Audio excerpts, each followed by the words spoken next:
Hey, Mike. It's just So, you. yay! Yay! Well, oh, Show's there's all mine. Oh Jackie. wait, never mind.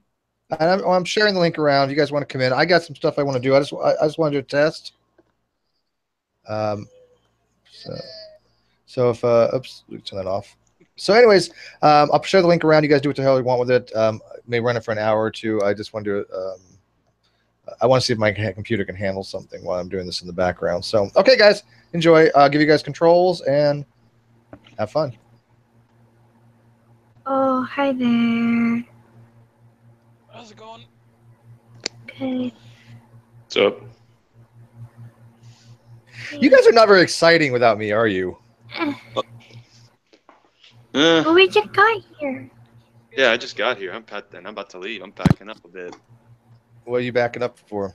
Packing up and Oh, you're packing up. Oh, yeah, are you leaving, Hunter? yeah. Oh Unfortunately, God, you guys it made such a wasn't going cute so well. couple. It didn't last very long. I'm sorry. Nah, but no, in all seriousness, I got a house sit in my folks' place while they up in Florida for vacation. Well, that sounds like fun. Don't you usually vacation to Florida in the winter and not the summer? No, At least that would make sense anyway. So I you're would not. vacation in the summer. It's too hot down here. Go somewhere that's freaking cooler. Well, Hmm. Florida is also like 100% humidity during the summer. Oh, I know. I used to live in Orlando. Yeah. You could swim through the air. I was in Orlando like a month and a half ago, and that was not fun. Yeah, no, I went to boot camp in Orlando. It was miserable. Yeah. God. By the way, Steve, Yes, sir. I saw the whole thing with Ended up trying to go back to that after show after the debate you hosted with me and Marshall. My Yeah, goodness, I did not know it was that bad. you or him? Him, Oh, yeah, I like was gonna say you were fine. the He was. with the racist comment. That was ridiculous. I told Yeah, you. he wasn't just calling general; he was calling all of y'all Uh, racist for some reason. Yeah, I couldn't handle it any longer. The guy is just not all quite there. Yeah, I don't even know if he blocked me or if he just left Google Hangouts in general. But ish, I have a limit, and he surpassed it. yeah, I wasn't exaggerating. You don't blame me now. yeah. I mean, I know he's very emotional and makes a lot of weird statements. He's made them to me, but racist is one of the newest extremes he said that I've heard. Yeah, it was Was that kind of strange. that after show about a week and a half ago? That was after the Marshall CA debate. Was that the Muslim Yeah, kid? yeah. Okay, yeah, I remember some of that stuff. I'm like, what is he going on about? What, him? Him? Yeah. Well, apparently, General made a statement about asking if Steve heard the Islamic view or the origins of Adam and Eve and such, and that's kind of where he's making the argument because they were arguing about uh, evolution and theories and such. Is like he was pulling out the whole, a theory's a theory, gravity's a fact. There's no gravitational theory, all this stuff. And then when General mentions the Islamic origin thing of Adam and Eve, he just goes, "Oh my god, oh my god!" He just starts cracking up like, you guys, I don't know what's up with you. You're a bunch of racists, I guess." Like it was ridiculous. I'm like, Completely and out of the blue and I uncalled forget who it for. was. I forget who said it's like, "Don't we're critiquing Islam. The Muslim's not a race." Yeah, I think that's when he started losing his shit even more, right?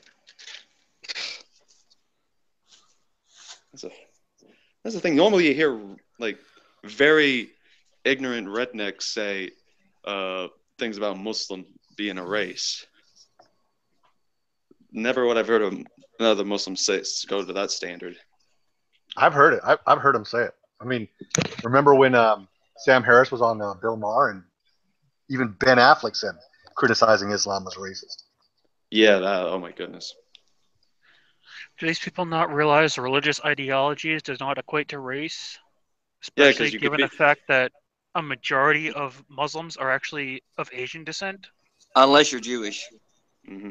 And then you got. I mean, not just that. You have a good bit of the apologists that I've seen been African American, and then you got one popular guy who used to be a Bible preacher, Yusuf Estes, white guy, is a Muslim. I mean, it's different races of people, just it's a religion. That's what Islam is. It's not racism to say, oh, against Islam, because, oh, it's me, a white guy, criticizing Islam, and some of those people are going to be white, so I'm a white guy racist against white people, apparently. Fun. I just got a very short leash for people that will interject the race card or the sexism card or anything like that in these conversations. Yeah. I mean, there are times where they are appropriate. There are people that are racist and are sexist. Let's be realistic, but yes, that needs to be cautiously tossed out there, right? Mm-hmm. Yeah. Yeah, it's just one of those verbal hand grenades that you try to kill the conversation with because it's not going your way. Right, exactly. And I have a very, very low tolerance. You know, the problem with the people who are very PC, very XJW, is they actually make it much more difficult to debate with people who are actually pretty prejudiced against a certain sex or race, because they just dismiss you as being PC and like over the top when they are actually being prejudiced. So these people who are like really extreme, calling everyone bigots who's to the right of them are actually kind of ruining the conversation. Absolutely. Mm-hmm. By the way, you all have controls. You can all show people. Just make sure you only show people you know. Just keep it to that, unless you can actually validate somebody, right? Right. I'm on my phone, so I can't see if anyone's hidden or not. I've shown everybody, but everybody else has mods. General, by the way, real quick, since I got you in here, I have messaged Rhonda, and we've been talking. I've explained to them that because she was saying that Kent wants to have things on his channel like yours and stuff, and I explained to her why it would be better to have it on your channel than his. So they might consider that. Okay. Oh, thank goodness. So we're trying to negotiate that out because I made the point. I was like, look, Kent is going on EMK's channel, who gets 12 views in a stream, and that he's not quite there. And I was like, why would Kent just go on his channel but not General Han Solo's, who's one of the most respected theists in our community? I was like, I think Kent's not looking at the bigger picture thing here. So I did send it off to Rhonda, and I'll let you know if it works. But I'm pushing for that for you, okay? I appreciate that, Steve. Yeah, I appreciate that. That's good. Thanks. That's one thing I don't get about them, is that they're so sure that their beliefs are right, but they're afraid to go to other people's channels to give them views. Yeah, well, I don't think it's afraid. I mean, I understand that they don't want to give other channels views. I understand that. I don't really want to give Kent's channels views, but I have no choice. It's fair. And Rhonda knows that I'm extremely fair. She even saw a video that I made years ago with Kent. She's like, it's really saying something that, you're polite to Kent having different your viewpoint than he does. Yeah, and Rhonda, I've been very respectful to Rhonda as well. Like she's real nice. Seen my what's the word? Anyway, the way I've treated her in the emails. So yeah. Yeah, she's really, really polite, really nice. Have no complaints whatsoever. Yeah, no, I actually, Steve, just to let you know, I was actually I emailed her again saying that I'm having second doubts as to going on this channel, so that if Ken says no, with the debate offer, because I was actually thinking more in line with what you were saying. And well, let's see what he says, because between what you told him and I told him, they might realize that you're not caving in, and that you have a big channel. I mean, he's going to go on MK's, for God's sake. I don't understand that one at all. I just don't, but whatever. What's the proposed topic with you and Kent? General. Noah's flood, if it's global or local. Oh, okay. What is Apologetus wrote? In yesterday's Kent's video, which, by the way, I watched most of it, was that the video where his cultist Hovenites were singing and with the little faces of like Stephen Jay Gould and stuff? I watched most of that. But he says, Rhonda runs my life. That's not right. No man should ever allow that. He is a narcissistic, sexist Yeah, I pig, know. isn't he? Yeah. I mean, he really is. I don't doubt Mary left him, but yeah, Wait, Rhonda's really Who sweet. said Rhonda runs him? I think Kent said that. The what? During the live stream. Wow. Yeah, I must have missed on that video. I skipped And a they little. all had. I skipped a few parts They all through had. it. General, you watched the whole thing though. Yeah, I did because I was. But the moment I saw Hugh Ross's face, I couldn't help but watch the whole thing. Well, Maybe Steve, your reaction just made me piss out laughing so hard. Like you're like WTF? What the? it was creepy. Like, I saw a mask of like Stephen J. Gould. I'm like, what is this? And I'm like, oh man. And I've been there's been comments on there that people have been leaving that are getting deleted. You know, even you call them a cultist, it gets deleted. yeah. So it was at the very end. I will have to listen for that again. Did you hear that, General? Kent saying Rhonda runs my life. That's not right. No, but that does sound like I think I heard that, but I don't know which timestamp he said it. Okay, because that's what a secretary does. A good secretary should run your life. That's the one that keeps you organized and on track. Who the hell has a secretary who wouldn't say that? That's pretty retarded. Maybe he's into that kind of thing. Well, he's just a chauvinist. There you go. Oh, I was thinking more along the lines of other things, but you know. Oh, he's a total chauvinist. He But is like, women are subservient. I kid you not. I kid you not, though. My heart went out to those kids that were playing, probably in their early 20s, right at the front row. Like that guy that was singing or something. Like he's a pretty handsome dude. To myself, these young people being trapped in this cult, it's just sickening. Does somebody want to show Cyborg? You all got. I'm just waiting for somebody with controls because they all got control. To show him. Oh, okay. All right. I give everybody mods. There you go. Hey, I got mods. I got mods every 10 minutes. I gotta say. There you go. See, Mike is the only one that understands how this works. Yes. They look terrified. Apology has said. You know what? I bet they kind of are. I bet they're scared to death of him. I mean, that seems to be the growing trend that he is a heavy-handed, heavy-fisted, abusive person. Boom, boom. You know? I mean, how on earth did they even get that to begin with? Was it their parents that sent them there? Or That's probably his grandkids. It's probably his cult compound.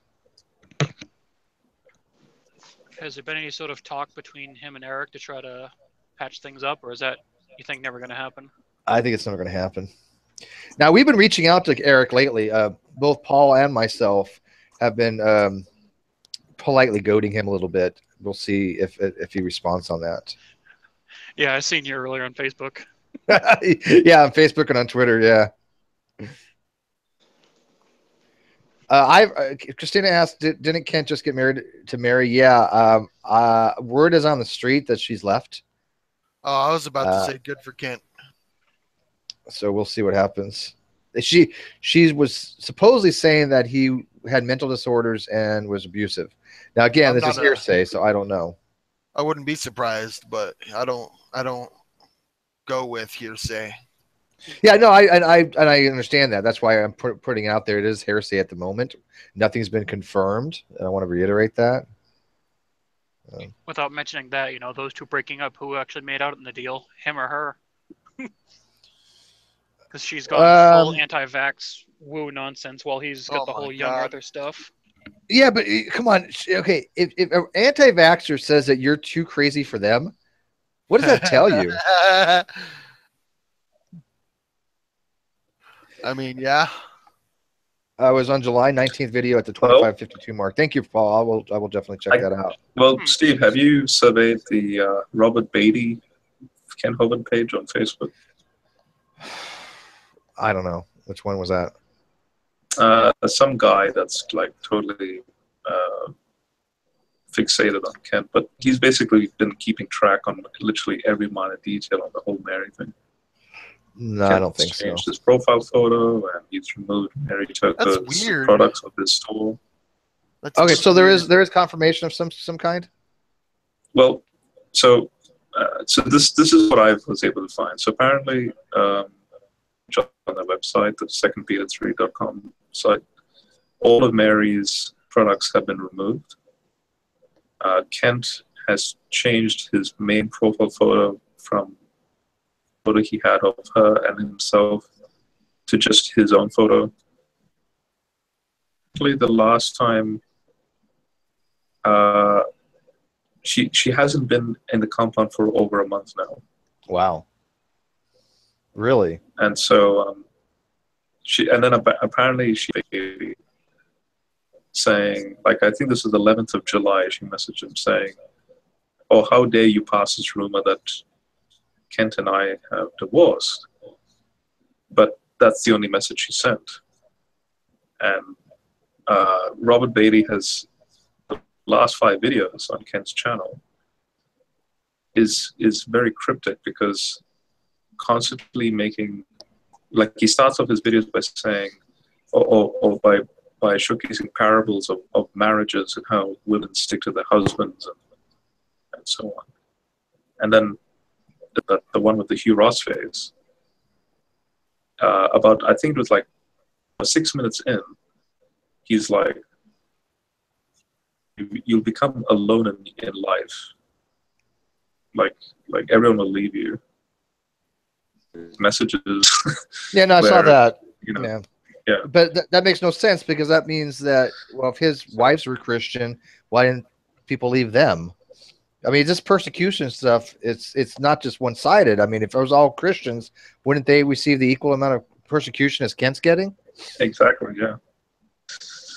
So I think something's up. I think something's going on. I think so too. You know, but well, I mean, if they get divorced, that has to be filed. Oh, that's right. That'll be actually public. That's right. I'll send you the link, Steve. July, which is not long ago. He was interviewed by an equivalent of a Deborah. You know, remember Deborah? I do. So conspiracy. Yeah, I know Deborah. There's a YouTube channel, Christian channel, that is kind of like of the same. They interviewed Kent on the 21st of July. The interviewer's like, "Oh, Kent, we're so happy and proud of your marriage with Mary Toko, blah, blah, blah, and I hope that's all going well." I have to see Kent's face when he's saying that, because he's like, he's got a guilty conscience. He doesn't know whether to, like, say, "Oh, hang on a second, something's going on here." And, remember when Theodore says that whenever Kent wants to lie, he will rub his mouth? When he's saying that to Kent actually does that. Like, he actually starts to rub his mouth a little bit. You have to send it to me. I like to do that. So, but I mean, like Paul Trader points out, the topic of the Bible study the other night was, if you're doing God's work, people will leave you. This type of isolationism that they're trying to foster, I think is one of those things that's brainwashing to kids, because that's like, okay, look, if people think that you're insane and they leave you and stuff like that, that just means you're doing God's work. It's reinforcing this narrative that they're trying to instill, right? Yeah. Complex. It's almost like a cult-like following. That's how cults get started. No, it's not. It is a cult. It's totally cool. It is a cult. It has to be. How do you not see it as a cult? They literally have once a Sunday where they sit down and drink blood and eat flesh. No, that's different. It's quite a bit more symbolic than that, but still. Then I was in the cult heavy, and so is General. I'm in the cult of James. Yeah, something swing. I don't know. We worship a potato.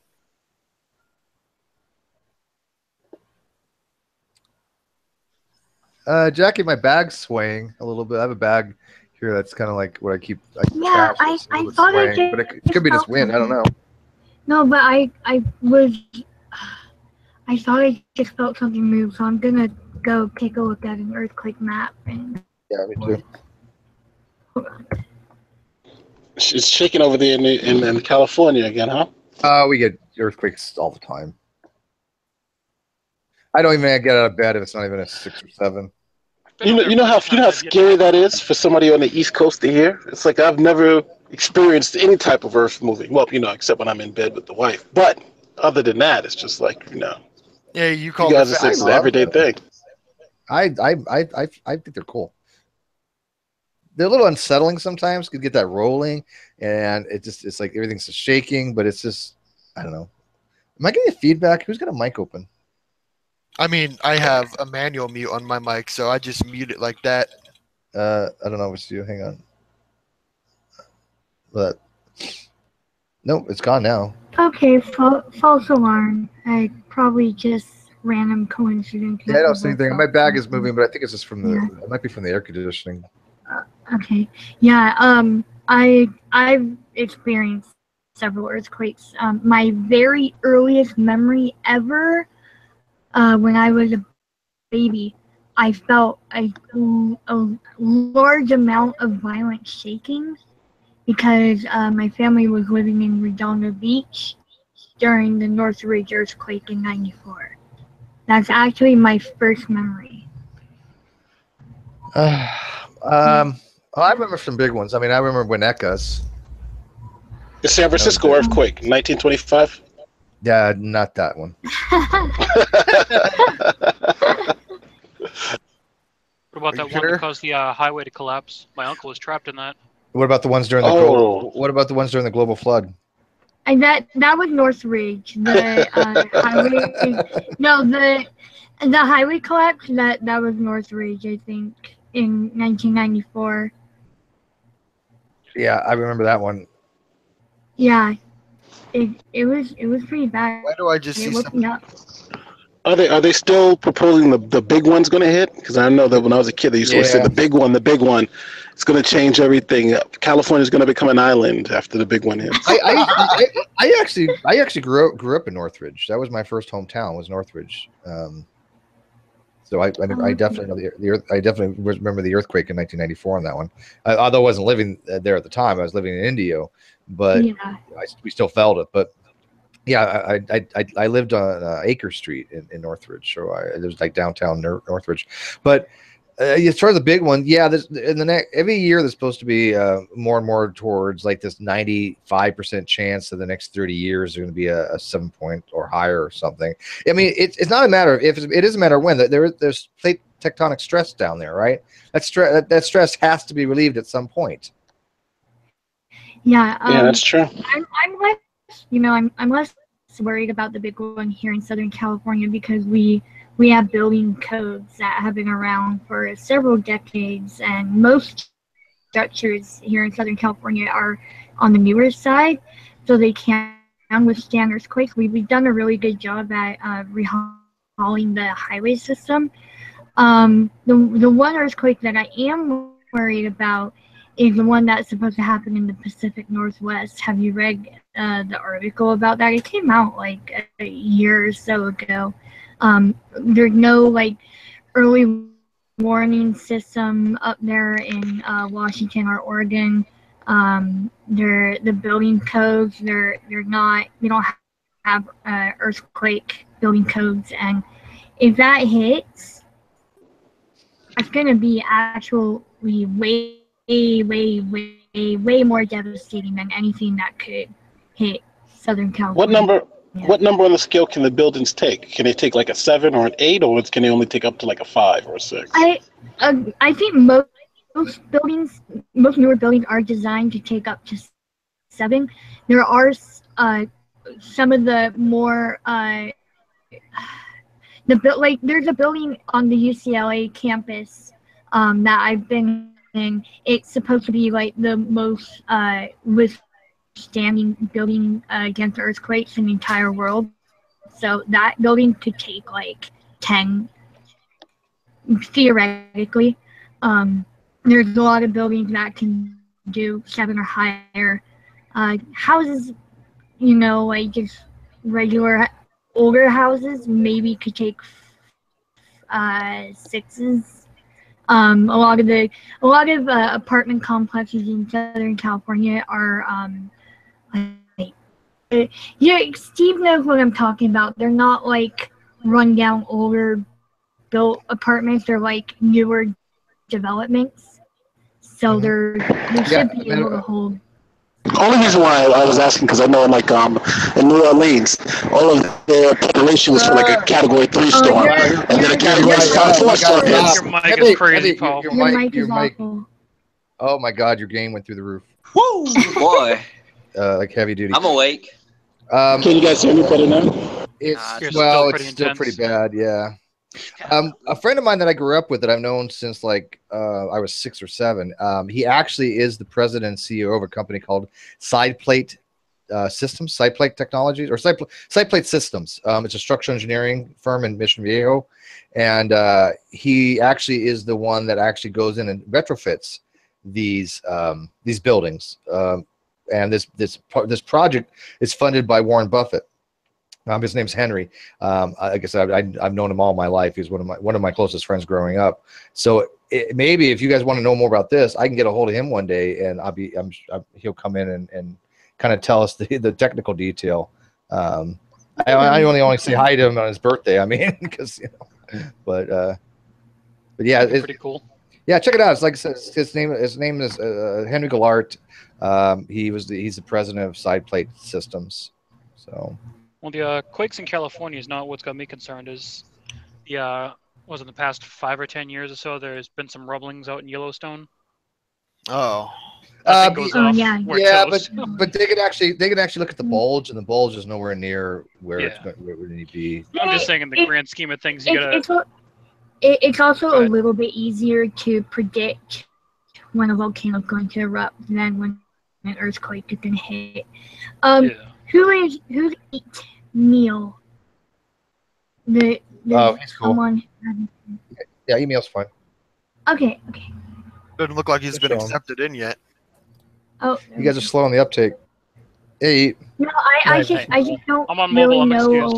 a lot of the people who are. I know, that's fine. I'd rather take err on the side of caution.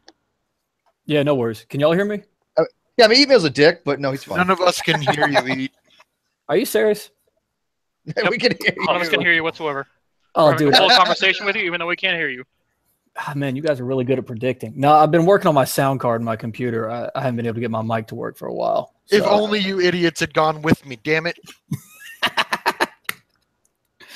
Oh, yeah, no. I did. Leave me alone. We're having a conversation. It just happened to coincide with something we couldn't hear. Yeah, man. I totally didn't credit him for admitting we could hear you. People are remembering Mount St. Helens. I didn't hear Mount St. Helens, but I do remember very distinctly going outside and ash on the ground. And I mean, this was out in California. I mean, this was in Orange County, and there was ash on the ground. That's how far it traveled. I'm in Portland, man. I remember that when I was a kid. We got a lot of ash. Yeah, I got a lot of ash too when I was younger. What 800 miles north of you? Oh, I'm south of. That's what I'm saying. The volcano is 800 or so miles north of where you're at. Oh, it's much further than that. I've driven from Washington to where I'm at. That was like 1,200, 1,300 miles. I don't know. Maybe, yeah, I guess maybe 800. Yeah, maybe I'd say 1,000 miles, maybe. I don't know. I could always MapQuest. Yeah. I wasn't born yet. Mount St. Helens was what, 84? I thought it was No, 82. it had to be earlier than that. It had to be earlier than that. Yeah. That was before I It was existed 82. as well. Yeah. 3 years before I existed. Wasn't it 80? I think it was 80. I was in it's fifth grade, so whatever that is. It's 1982. 82 sounds about right. I looked it up. It's I'm looking. It's May 19th, 1982. Oh wait. Hell of a sight to witness, Wait, no, sorry. I think actually it is 1980. Yeah. Oh, so wait. 5 years. Yeah, it's 1980. I know. Yeah. It could be 1982. I haven't looked it up. It's either or. It could be either one. It's somewhere between 80 and 82. I know that. 80s. You know what? See, I was in 5th grade, so that would be.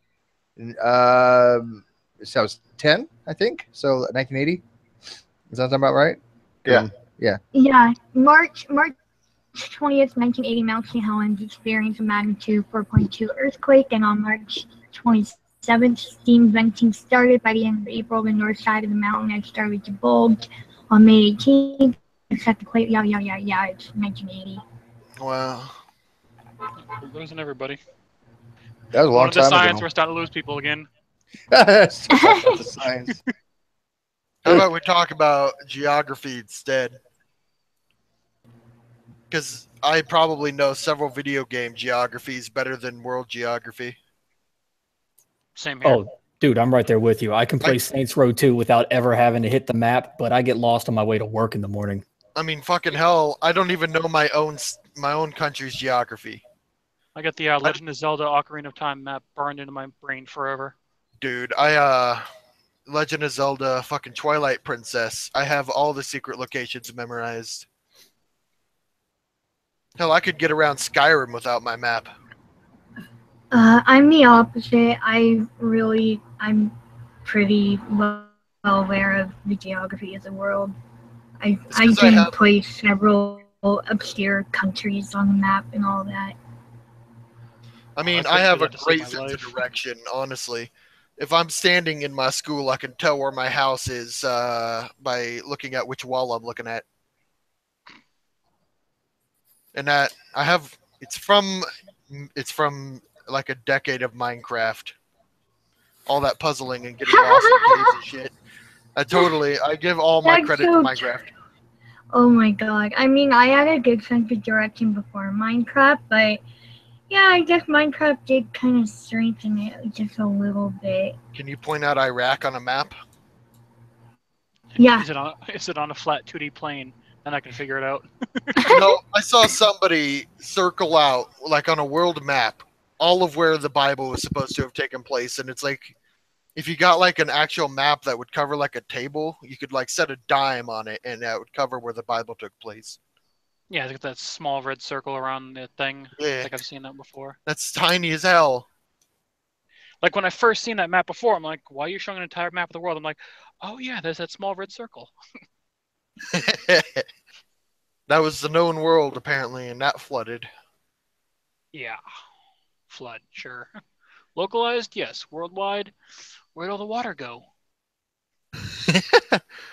It spewed up from within the earth, didn't you know? No, not Lunar Bukaki. That when I'm talking about Nephilim Free again.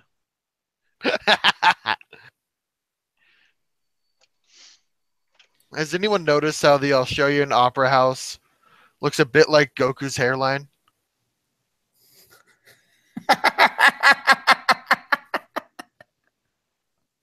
Now I'm never going to be able to unsee that. He got it. If you look at it from the side, it looks like Goku's hair. But wait. Oh, man. I'm never going to be able to unsee that now. Yeah, you're never going to not see it. Or it's like when somebody points out something in a movie and it ruins that movie for you. Like in that one movie, I don't remember the name of it, but there's an astronaut on the moon, and my mom pointed at his helmet, and you could see the director in the reflection. It's Apollo 13, maybe? I think so, yeah. Or when you saw the dead midget hanging from the ceiling in Wizard of Oz. I haven't Just a shadow. seen that yet. I thought the director in the reflection of a window was in the actual space moon landing. Fake. Or wasn't it in I want to say Clockwork Orange? There's like a reflection of a ghost in a window somewhere. Oh, I know that one. Yeah. I thought that was 3 minutes. Mike, Baby. 3 minutes. Do you see that link in chat that says print screen? Click on it. I'm in mobile. I can't.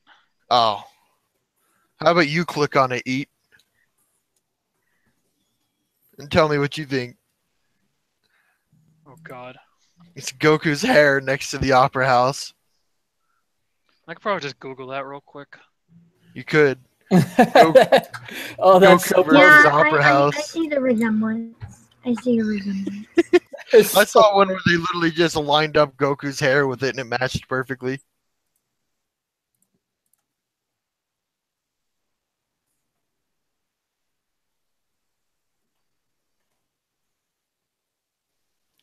Yep. I'm wondering what Looking at it right Kaltzer now. thinks about it. We should get Kaltzer in here and tell him about this. He's Australian.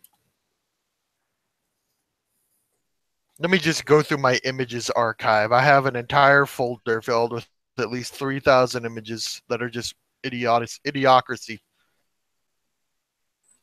Whatever. Don't judge me.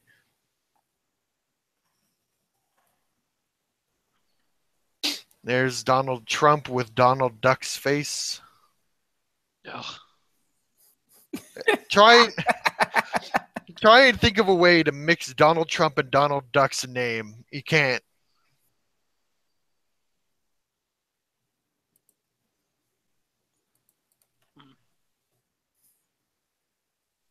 And now we go quiet while we all try to think of a way to do it. Donald Dump. Donald Dump. There you go. He's America's Trump card. We just lost somebody for that comment. Kaltzer doesn't want to join. I don't blame him. We're comparing a monument where he lives to a character in an anime. Well, in the States, we have the Washington Monument. Hello! As if that's not an indication as to what it actually is, as opposed to okay. You've heard about the Satanists that had a satanic statue put up, and all the Christians got real mad about it because they used a loophole in the law, just like the Christians did. You've heard about that, right? Yeah, they wanted to put up like a 12-foot statue of Baphomet. Yeah, we should do that, but a statue of random anime characters, and see what happens. Just a statue of Goku standing there, and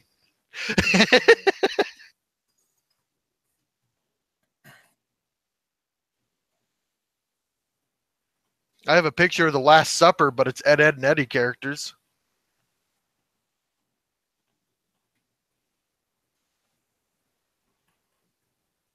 That's going to be my new banner for my Google Plus. Give me a minute. Oh no, Mike left. Eat, entertain me. What? Huh? Entertain me. I was trying to remember the main character's name in Golden Boy.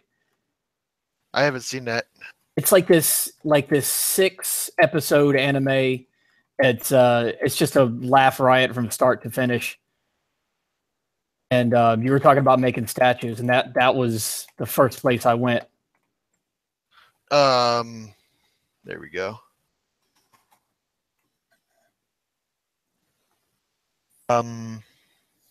If you want to watch an anime, check out Overlord. It's actually quite good. It's like a gamer's paradise, dude. Overlord. Which one is that one? It's it starts with a character who's playing a DMMO RPG, and he's in there for the game to shut down, right? He's going to spend his last moments in that game sitting in a throne. And then when the game ends, he wakes up in the game as this character, who is incredibly overpowered and one-shots just about everything. It's actually quite amazing. It's fucking horrifying. Oh, that's something I want to hear.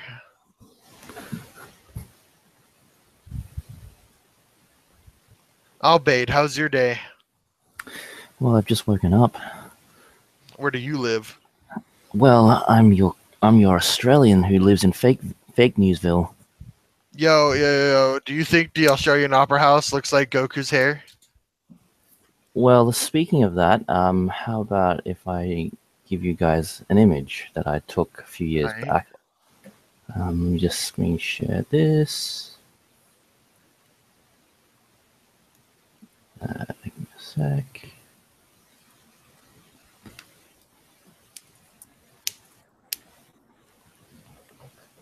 See it? That looks like cat ears. This is a picture I took about 6 years ago as I was going. I was on a cruise ship. Oh.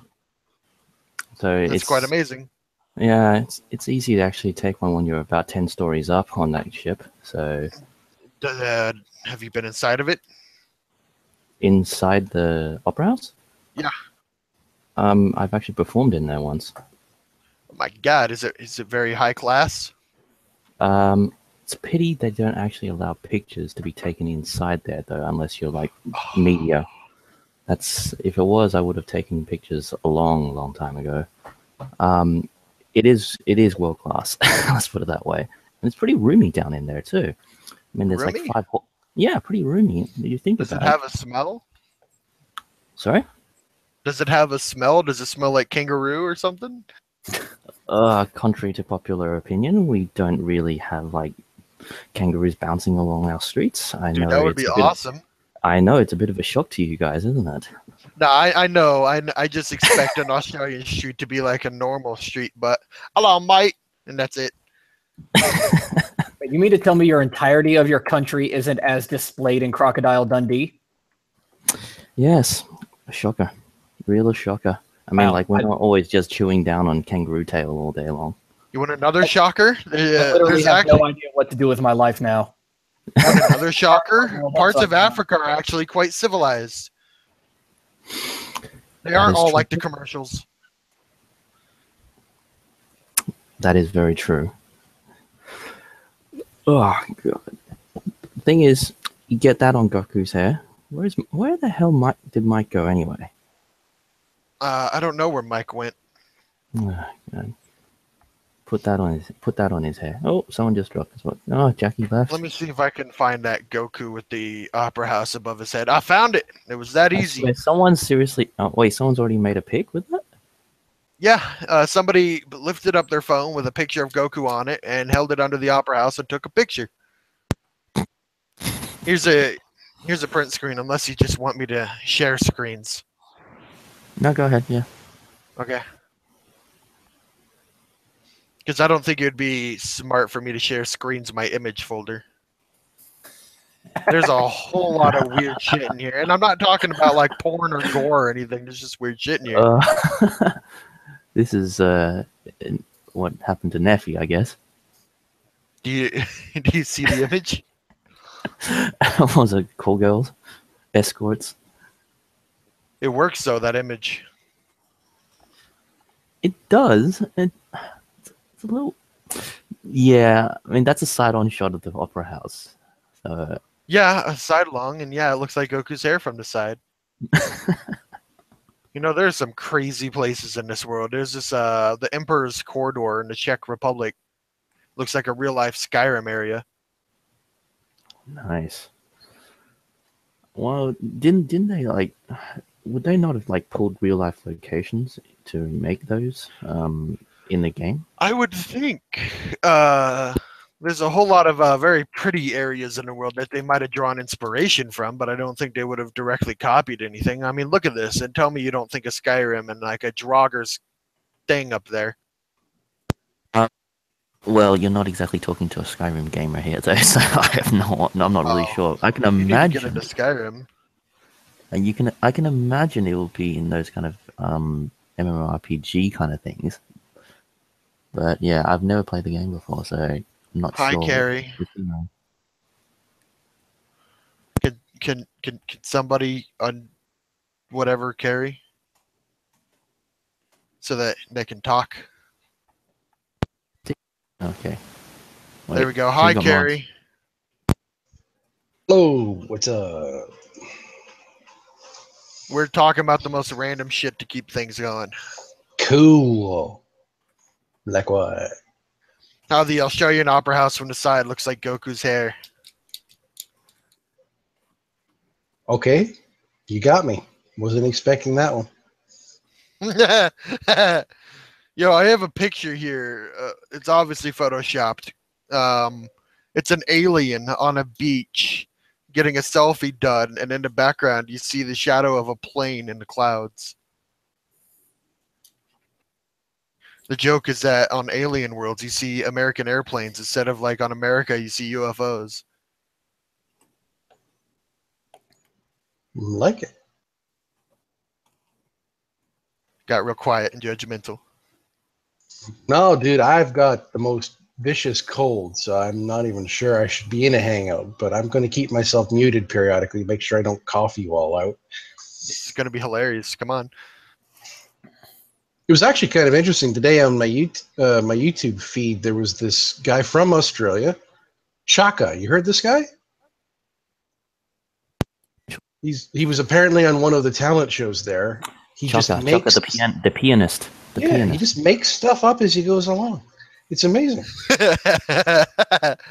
He was a couple of seasons ago now. But yeah, he just got on stage and just improvised. Yo, which was pretty phenomenal. Can I confirm something about Australian culture with you, Abed? Okay. Have you heard of Kostov TK? What? Have you heard of a YouTuber named Kostov? No, I haven't. A while back, he made a video about how when he was a kid, his dad got a job in Australia, and they needed to move over there for a while. And one of the things he said that I found funny was that the toilet water goes the opposite direction. Which way did your toilet water go when you flush? You know, to be honest, I never really noticed that. And go flush your toilet and tell me if it goes clockwise or counterclockwise. I don't think it's going to make that much of a difference, to be honest. We tackle very important issues here in the great debate community. I can see that. This wasn't my topic that I was going to bring up, but I thought of it and I had to ask.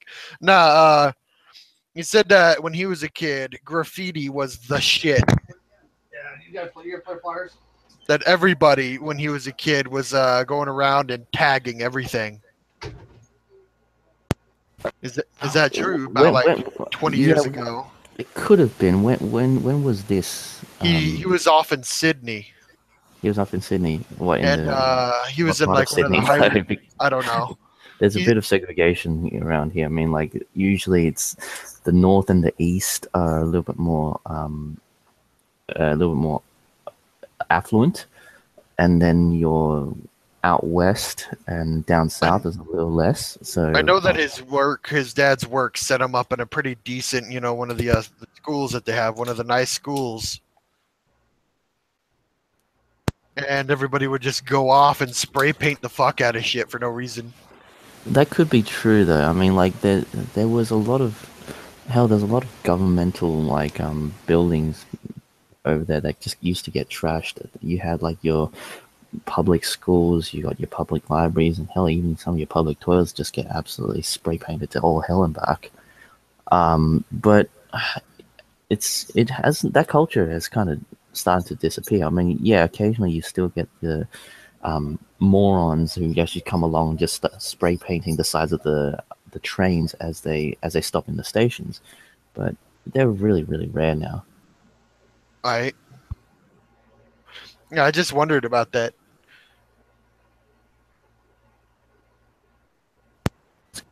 That's cool. I mean, like pretty much every country, I'm assuming, is going to have like some idiots that does that kind of stuff. Oh, I know it's a weird thing here. I think some people in my town just try and see if they could get their spray paint into an unrealistic place.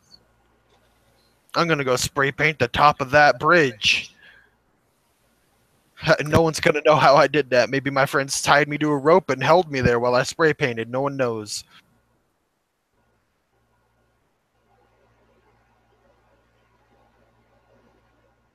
I was big into graffiti when I was younger. Yeah? Yeah, we used to do all that stuff. And it's funny, just the other day I was in an Uber, and I noticed on like a chimney, kind of like in a place you would never really look, somebody had somehow climbed up there and got this really nice piece, but it's in the middle of downtown Chapel Hill. I mean, how did they do that and not get caught? Like you said, no one looks up there. You know what's funny? We used to wait till like 4 and 5 in the morning, and then we'd go hit like bridges or like the side of brick buildings that were facing traffic. But even then, right, we'd be there for maybe 10 minutes before the cops rolled up. Yeah. The funny thing about committing crimes and shit in the daylight, if you're like breaking into a house during the daylight, you have a higher chance of getting away with it. if you know what you're doing. Like if you go into like the back door, because you know there's a higher chance that nobody's home. There's a higher chance that the neighbors aren't home. There's a higher chance that the kids are in school. All that shit that no one will be there. You know. It's just like funny that you were talking about how you can go and paint that paint the Harbour Bridge, right? About a decade or so ago, there was a couple of peace activists who went up to the top of the Opera House and painted "No War" on there. What happened to him? Well, they got arrested. They got charged. What was their sentence? Like, how long was it? Do you know? I'm not exactly sure anymore. I mean, it's over a decade ago. I know there was some sort of they had to pay some sort of compensation for it at the end because, like, the Opera House itself, the construction of the Opera House is different to most other buildings. It's not like being supported or anything, so there was a danger that they could have potentially collapsed some of the structures. And they certainly did knock a couple of tiles off the top as well. But as for jail sentences, I'm not quite sure what actually happened with that. There was definitely compensation involved, though. Yeah. Yo, on another random topic about Dragon Ball Z, did you know originally in the Buu arc, Goku was supposed to fuse with his son, Gohan? Not Vegeta.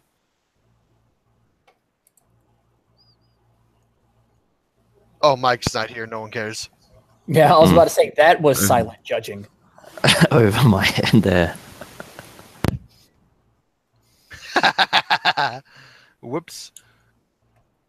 Do you think when a Viking's wife would be on her period that the whole crew would shield wall? What?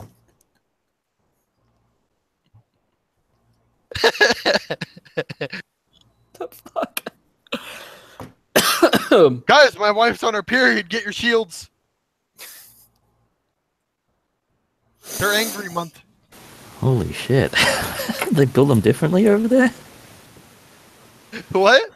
Do they build them differently over there? Nah, man. It's just you didn't fuck with a Viking's wife. not because he'd kill you, but because she would.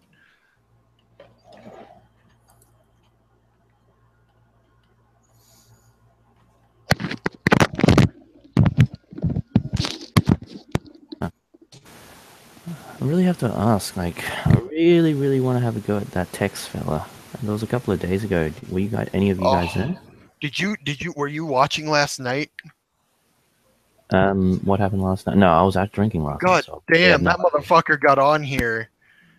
And I remember Red got on, and Red just shat all over him and his points, and then he left screaming that we're going to hell. Back on last night. Oh, damn. You missed all the shit. No, I missed that because I watched the one where what was it, Rum and Coke Night. I watched Rum and Coke Night. I was in the outside chat a couple of times, but I had to leave. And I was at work as well, so I was face palming and trying not to show it.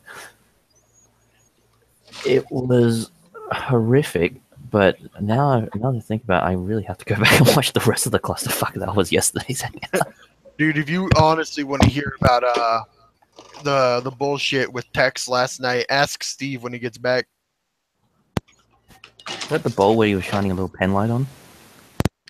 What? His grandma's bowl, flipped it around and put a pen light on top of it. I don't know. I think he was trying to say that the moon was a bowl or something. I got confused at some point and I had no idea what was happening. I mean, the sheer level of dumb fuckery is literally on par with Mr. Intelligent Design. I had exactly the same level of face palm. It was about the same time in the day as well, so... yeah, and what was making it even worse was like Mr. Intelligent. Oh my god, Heavy's here. Hang out as well. Heavy can tell you. Heavy, do you remember any of that thing when Tex joined last night? Oh, hell yeah. Tell my friend here, Abed, about it. Well, the best part was Red, you know, he does footage of, like, what is it, Falcon 9, SpaceX or whatever? Yeah, man. And he had some beautiful footage that he had taken. of the baby just coming down and kissing the ground and landing, right? And because Texas said something about, well, if you show me some real stuff, you know, and that was one of the things he was talking about was the landings, you know, show me some real stuff. And Red did. And that's when he started going off. Yeah, he didn't want to admit that it was real. Yeah. Oh, it was beautiful footage. It was too. That rocket came down beautifully. And I remember at some point he tried to say that it came down too perfectly. I'm like, did you see it wobble when it landed? Yes, I heard you. Yeah, I remember that. Yeah. So essentially, he lost his shit after getting what he wanted. Right. Yeah. Yeah. And then he told us to go to hell, or he told us we were going to hell, and then left immediately after. You know, it's like the same mindset that a lot of the creationists have. You get them, back them into a corner, and here's stuff. You know, if they apparently he was like, oh shit, you know, and I was like, yeah. So he'll come back next time, and he probably won't even remember it, you know, or say it's CGI or something. You know, it's funny. He got really abrasive there, and he was real friendly in the text chat. Like I was typing to him when he first got in, and we were talking about things that we might see because we live kind of close to each other. Oh, no, I was talking about being up on mountains and stuff. Yeah. Yeah. I told him I live in New Mexico. He's like, howdy, neighbor. I don't even understand what the living on mountains got to do with anything. I mean, like, plenty of people live on mountains, plenty of people live on, like, highland plateaus. All of the people in Norway live on mountains. Yeah, exactly. I mean, some could be on the top of the mountain, on a plateau. Some could be at the bottom near the coast. What does that matter? Yeah. I didn't understand his, I just didn't understand what was going through. Yeah, and the sheer gall of the guy who was able to sit there and say that he was an engineer and he knew this stuff and he had an engineering degree. I don't think he understands the difference between being an engineer and a mechanic. Didn't he go so far as to say he was an electrical engineer? And yeah, he said an electrical engineer. Yeah, I'll fix my tractor with that. Yeah, and he said, well, do you know about this, that, and the other thing? And he's like, deer in the headlights. Yeah, he just sort of either talked over him asking the question, or he asked a new question. Jackie came up. I heard that part. Jackie came in, asked him a very, very simple question. Tell me something, and I was like, "Yep, this is it. Complete silence." It was pathetic, honestly. It was a glorious little session because literally that was the only time when he had shut the hell up. It was because Jackie sounds innocent and he was willing to let her talk, and then she shat all over him. The innocent ones are always the most evil. You should know that. I know. I was typing in the live chat. It's like, this is Jackie passive aggressive. Yeah. Yeah. I think a lot of people just don't. They're not expecting Jackie to know shit like she does. I mean, she's sharp. She really is. I'll be right back. I'm gonna go look for those French fries I didn't eat. That's the thing. Is Jackie like an IT tech or something? Oh gosh, she sounds pretty savvy. I don't remember. Dang. She'll slap me for that because I don't remember. Oh, when I first heard Jackie, I swear I thought she was like 12 years old. Huh? When I first heard Jackie talk, because I'm pretty much of a late joiner into the GDC, I swear I thought she was 12. Oh, yeah. Did somebody earlier mention Chapel Hill?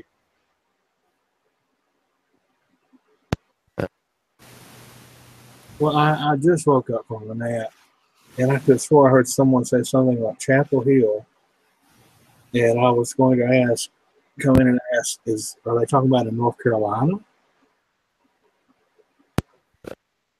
I have no idea. I mean, I joined about half an hour ago after I woke up.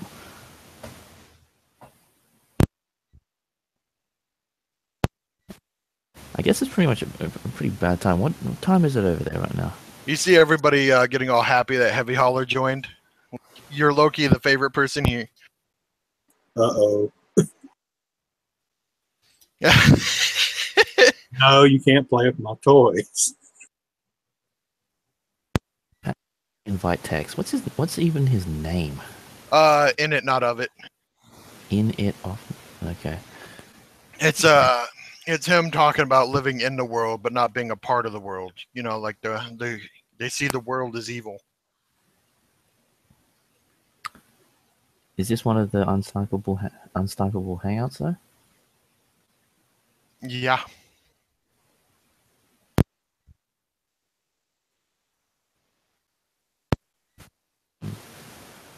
Who's got mods though? Who's actually got mods? Like almost everybody.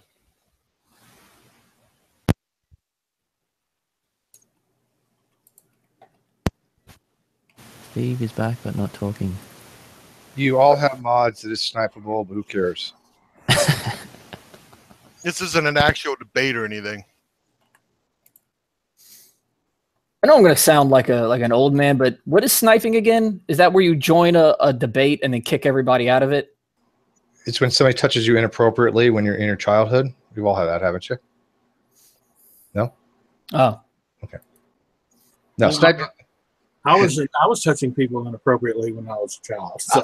I did some touching. I found out I was touching it when I was 17 that I wasn't aware of, but they liked it a lot. And to this day reminded me of it. I was like, I forgot about that. She's like, well, you didn't have to talk me into it too much. I'm like, okay, awesome, just fine. Was it good? She's like, yeah, awesome. Have you remember that from my Facebook? Thanks. And then there was snipe hunting. Snipe hunting is when you're chasing out these birds that live in the ground or live on the ground, or they, supposedly birds that don't exist. But sniping is when somebody goes and they can actually remove people from the hangout, including the host. Yeah, I don't know how it would work on this one. This one's a brand account. This one's really weird. I don't know. Somebody would actually tell me if they can snipe. I can't see it from here.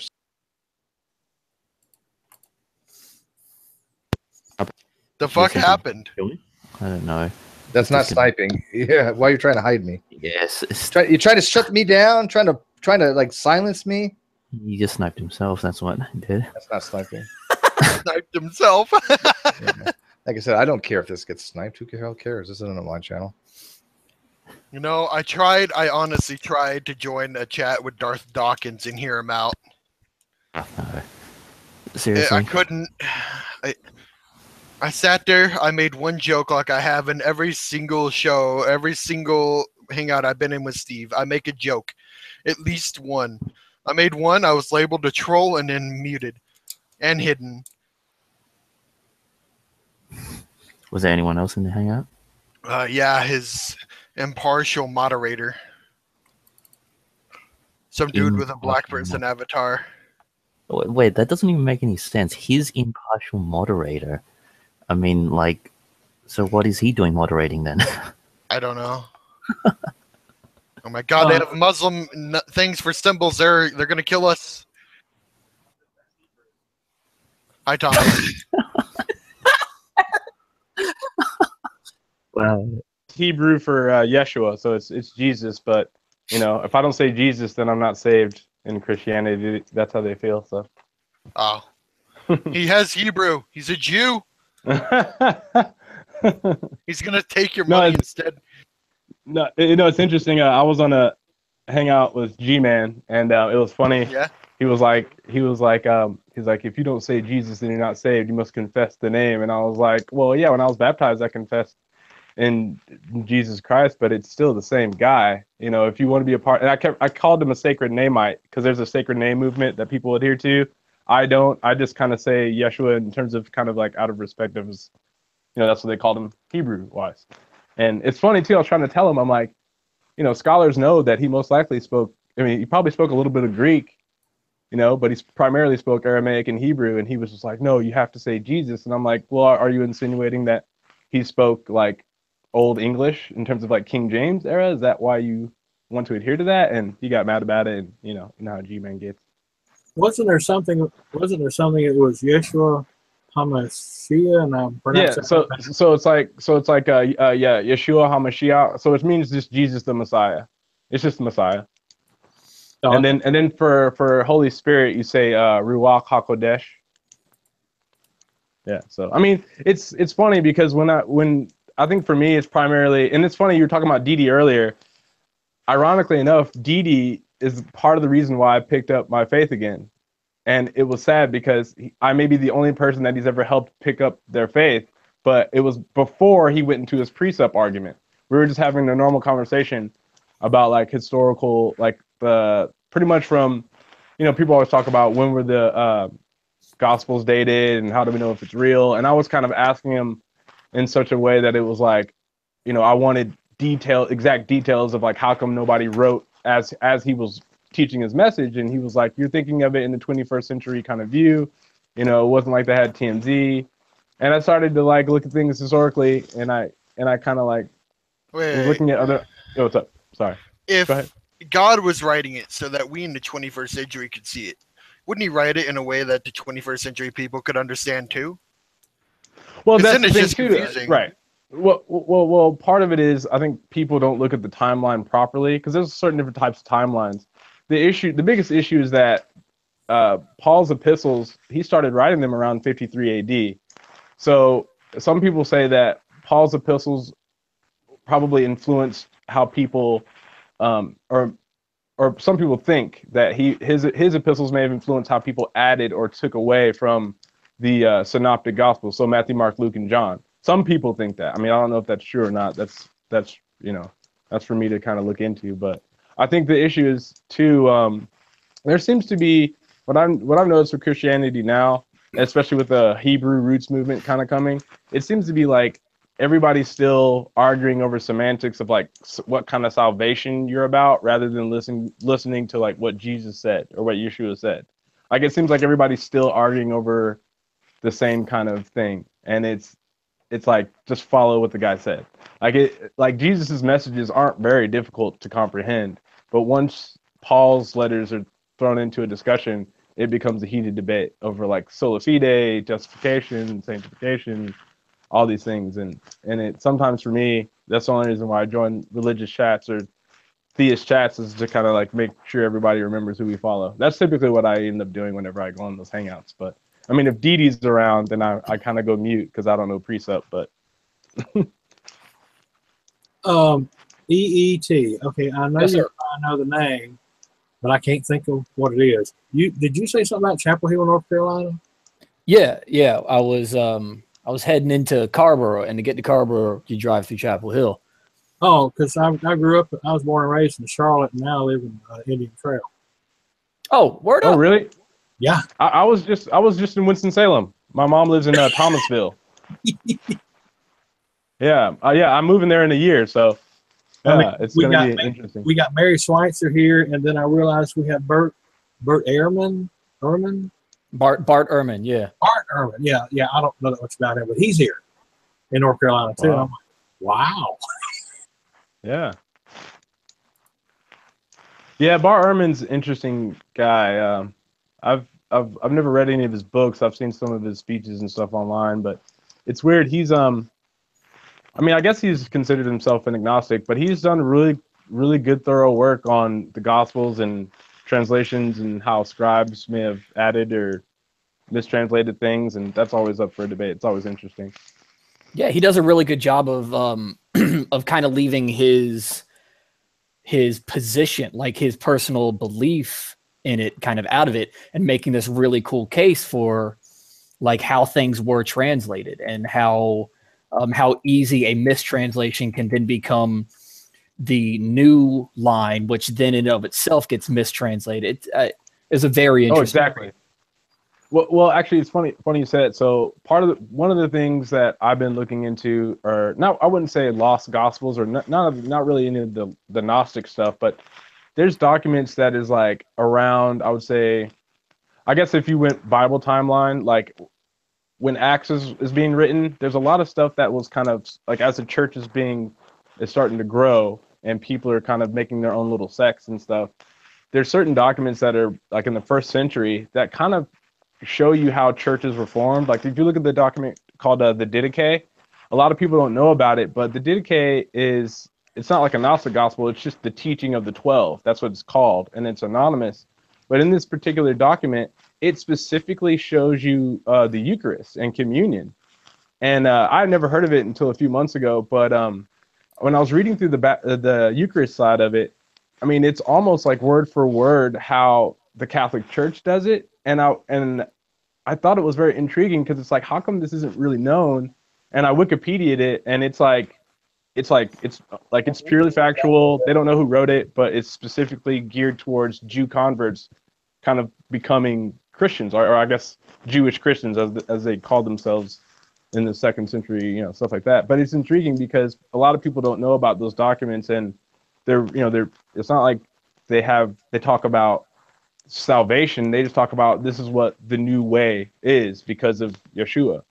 And it's really cool too because they go into baptism, and the baptism side is interesting because they talk about how if you don't have a certain type of, like, if you don't have running water, or if you just have a well, like, it's not that particular as long as you baptize in the name of the Father, the Son, and the Holy Spirit. And like, it's so weird because that one little document I've been reading, it just makes sense how like the church was kind of starting to take little things from other documents and then make their own church and then kind of kill everybody and say like, oh, if you don't follow Catholicism, you're not saved. That's kind of the way I see it. I've always felt there's a gap between late 2nd century and the formation of the church where there's a lot of truth there, but it's so hard to find because they kind of wiped everything out, or they probably have everything hidden in the vault somewhere in the back. Thomas. But yeah, the book by Ehrman on that subject that you should read is called Lost Christianities. Okay. If you're into that subject, man, you'll really like that book. Oh yeah, actually, okay. So another cool thing is the Clementine homilies. That one's really cool. And I always tell people like, it doesn't matter if you're into religion, if you're theist or atheist, it's pretty cool because it's Clement of Rome, and he meets Barnabas and he meets Peter, and like it's really long. It's a lot of books, but there's a really cool debate between Simon Magus, the magician, and Peter. And Simon Magus kind of offers that idea of the demiurge, almost like that there's like 2 gods in the Old Testament, and he thinks that there's 2 gods, but Peter debates with him, and he's saying, I don't really think that there's 2 gods because Yeshua or Christ told us that, there is only one true God. But the thing is, in this book, Peter kind of reveals that the Old Testament was corrupted. And I thought that was interesting because it's like, if Peter can reveal that to Simon Magus centuries ago, why does everybody think that the Bible is completely inerrant? Like, I've always felt like, yeah, the book is inspired word of God, but it wasn't like denounced. It isn't like the scribes and the translators were there. They were just people that may have mistranslated something or added something because they felt the need to do so, which means there is error. And I really find it interesting when you read the books and stuff that are outside of the Bible, not necessarily Gnostic stuff, but kind of historical beginning of the church stuff. That's cool. I'll check that out. How about this? Do you think there can be evil in heaven? Well, I think that there once was. I think that because from what I can tell, it's pretty much the fall of when Adam bit the apple. It gave legal rights for Lucifer to be upon the earth, and I think that's when there was evil in heaven, but there isn't anymore. And I think that throughout the Old Testament, there was a bunch of people that were divinely deceived, as opposed to divinely inspired. I think that it's kind of clear. Like if you look at the Old Testament, and I think that's why Gnostics used to think that, oh, there's 2 gods, but I think it was just Lucifer masquerading as God and just misleading a lot of people. That's why you see in like Jeremiah and Isaiah, you see like the one true Father stepping in and saying like people aren't really listening and they're not doing the right thing because they've been deceived. So I think at one point there was. Yeah, go ahead. Look in the side chat there. If you want, I'm you on can my go phone, and answer that on that forum later. Okay. It's literally the question I asked you, but they ask, is there evil in heaven, and if so, can heaven really be perfect? Yeah, Well, I mean, and then there's go ahead, thought that does heaven exist now, or is it a future thing? Because they keep talking about there's that fiction. Well, because when it comes generally, don't they generally say that you go into a waiting place until later if you die now? Well, that's not my position. I think that's what I guess is purgatory. I think the Catholic Church adheres to that. I'm of the opinion that it's when you die, you're resurrected and you're judged, and you once you're judged for your deeds. I mean, I guess I would say I'm of the position of annihilation. I think eternal torment is just an idea for people to get their jollies off and hope that their friend that they don't like goes to hell and burns. But I mean, because in the scriptures in the New Testament, Jesus makes it clear that you just have a second death. The whole point of the eternal fire thing is just that the fire is everlasting, but after the fire, it's just you're destroyed. That's what I think. But, yeah, I think. Oh, I'm sorry. No, go ahead. I'm lagging a bit. I think a Seventh-day Adventist. I went to a Seventh-day Adventist church way back when I was beginning to lose my faith. I was trying to find some missing pieces that I never found, and I'm an atheist now. But anyway, I think their thing was something like that. It's like your punishment fits the crime or something. Like some will go poof real fast, others will last longer. Satan will be the very last one to be consumed. Yeah, if I recall. I could be wrong. Well, one thing is. Oh no, I was going to backtrack. Okay, I'm sorry. For a second. Talking about the writings, the writings that have been found weren't until like 20, 30 years later or something, or 20 years later, after his Christ supposed. I'm going to use words like supposed. No, you won't offend me. Yeah, you won't offend me. It's okay. Yeah, but that was that. Even I think even when I was a Christian, that was something that kind of got me a little bit. Was why did it take so long before people started writing any of this stuff down? Yeah, I mean, okay. Well, I can explain some of it. So one thing that I started to look at is, what type of people were in the area, and to be honest, a lot of these people weren't educated. They were, you have Matthew, Mark, Luke, and John. Luke apparently is the most educated as he's a doctor. Matthew, he's a tax collector. And I don't know enough about John and Mark, but what it seems to be, I think Mark was written first, but I think what it is it's kind of like over time, there are just a lot of oral tales kind of told for some of the Gospels and some aspects of the Gospels. But interestingly enough, there's a Catholic document called the Plenarian, and the Plenarian was a bishop who was appointed to look at all the sects of Jewish converts as well as Gnostics and like just people who are into philosophy. And it's a real document that and you can look on online and get it. Catholic Church will send you one if you wanted one. But he kind of deems everybody heretics but Catholics, and it's interesting. It's interesting because I forgot if it's the Essenes or one of the sects of the Nazarenes. He says that they have a complete copy of the book of Matthew, but he's angry because they call it the book of Hebrews. So, and the thing is, I can't remember when he wrote it. I think he wrote it in maybe the beginning of the church, maybe the first 50, 60 years in the church.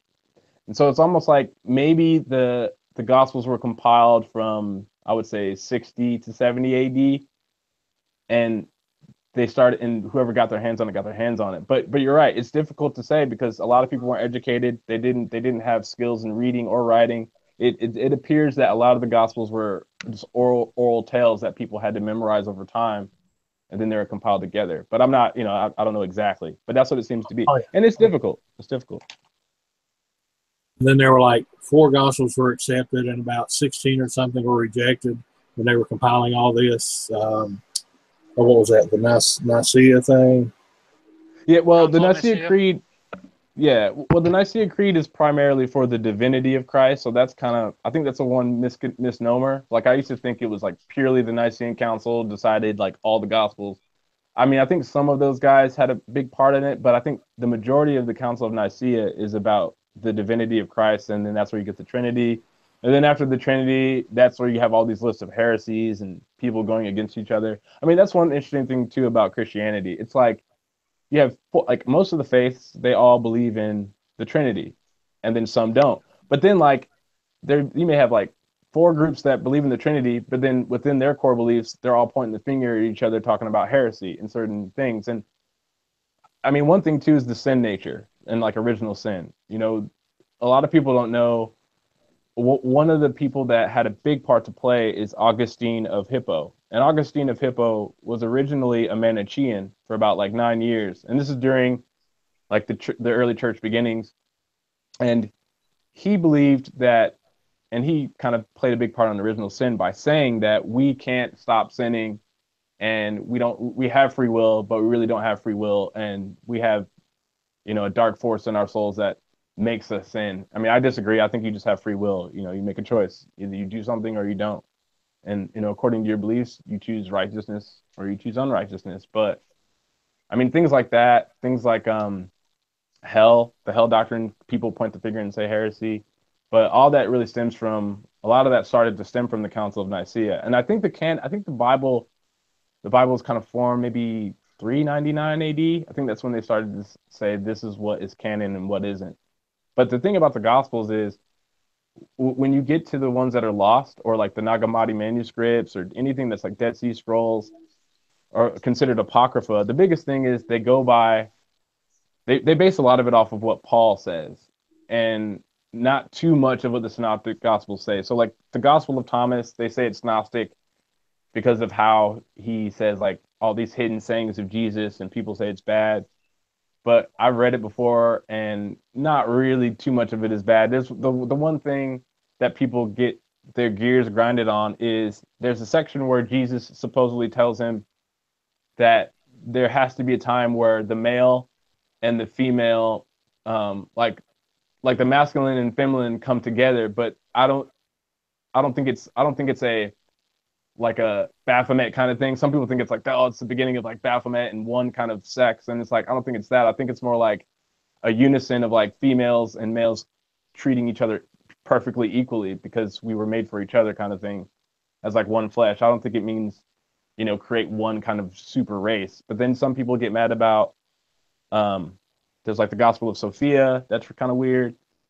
I don't know. It's kind of tough because you can't go back in time and see what these men wanted to say. This is in the Bible because of this, and this is in the Bible because of this, because there's political ploy. Some people thought everything should be in. Some people thought the book of James should have been in the stove. Some people thought the book of Philip or the Gospel of Philip should be in. And then there's kind of there's a few Gospels that are clearly made up.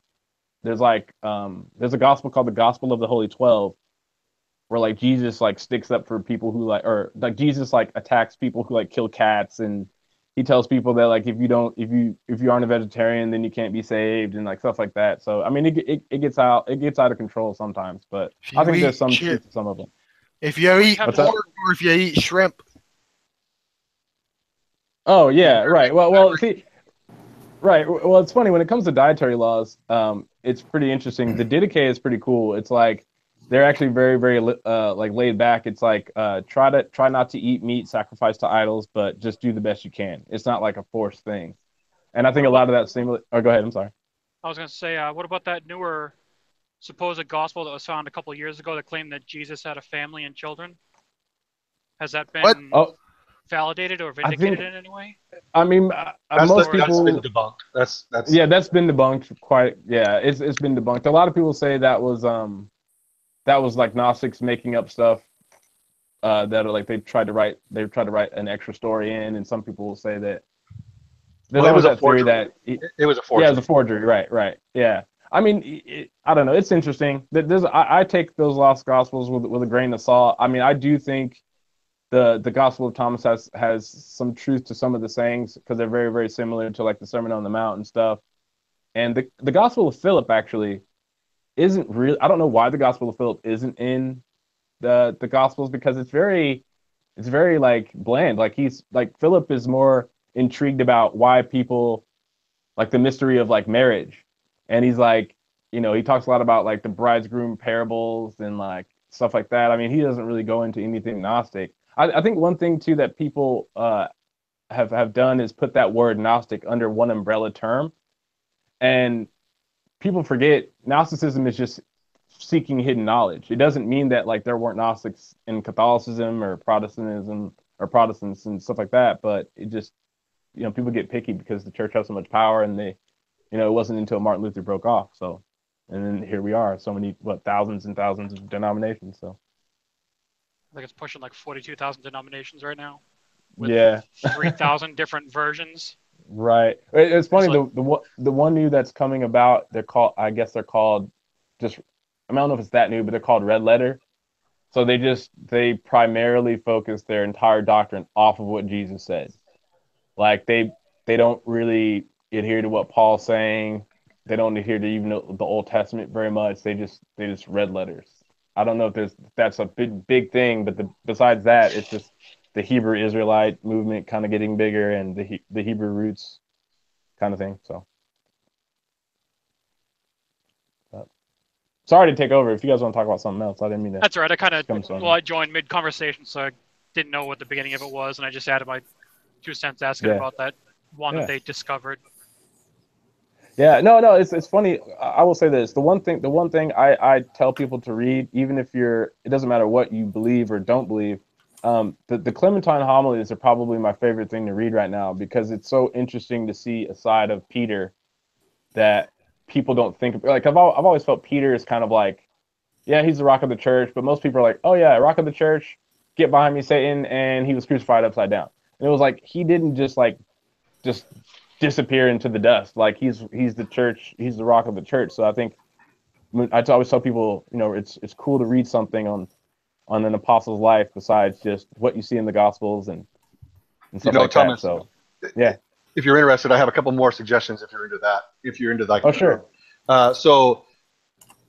Chaim Maccabee, he writes a lot about what's in the Pseudo Clementines, and also Robert Eisenman takes seriously what's written in the Pseudo Clementines. Yeah. Well, when you said rock of the church, I wasn't thinking of a solid foundation. I was thinking of these churches that these people are singing and praising the entire time. Well, it's funny too though. If you look at the translation, it's kind of like when Yeshua was saying rock of the church, I think too many people are thinking like, oh, rock of the church. Like I wouldn't be surprised if when he said it to him, he's like, he meant foundation because in Hebrew it means it's a kifa. And then I know it's like Cephas, maybe to the Greek or something like that, and it ends up being Peter. But I forgot what I think Greek is. It's either Cephas or. I hate to interrupt, but I'd like to make a point. Petros, maybe. Yeah, we're in here talking about the Bible and the technicalities of it, and the chat in the stream is talking about porn. Oh. The chat always deviates, no matter what the subject is in the live chat. You're talking about Cornhub now. Like Hangout will have one subject. The chat, after about 2 minutes, will start to go off on their own tangent. The live chat will be what the after Hangout off air will end up turning into, be pretty much. Well, hey, I'm actually gonna go. I'm gonna listen in, but I gotta finish up work. You guys can kind of go veer off or whatever.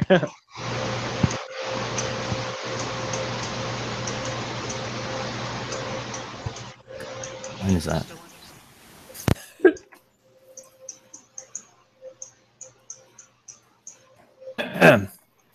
So, well, the Bible's my favorite subject, so keep talking about it. I like listening to people talk about it, but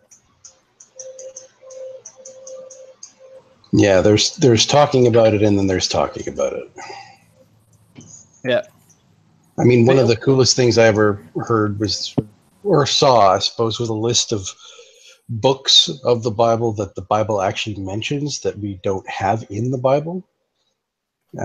Like The Shepherd of Hermanes, for example, was one of those books that was used apparently in churches for a long time, and it's where you got the idea of Jesus being a loving shepherd, and this is sort of the source document for it. But then they just decided, no, we're not going to use that book anymore.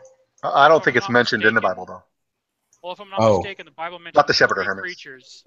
It mentions the behemoth, the leviathan, and the third creature in a book that isn't part of the 66 canonical books. Didn't Aaron Raw point out the similarities between the behemoth and all that shit and real life creatures that we have? Yeah, he was wrong. He was wrong. He was very wrong. How? About the creatures or his translation? Because the behemoth is very resembling of an elephant, honestly. But if you listen to Aaron Ra, yeah, but the behemoth, he talks about the behemoth and the Leviathan. Those are two chaos monsters that are in all types of Middle Eastern. Whales would have been able to be sinking ships and stuff. Well, they were chaos monsters. They Unleash the Kraken! I mean, keep going. I'm honestly interested. They were chaos monsters. So, in some ancient texts, these were who the god fought to create the world out of. They were like, if you read like, what are they called? Like Ugaritic texts, you know, things that the Bible stemmed from. These monsters were gods themselves, the behemoth, the Leviathan. They were called by other names too, but they weren't actual animals that that live today. Their descriptions may resemble some things, but if you really read their descriptions, there's some things that they are not. The Leviathan, for example, is like a serpent. Like in Revelation, they talk about the serpent. That's probably part of the Leviathan combat myth. You'll see in Isaiah, there's pieces of the combat myth that are describing this, Tiamat, Lotan, Rahab, the Leviathan. This is all a monster that the god fought in order to create the world from. It's almost similar to the Greek pantheon fighting the Titans, right? Yeah, exactly. I mean, on another topic. Before we move on, I did kind of want to touch on that because I think that Aaron Ra's point was that a lot of times, like young Earth creationists will use Job as a way of saying that dinosaurs existed alongside man. Right. And so by engaging in that conversation as if Job is talking about an actual creature, and a lot of people that I talk to accept Job to be one of the most poetic books in the Bible, like by far not at all real. I think that he's trying to say that it makes more sense that it would be an elephant or a hippo than it would be a brontosaur. Or, he's wrong, but the problem is he's kind of like I understand like what he's saying, but what Aaron Ra's doing is, and I don't want to take away from his biology or whatever. I'm not saying that, but a lot of times in his biblical scholarship, he's very wrong. He's using the same methodology, right? He's saying yes, the creationists are correct in identifying how, or in how they identify this monster, but they're wrong in the monster they're finding. When we know what the behemoth is from other literature, right? We know what this thing is. One of the biggest things about the behemoth not being an elephant is that there's a root word, right? And that root word is a bovine type of animal. So the behemoth was more of a bull cow-ish type of a monster. So you think So you're saying that the behemoth wasn't like, there wasn't like a parallel to a real thing. Like no. This is like a chaos monster. You're saying that this is 100%. Right, it's a chaos monster. It was more like a figurative monster that they said, or do you think it was like a thing? In Job, you could see that these monsters have been reduced to part of the creation. It's kind of hard to explain, but you can see in Job that these monsters are sort of reduced to the part of creation as opposed to the monsters that everything was created out of. But now with that, this actually just comes to my mind. That could help in a way to justify the sin and corruption of the world. Since these creatures were chaos, they were the opposite of God, which is good. So their essence still exists in a way that is causing the corruption of the world as it is now. All right, really quick, just to chime in. Okay, so I don't think anybody says that though. Well, one thing that would help in a way, Well, one thing they do say, some scholars think that Job was actually written before Genesis. No, it's no way. But no. Some actual scholars are like, it's possible. because they feel, because the only reason why they validate that, and I can see why they tie it, is because that's where you see the serpent Lucifer stepping in the Garden of Eden, but Lucifer is clearly named as a proponent in that story. So that's why some people say that, and also how they introduce Satan. It says from and to, or I go fro and to about the land, and the way that God described, or the way that Satan is described, or the certain serpent is described in Genesis, some people say there's a parallel to it. I mean, I don't know if it's fact, but it's just intriguing. Well, recent scholarship doesn't think that anymore. I know I do. I've heard people say that too. I've heard Aaron Ross say that Job is the oldest book, and recent scholarship has actually dismissed that. That's not the case anymore. And there's internal reasons. I'm trying to find it right here. There's internal reasons as to why they think that, and it has something to do with something that Job mentions. Sorry, I don't know it offhand, but that Job mentions that's okay. that that's all right. That couldn't have been written. You know, they can kind of date it by what he mentions. Like the writing styles and the way things are. No, it's something that he actually mentions. I mean, without going, like I have a. Because I know that they said, I think the book of Moses, I want to say, which is Deuteronomy. Like the first part of it was written by one author, and the second part was written by another. Well, that's the whole first 5 books. Yeah, they could tell that because the writing styles, the way that's if you're trying to follow the idea of Ezra being the author of the whole kit and caboodle, essentially. Yeah, but that's not.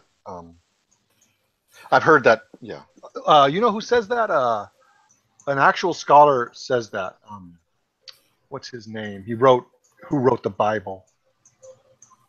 Yeah, I read like 3 books on it, and they're all basically saying that since there isn't really any First Temple writings, that you're basically going off all of the stuff that Ezra was said to have recorded orally when they were dismissed from Babylon.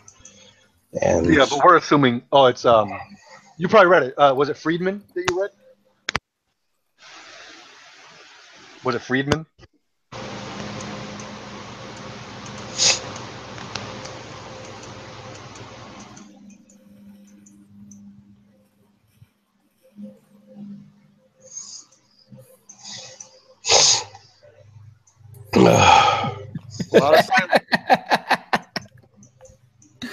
A lot of silence. Oh, sorry, I'm reading something. Thank you. Yeah, I'm testing out my new sound setup by playing Left 4 Dead, and occasionally I zone back into the conversation, and I looked over and it was just this dude breathing and sniffing into the mic. Dude, I got a cold. I'm trying to keep it muted. No, you good, man? No, you good. Made me laugh. Oh, dude, last month, my roommate and I both had bad sinus infection. It like hung on. It seemed like it was like 3 weeks before we got the feeling that there's something up here that really aggravates it. Well, hopefully it doesn't do what happens to me. Usually I get like a pretty bad sinus cold that'll last me 2-3 weeks. Ends up becoming a chest cold that lasts a month. It was almost there. Yeah. Doing a lot better though. Good. I heard a she. I did too. What was that? I think someone's playing Goat Simulator. There was sometimes I used to go into Second Life a whole lot, and people would play little clips from things, and one of them was something about come here and give Daddy some love, and then you would hear meh. You got pretty titties for a little boy. You got pretty titties for a little boy. But anyway, what we're talking about. I don't know what we were talking about, but now we're talking about the new thing I'm going to say to people at the bar when I want them to leave me alone. Got pretty titties for a little boy. Yeah. You know, I don't know if anyone's ever told you this before, but you got some pretty titties for a little boy. Oh, when some guy's got titties, he may go, hey. I mean, what do you do if they say thank you? Yeah, you know what? You ride it. You ride with it. You took a gamble. You end up having a great night in a gay way. You took a gamble. They were into it, so yeah, you can't welch out now. It's time to be gay for a while. They're like, hey, I've been working on it for a couple months. Shit. Yeah, man, I can use my titties like lawnmowers.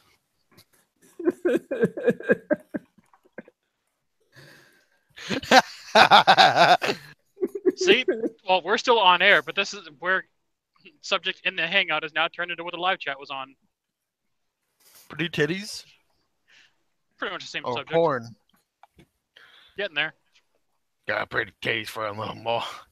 That was bad. Thomas. So apparently you are a Christian, right? Thomas. Thomas. Well, I mean, yeah, yes, Well, I mean, technically, yes. what about your knowledge Yeah, right. I follow the faith. I'm in the faith, right? Yeah, okay. I mean, I don't mean that. No, it's okay. No, I mean, yes, I'm a Christian. Essentially, yes. Are you a filthy, dirty Christian? You're not going to get attacked or nothing. We're not in debate mode. No. It's fine. It's fine. No, but I was just kind of saying that kind of goofy in a way. Just state the obvious, right? Right. But I'm just curious your take on this. Okay, I was talking about the snake in the Garden of Eden or whatever, the devil. Right. Was the serpent in the garden the devil, or was it, as it says, a created beast? Yeah, I was going to ask that earlier too. So really quick. So hold on, give me 1 second. Well, in the ceiling of the Sistine Chapel, it's portrayed as a woman, right? Oh. So and that's from previous mythologies. You asked if the serpent was already in there or was he created, right? Yeah, it was already in there. It was a created. Basically, was it Satan? Animal. It was, right. It was the smartest or craftiest of all beasts or something. All right. So what I can tell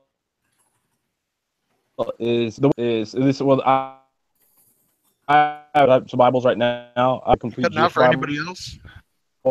Right. No, it says than any wild had made. Yo, is he cutting out for anybody else? Yeah. Yeah, a little bit. Yeah, Thomas, you're going robotic a little bit. All right. Can you hear me now? I heard half of that. No. Can you hear me now? Can you hear me now? Yeah, I can hear you now. Okay, can you hear me now? Yeah, it sounds better now. Oh, I could see some tiles above you. Sorry. Yeah, I'm in my office. So here's that specified. It just says this is losing you again. Kill the video feed on your phone or whatever device you use, and it should help. Might need to cut your bandwidth. No, is that better? You should delete System 32. It'll speed you up. No. Don't come back. Nobody falls for that anymore. Come on, calm down. Well, the only problem is those who understand what it means knows what it would do to their computer, and those that would be capable of doing it. Those who don't understand the joke aren't capable of accessing that. Yeah. Well, you'll notice I'm not gonna. I might tell Kent Hovind to do it because a Christian like him he wouldn't get the joke and think I'm serious. Or the whole and I'd get to enjoy. Yeah, then I'd get to enjoy the sound of him roboting into the distance. Oh, his computer was just dead. Yeah. You can't even fix that. It's junk at that point. Yeah. I don't know how, but my mom hired this one employee. The computer is going to start evolving at that point. Yeah, my mom hired this one employee. She's the agent where she works at for Farmers Insurance, right? She hires this one employee to be a secretary, and this woman, she comes back, and she somehow deletes all the browsers from her computer. There he is. Every single one of the browsers. Did she just does it work? Icon? No, she outright uninstalled all the browsers. How do you? Nice. And that dude had to come in with a CD to get the browsers back. Yeah, I needed the drivers to get the shit back on there. Yeah. Thomas, you want to do a mic check? Yeah, check. Can you hear me? Oh yeah, you're fine now, dude. Okay, so just really quick. An echo from you. That's all. Okay, just really quick. So just let you know, the Bible that I'm reading from is the Jewish Bible, so the translation is different than most. I don't know if you're familiar with it, but it just says, "Now the serpent was more crafty than any wild animal, which Adonai God had made." So the interesting thing here, it's difficult because for me, the way I interpreted it is as it's assumed that Lucifer has taken on a form, and it's happened to be the serpent. I mean, it's difficult because obviously God, in my worldview, God's created snakes, but it doesn't mean that because Lucifer chose to be a serpent, all serpents are demons. So I think in this case, I mean, just by how the story goes, and I'm not one of those believers who thinks that like all of like the first 5 books are exactly correct. I'm not in that kind of camp. So not a full literalist. Yeah, not especially not in Genesis. There's only parts of it where I'm like, okay, I can see how that's right. But then sometimes when you get to lineage, sometimes I'm like, okay, it isn't that it's like preposterous. Sometimes I'm just like, okay, this is a little too much. But I will say this. So sometimes I take out the overall message, and part of it is for me like I'm starting to be in that camp that says Moses didn't have enough discernment to tell that Lucifer was taking on the form of God, because after Adam bit the apple, after Adam bites that apple, he fully disobeys God, and man is now under, or they can be under influence from Lucifer. And so I think I've always thought that there's something iffy about the Old Testament. You know how people say, oh, I don't believe in the Old Testament, it's an evil God. Well, I don't see it as an evil God. I think it's just a lot of the men in the Bible or the stories that I see, they've been just deceived. Like, for example, I used to be angry about why does God have to use a serpent as a rod for Moses? And there's a couple people who do studies on it, and it's just God kind of lets Lucifer rule over, or lets Lucifer influence kind of like good and evil that you have. You choose good or evil. And so that's how evil is let loose into the world. Because in the beginning of the Genesis, it's actually God makes the world for man. It doesn't say that in any Bible. It doesn't say, oh, I made it so I can test you. So it's kind of the basis is after Adam bites that apple, it's almost like a legal binding contract that you've broken. So now you're not perfect. So now you have to be able to discern with your own wisdom. And I've always felt. I'm sorry. Go ahead. I was gonna say it was more like bites the bullet. Now you're roboting. Yep. Now Heavy's going full robot. Yeah. Fucking hell, Thomas! You brought in a plague. Sorry. Oh, right. That's the next plague. The plague of bots. Right. No, or the black goo, as all the conspiracy theorist people say, the black goo. There you go, Heavy. The whole overtaking of nanotechnology, turning everything into puddles.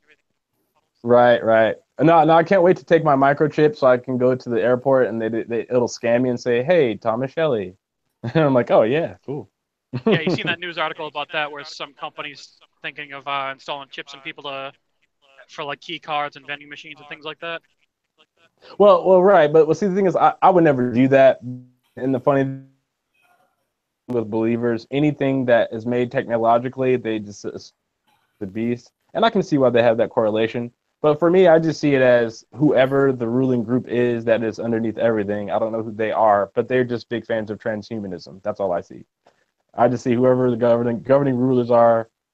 I don't know, people talk about conspiracy. I don't want to get too deep into that hole, but it seems like the society wants transhumanism and they want robots and they want kind of like a Blade Runner world. So if that's what they want, that's fine, but I have to be set apart. If you want conspiracy stuff, we can shoot you over to Red's Rhetoric channel where he deals with flat earthers and people who are fans of Alex Jones and all his. Do you have a credit card that taps? Like you put it on there, it taps, and it does the transaction just by holding the credit card to the. Oh, you mean the phone? No, your credit card. Say your phones do that too nowadays. Yeah. But that's an RFID chip in the new credit cards, and it works pretty great. It's paying by tap, they call it. So you just tap your credit card, and poof, And of course, you carry around that thing with you all the time, but it's an RFID chip. So If somebody gets close enough, they can scan that RFID signal and get your credit yeah, card information. there's a guy who sells RFID blocking wallets. He's I actually have one. And he did a Google TED Talk or something like that, in which he actually had people. He showed people their credit card information because he had a scanner, and he walked through the crowd and picked out their IDs, and he's like, "Yeah, I can clone your credit card now. So you want one of these wallets?" Yeah, I started to say, be careful what you bump into. Sorry, guys. Thomas, do you have access to the side chat? Thomas.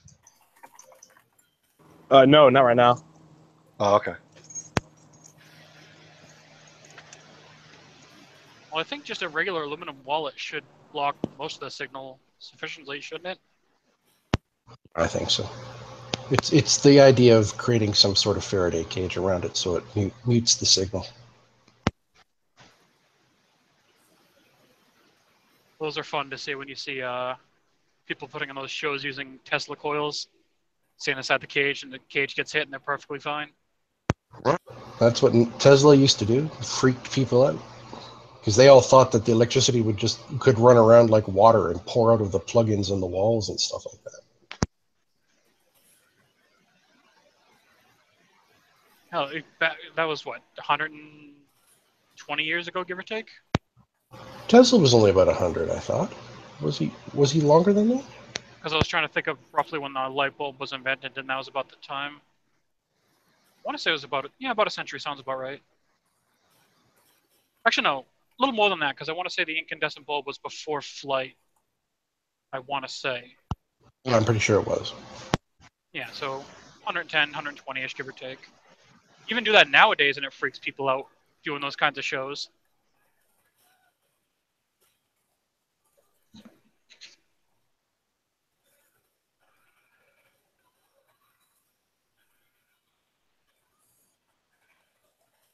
You know, if y'all wanted, I could bring up a kind of touchy topic that would be decent to debate on.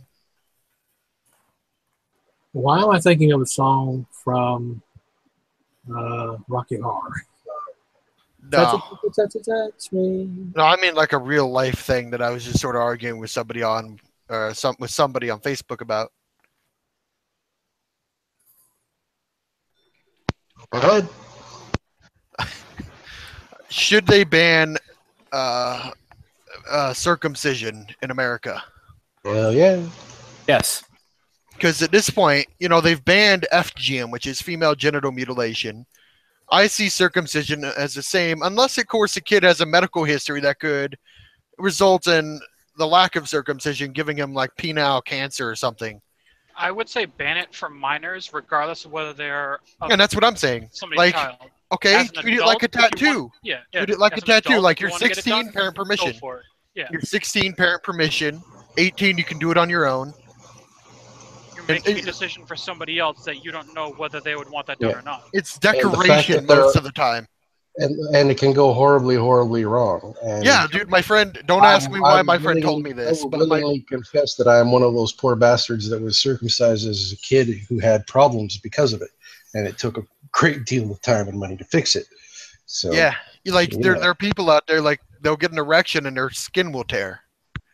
Yeah, or basically because they've cut so much skin off, any erection you get pulls your balls up halfway up your penis shaft, so that any attempt to actually thrust causes you to slam your balls into everything. These can, like, I can see, like, originally it would help with diseases and stuff, but we have medicine for those diseases now. We do. Well, one thing about circumcision, you can't really compare it to the thing they do to the girls.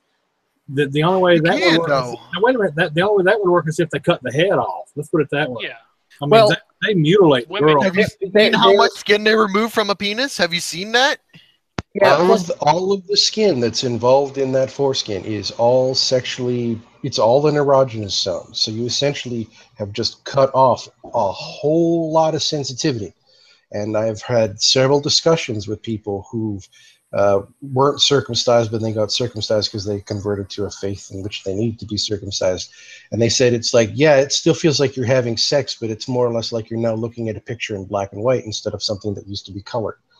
And there's a massive difference between their experience. It deadens the sensation, absolutely. Now here's the thing, Heavy. Here's my problem with what you said, Heavy. It doesn't fucking matter what the severity is. It's worse if I slap an old lady than if I slap a young woman, but it's still fucking bad, isn't it? Well, I'm kind of course, I'm coming from the point where, like, I still have all original parts except for some teeth. So yeah. I really can't say. You're going to need new elbows soon, aren't you? Say what? I can't say it. You're going to become a robot soon. You're going to be the Heavy Terminator. Well, no, I've still got all the parts, just missing some teeth. That's all. Yeah. I got my gallbladder taken out years ago. That was an interesting night. Aside from that, I'm pretty much 100%.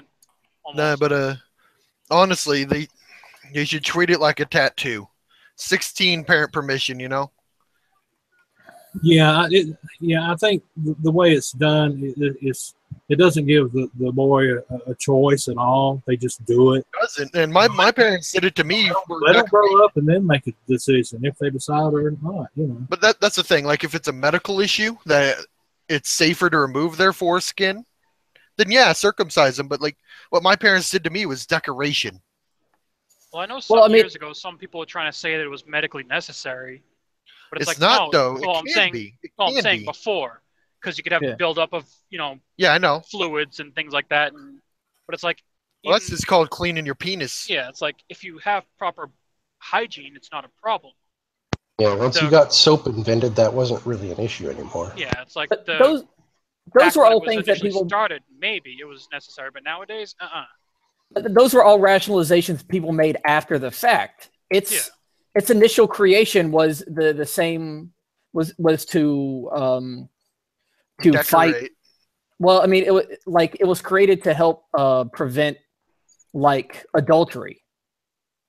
Like its creation was 100% that. Like the guy that created it, the dude that created some cereal, I think cornflakes or something, created it because he thought that it would prevent masturbation, alcoholism. Are you talking about graham crackers? I've heard that used in association. The guy who made cornflakes thought if you ate a bland diet, it would help reduce incidence of masturbation. What the fuck? Like what the fuck? Look this up, and you will go, what the hell? Cornflakes exist because of some guy who didn't like to jerk off. You know what I'm wondering is what dude looked at a cow's udders and thought, I want to drink what comes out of those. Probably the same guy who looked at this woman and said the exact same thing. Thought of his mama's milk and was like, that's a cow. That makes milk too. She's got milk. That cow's got milk. Are they the same flavor? Let's test. There is one thing that's a condition or something that can happen to men or boys, whatever, is that the foreskin is so tight that if it happens to go past the head, it will get stuck there, and they have to have an operation. I don't think that's real common. Yeah, but what I'm saying is if they have like a medical requirement. If you have a medical requirement, circumcision is fine, but it's not fine as decoration. Yeah. But I want him to look like his father. Like my mom had me circumcised because she overheard my grandpa saying he wished he was circumcised. God damn it, Grandpa. Well, I had a real good friend of mine. Well, he was my lover, in fact, years ago. Lover? Yeah. Oh, I didn't know that about you, Heavy.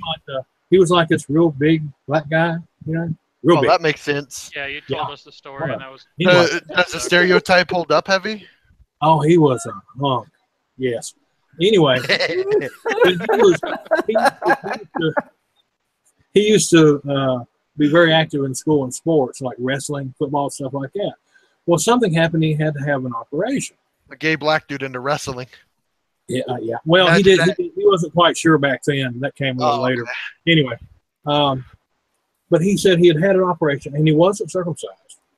But after the operation, he woke up and they had circumcised him, and he's like in his mid-teens. He said he thought that thing would never heal. I kill somebody if they do that to me. but they circumcised him and didn't, and I guess it was without his parents' permission or anything. So the doctors just got needles and poked his penis for an hour for no fucking reason without permission. Well, at least they didn't paint it gold. Wow. Yeah, and this was years ago. I should assume they probably couldn't. A lawsuit for that probably wouldn't really happen. Especially because he's black, maybe, if it was that long ago. Yeah. I don't know how old Heavy is. Oh, yeah, he said 60. Oh, I missed something. I'm 63. Yeah, So... Yeah, Mike mentioned that a lawsuit probably wouldn't have been successful. In the 70s, and I mentioned, take?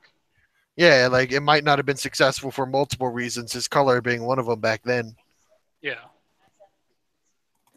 But at least it's a good thing that's changed. I still didn't catch that. I'm sorry. Well, it's like you said he woke up and he was circumcised, and I'm like, nowadays, if you try to sue for that, they'd lose their license. But back then, when it happened, like trying to get a lawsuit at that time, plus him being black, it probably didn't happen, even if they tried, you know? Yeah, I got you. Yeah. I guess when you're a trucker for so long, you get kind of desperate, and then you find out you're gay. Trucker? What are you trying to say? I don't know. I'm messing with Heavy. His name is Heavy Hauler. Yeah. Yeah. Well, it's like I was gonna say, what are you trying to say about me? I'm driving a truck right now. What the hell is this going? You're gonna be really cold one night, and there's gonna be a guy nearby, and then you're gonna wake up gay, and you're gonna accept it. What about that? What do you think about people who say that gay isn't like a switch that you can't turn it on and off? I call those kind of people bi. Do you think that people can just become gay? Nope. They may be exposed to it and don't realize it till later. Maybe that's how he was, and I've talked to other guys too. Like when it was like they maybe had an interest, but they didn't really. They were in denial, more or less. Well, if you study about ancient cultures at all, a lot of the ancient cultures had a very strong opinion that everybody was bi. That was just kind of the thing, that sometimes you'd be born and you would go one way or the other, but that it was like, yeah, in Rome it was considered odd for you not to have both a male and female lover. Well, I want to say it was I don't know it was wrong. It was you were considered odd if you didn't. That was the thing. It was considered the norm, and so someone who decided they wanted to be like heterosexual or homosexual. In just choosing one was considered a bit of an outlier. You were treated a bit oddly, but it seemed like I heard wrong, but I want to say it was the Spartans that they would usually pair off as like a training group for like a young person and a seasoned veteran, and they would usually have relations. That was possible. It was also done in Greek culture. It was considered a sort of a rite of passage, although they tried to use a Roman or wait, they considered being fucked by your teacher a rite of passage? Well, it wasn't meant to be an abusive thing. It was meant to be you were supposed to be taught how to make love, essentially, and it was done man to man. Like, who else would teach a man what makes sex feel good but another man? that was the idea. Like, why would a woman understand how to teach a man how to have sex, sort of thing? I get it. I get the reasoning, but it's still bizarre. Well, by our standards, by theirs, what we do nowadays would have been odd. Oh, of course. That's because there's like 1,000 years easy. I don't know. I don't do times. No, the Dark Ages came along and everybody needed to breed as much as possible. So the idea of people wasting their time just having a pleasant sexual experience with their own gender had to become an abomination because you needed to breed as many warriors as possible. And then guess who took power? The Catholics. They were in charge. That's why that happened. There is one benefit that did come from that, and that is the 10% of the Anglo-Saxon population has a resistance to HIV due to the similarity of the virus to the Black Plague.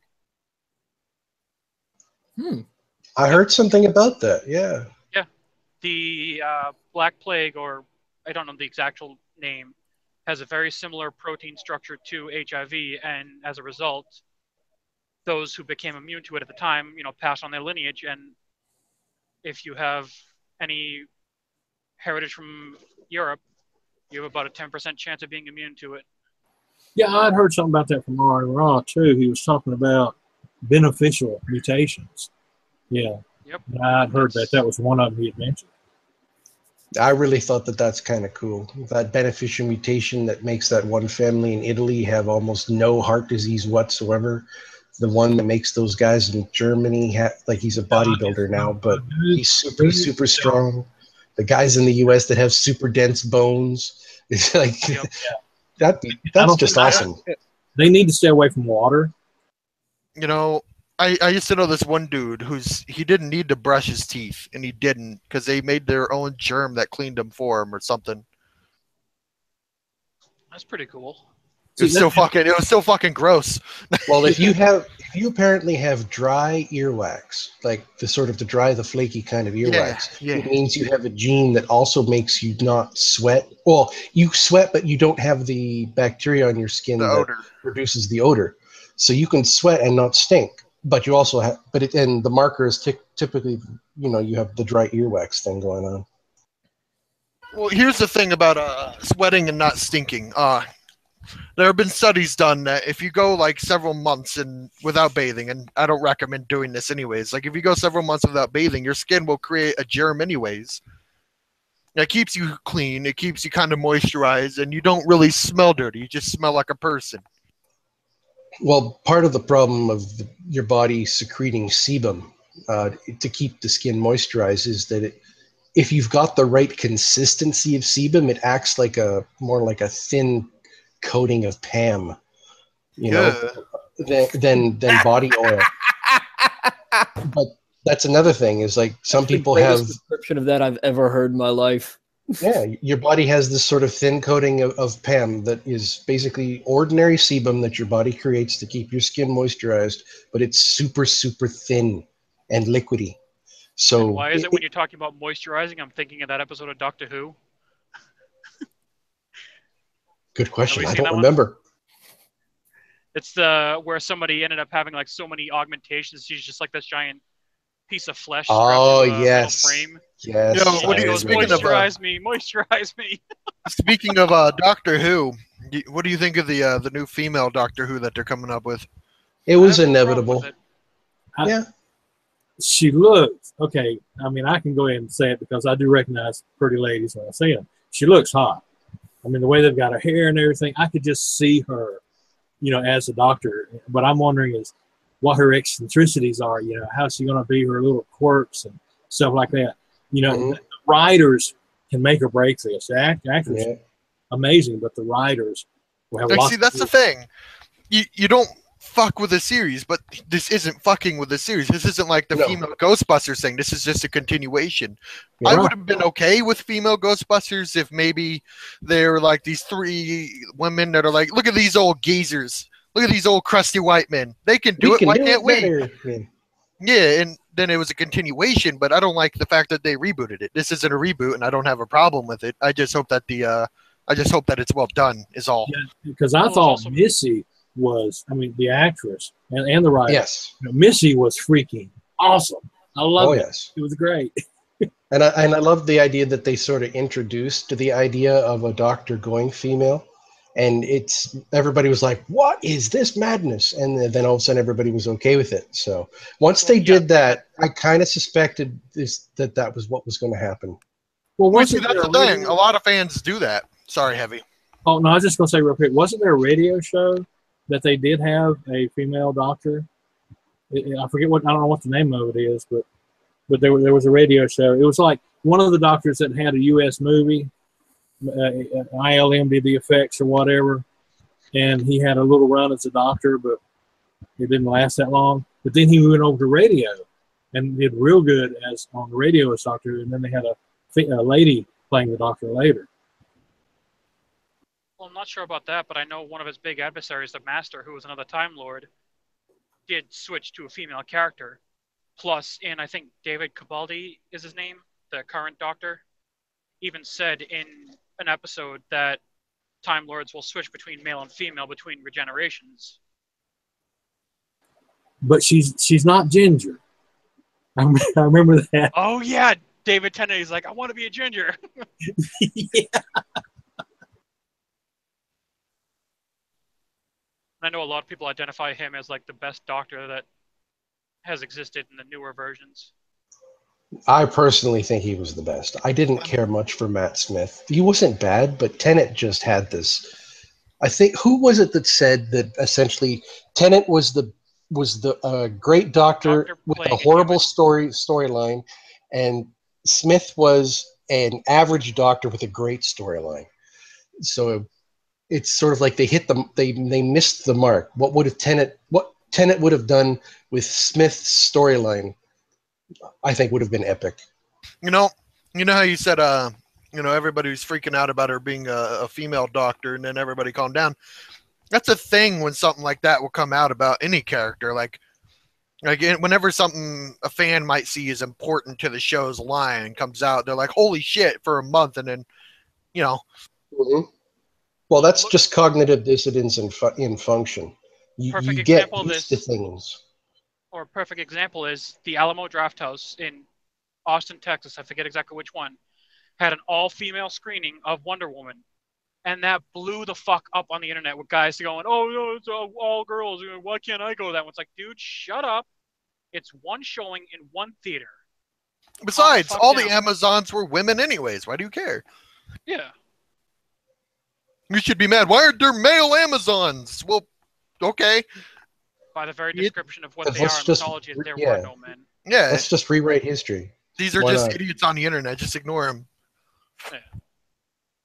Yeah, I haven't seen Wonder Woman yet. I may get around to it. But what I saw of the actress in the Batman Superman thing, she was awesome. And then a lot of the scenes, they have like on YouTube, of course, you can almost watch a whole movie on YouTube. Oh, here's this scene, that scene, the other scene. And she was magnificent from what I could see. And she was absolutely amazing.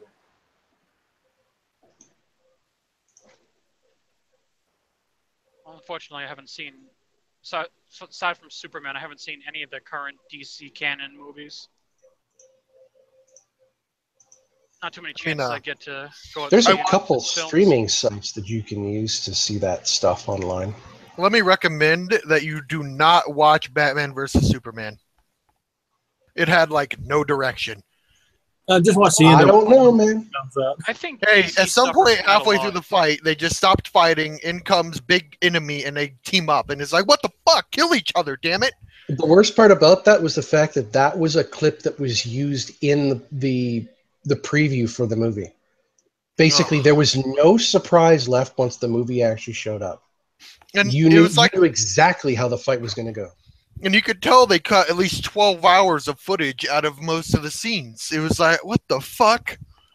Well, the only thing the major problem I see with DC is that I think a lot of their stories are too dark to be able to make them good movies. Which is like with Marvel, they're light enough to where everybody can watch them, and they've been banging out every single one that they've put out. But aside from Nolan's Batmans, DC does not have a good history of making good movies. There was an explanation somebody made about that. It was the fact that I think Marvel has a sort of creative freedom to make these movies, and yet Universal owns DC, and they have to make constant approval checks for everything. So it's being micromanaged to death, apparently, because they don't have the same freedom that Marvel does to make the movie. If they want to make it a success looked like that Marvel, up. They can't. Like, stories-wise, the animations of DC are awesome. The shows I've watched have been very good, but there's a lot of dark stuff that just can't go to the screen very well. Like, look at Suicide Squad. That was supposed to be it's supposed to be dark and gritty. It was, as far as I know, it was very like comical and jokey, and people hated it. In fact, they even said that with all the scenes between Joker and God damn it, now of all times to forget her name. Harley. I was going to say Haley. I don't know why. I was a letter off. Anyways, between all the scenes with Joker and Harley, what the fuck? They deleted so much that they could make a whole movie out of it.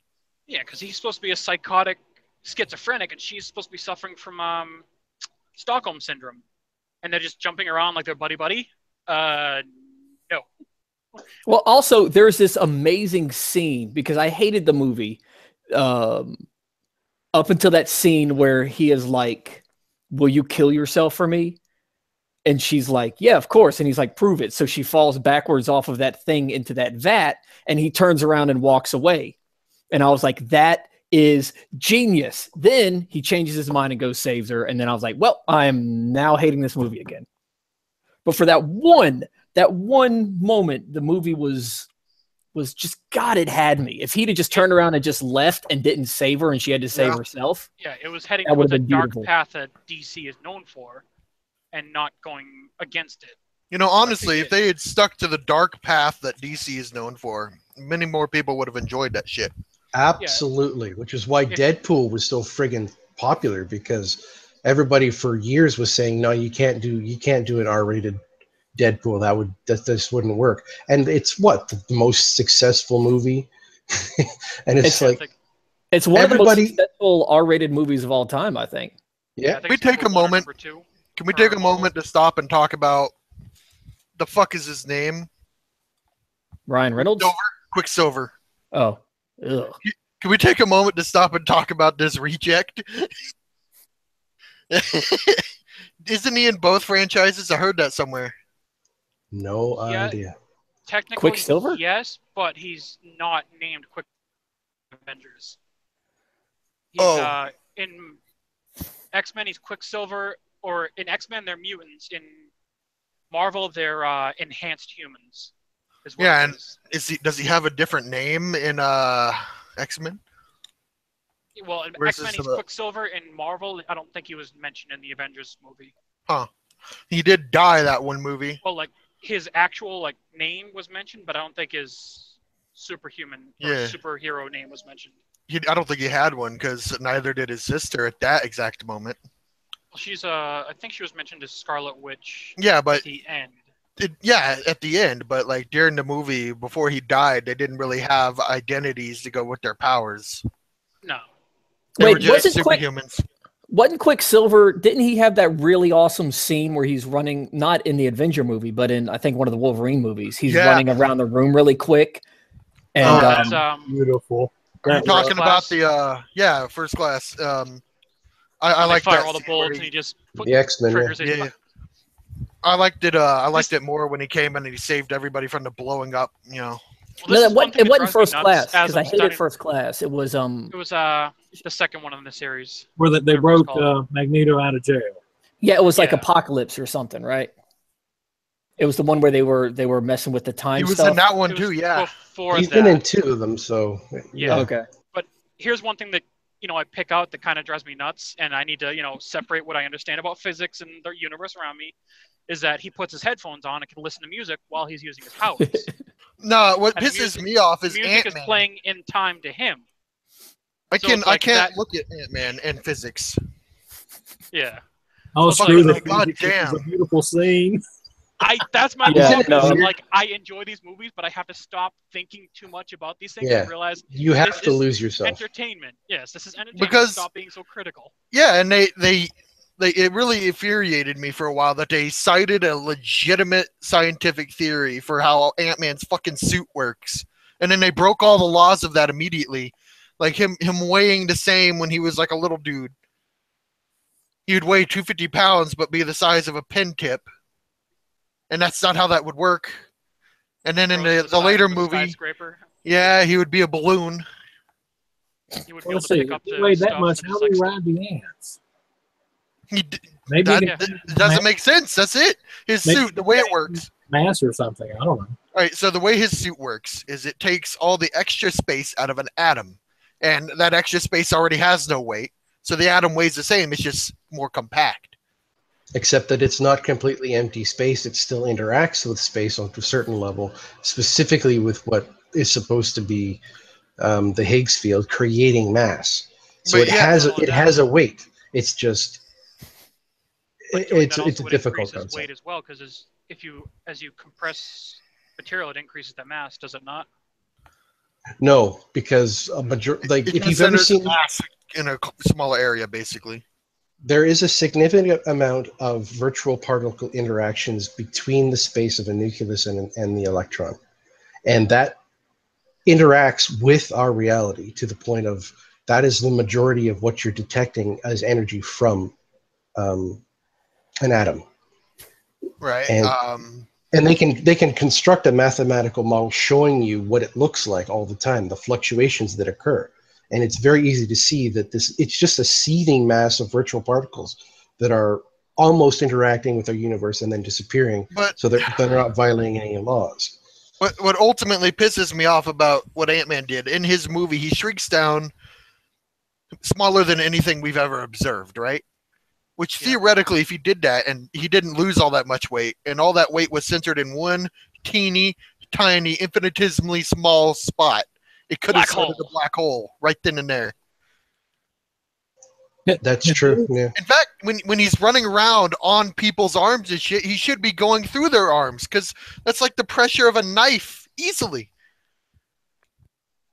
It's like the size of a pin tip. I'm sorry. Has anyone read the novel Fantastic Voyage by Isaac Asimov? I wish, no. Yeah. Oh, the novel is awesome. They were trying to explain how they shrink things down, and it was something about they're actually a projection through hyperspace or some weird thing, and when they had to be very careful not to bump real hard against things or something, or if the Proteus, which was beautiful by the way in the movie, if the Proteus hit something really hard, it would just shatter.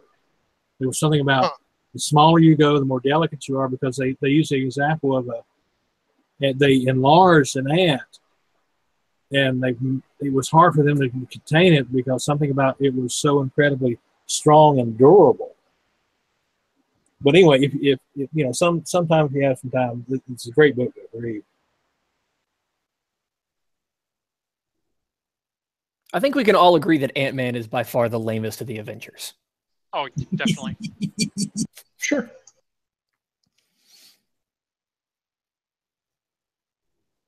Well, we have Giant. That was pretty cool. We have Thor Ragnarok coming out later this year. Yes. Looking forward to that. Then we have Guardians of the Galaxy 2 just came out recently, right? Yes. A couple months ago. Haven't seen I that put yet. a link in the side chat. That site's a streaming site. You typically will find a lot of movies on there. I'll have to see if I can check it later on when I'm off. Make sure you have ad blocker. Absolutely make sure you have ad blocker and a script blocker. Well, I'm on mobile, so I can't do that. Yeah. How much damage can they do if I looked at it for 2 seconds? Well, they could download malware constantly. All you need to do is even access some sites, and you've got a problem.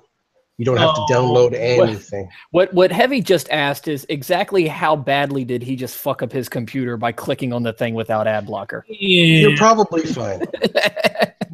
But I would the ad blocker I use is uBlock. So just get uBlock, something like that. I have several of them, and AdBlock Plus is useful for YouTube because, you know, and uBlock is good for halting scripts, but there's actual script stoppers that you can get if you're concerned about that sort of thing. Well, I can always run the Microsoft Safety Scan. Or just set your computer on fire and buy a new one. Yeah. We just lost Heavy. Run a Microsoft Safety Scan. Gone. He's being hacked. I was about to tell him he should download He's back. CC Cleaner. It's CC Cleaner. Oh, sorry. No, I'm trying to talk to you, actually. It's CC Cleaner. Make sure you download CC Cleaner and scan every now and then to get the crap off your computer. Yeah, I hadn't heard of that one. A lot of times I use the Microsoft Safety Scan, and right when I mentioned it, I went up and clicked on it and forgot to go open a new tab. Whoops. CC Scan? No, it's like Cleaner with an extra C. Oh, Cleaner. Oh, C two Cleaner. C's. Cleaner. Okay. All right.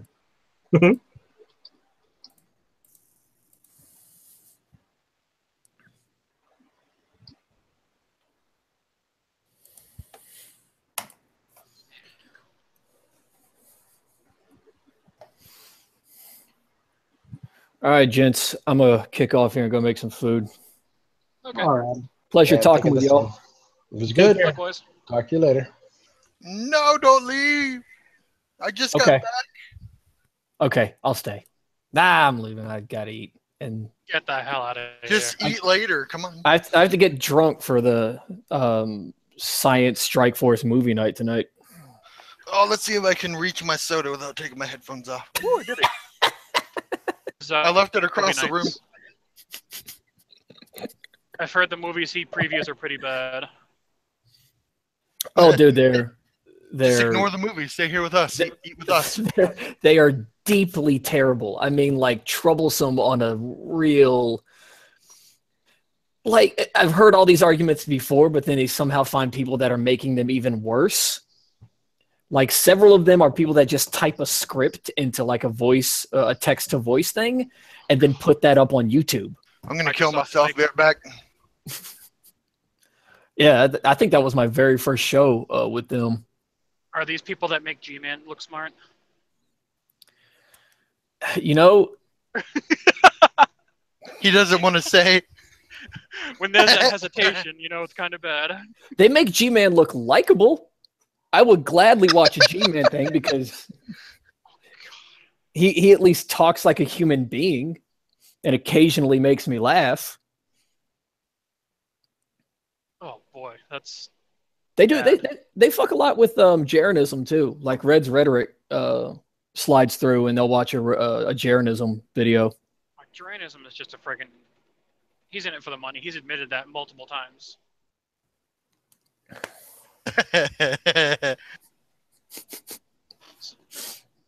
You know, Heavy, I typed that out and it works. I'm going on in the side chat. Yeah, you can put links in there, yeah. Yeah. I typed it out and it works. I couldn't just go grab the link because it would autocorrect to a specific video. And I don't want to share that part of my life with you guys. Bookmarking porn, are we? No bookmarking. I just visit it every day. You just got the entire URL memorized at this point. Yeah, more or less. My computer does. It's like burned into the screen there. I wish I had a Pornhub link burned into my monitor. That would be great.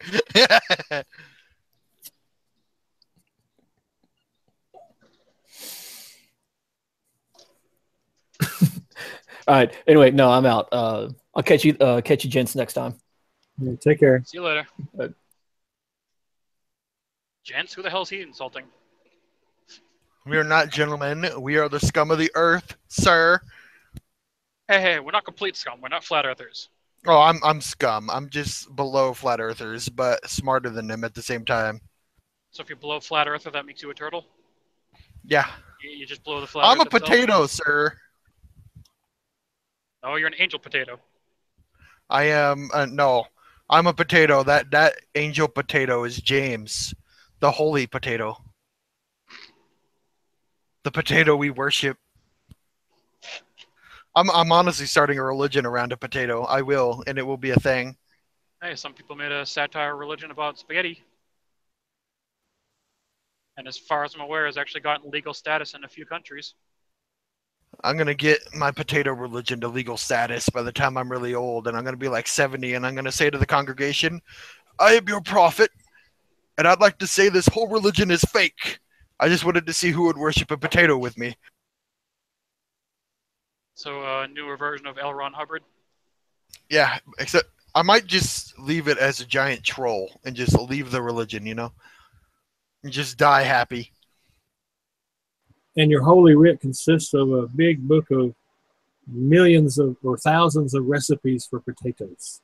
Yeah, but you have to give thanks to the holy potato, the Lord of Starchiness, James, before you eat potato. Don't forget to starch your shorts. Yeah, yeah. Hey, there you go. Holy underwear. Starch shorts. Underwear. Wear your holy underwear. If you die while wearing your holy underwear, no, you can't take holy underwear. The Mormons already have that. Nah, man, the holy underwear, if you're wearing it when you die, you get to go and eat potatoes with James in heaven. You get to eat his children in front of him. I have evidence that James has interfered in humanity before. You remember how the Irish were starving and then all of a sudden they had a GMO potato? Potato famine. That was James. Yeah.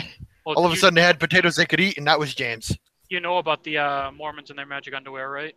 I did not know about the Mormons and their magic underwear. It's a fun read when you get a chance. You just sit there and go, what the fuck? What the fuck? Yo, last time a Mormon or whatever showed up at my house, they asked me, would you like to hear about Jesus Christ today or something, right? The normal spiel. Probably Jehovah's Witness. I asked them, can I ask you a question first? And depending on your answer, I might let you in and we'll talk about Jesus. And they're like, okay, go ahead and ask us. And I'm like, if somebody showed up at your house wearing a suit and you open your door and they pull open the suit and they're wearing an upside down cross as a shirt, like that's the pattern on the shirt, and they say, would you like to talk about our Savior and destroyer and protector, Satan? What would you do? And they said, I would close my door. And I'm like, do unto others as you would do unto them. And I slam my door. Well, one thing a lot of people don't understand is the upside down cross isn't necessarily satanic. It's the St. Peter's cross. It's disrespect to God, though, is the idea, I think. No. There was a saint. What? I do want to say it was St. Peter that was crucified and said that he wasn't righteous enough to be crucified the way that the Lord was and wanted his crucifixion upside down. And that's why that exists. And because certain sects saw that as heresy, that's why it's considered satanic now. But if you look at the actual history, it wasn't. It was somebody saying he wasn't worthy of the death in which the Savior died of. So he wanted to die in a similar way, or his death was in a similar way, but not the same, you know? Huh. Yeah. I'm fairly certain it is St. Peter's cross. I could be wrong. But you can probably just Google the origins of the upside down cross and it'll lead you to it.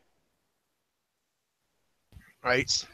See, like, it's this little, like, random bits of information I have that makes me sound smart, but if you actually delve deep in the subject, my eyes just glass over. You see, I would be like that, but the random bits of information I have are trivial and don't matter in any situation. Like, for instance, did you know that the reason most dogs will lick your face before you train them that means affection? Like a puppy will lick your face because in the wild, a wolf pup would lick its mother's muzzle so that she would regurgitate and it could eat. Yep. Oh, joy. Yeah. Yep, your dog wanted you to puke on its face. How do you puppy, feel, if Heavy? it's licking you in the face, it's hungry and wants you to throw up for it. So are you supposed to try to break them of that habit, or? It happens naturally. They sort of learn that humans enjoy the lick, so it means affection to them.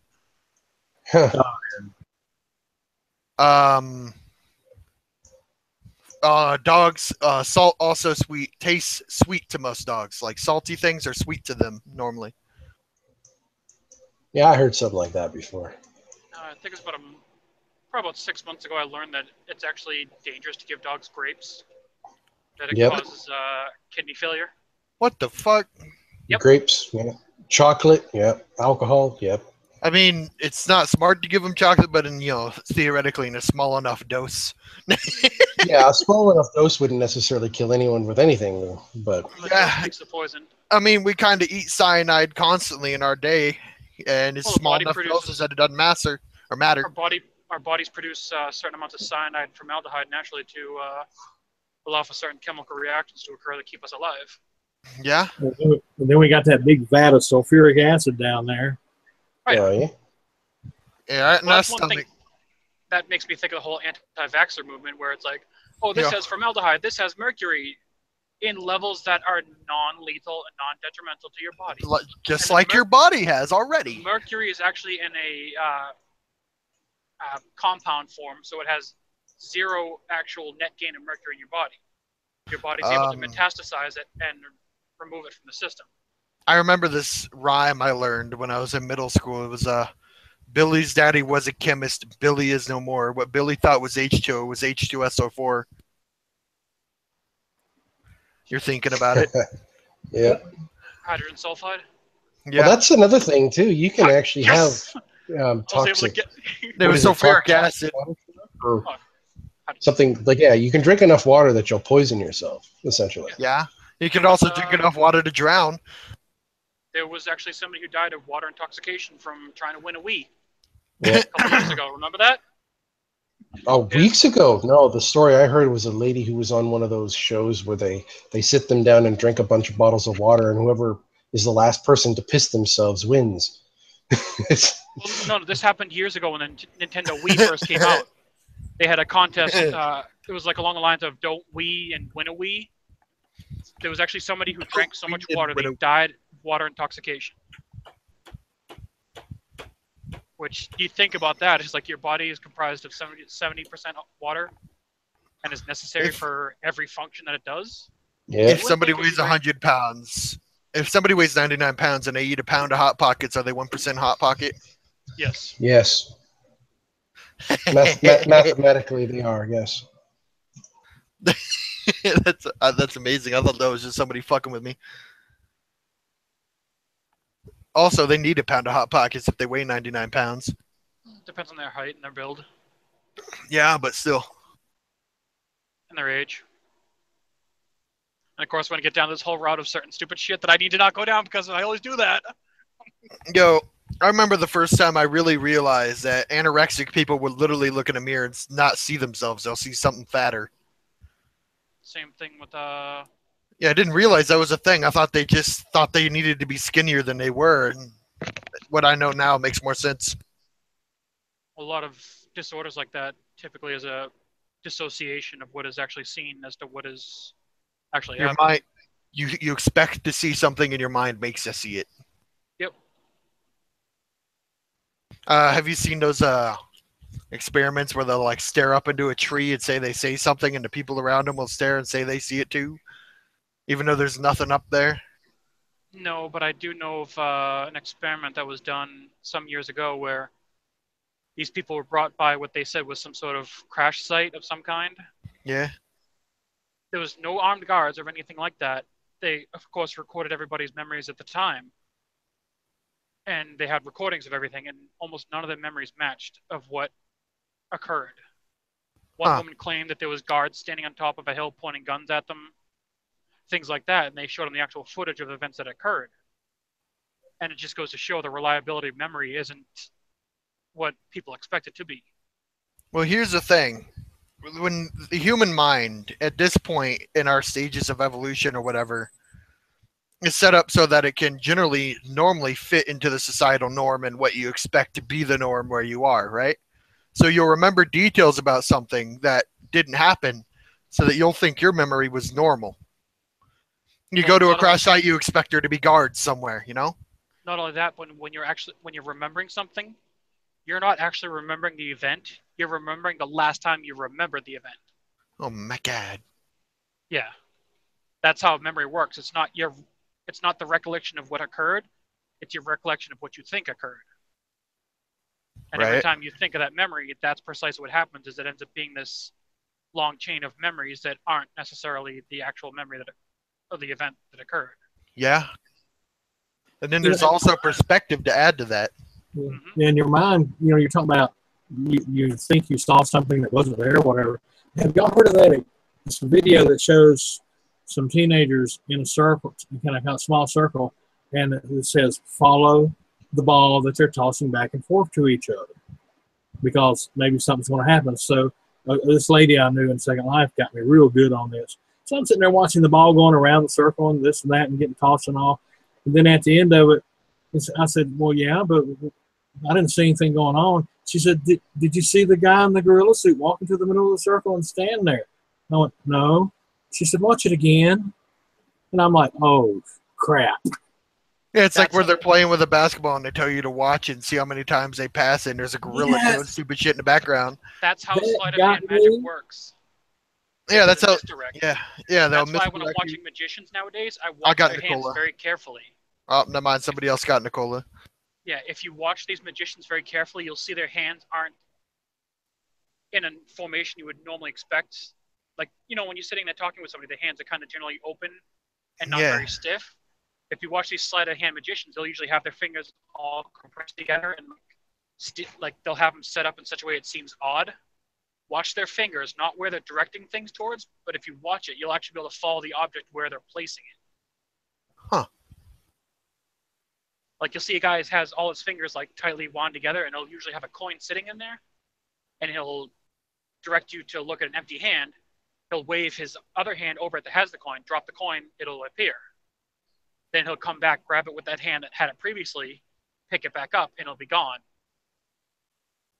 A lot of sleight of hand magic works that way. If you look at Matt Dillahunty, does a lot of sleight of hand magic, and he explains a lot of these things that people do to trick the mind into thinking something's there that's not. Yeah. Which is pretty fascinating when you think about stuff like that. That is so easy to trick the mind into thinking something that's not really there. Shut up, you.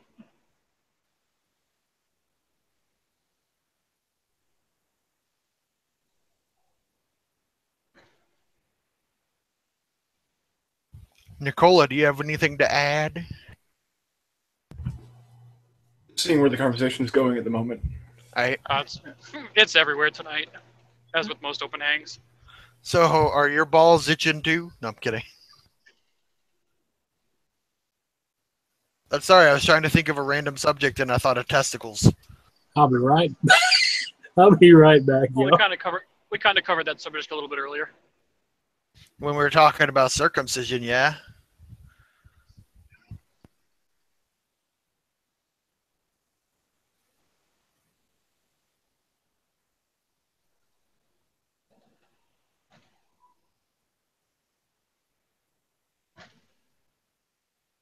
Alarm! Run! Have you been catching up on Dragon Ball Super, Mike? Say again? Have you been catching up on Dragon Ball Super? Breaking up, but I heard Dragon Ball Super. Yeah, have Correct? you been catching up on that? Yeah, I'm up to episode 100 right now. So you're not quite at the tournament itself yet. Yeah, they're fighting. There's been one universe has been eliminated. Oh yeah, you're there now. Okay, cool. Goku's was about to take on Jiren, I think his name is. Oh, excuse me, that was gross. I'm just waiting Yeah, to that see was Goku pathetic. I barely heard it. Come on, man. Nah, man, it's because I was just sort of letting it out. I wasn't forcing it. If I had forced it, man, you would be blown away from your monitor. And have me a card ready. That's a 10. Scare off the entire chat. Do you think Steve's just sort of sitting at his monitor listening to how this goes? Probably just going, what is wrong with these people? He's probably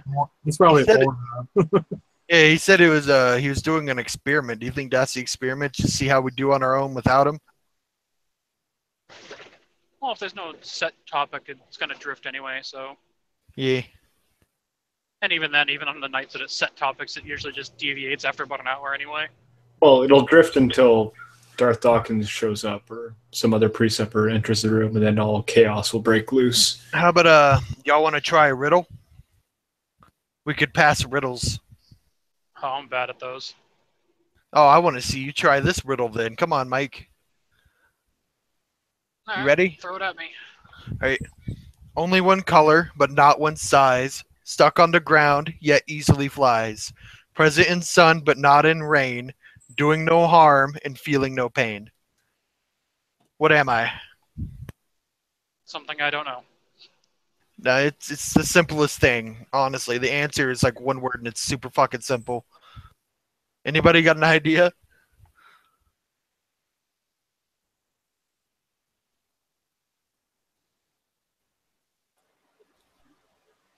No. Yes. Y'all aren't even gonna guess. Well, I got distracted and I didn't hear it all. So that's my excuse, and I'm standing by it. Just had a senior moment.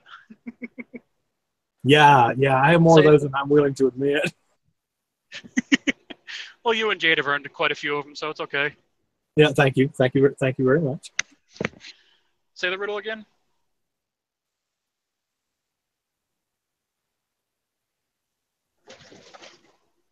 Only one color, but not one size. Stuck on the ground, yet easily flies. Present in sun, but not in rain. Doing no harm and feeling no pain.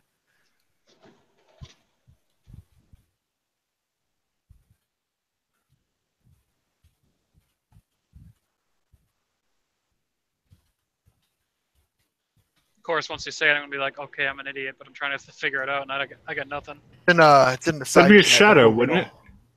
Yeah, Nicola got it. It's a shadow. Him smart.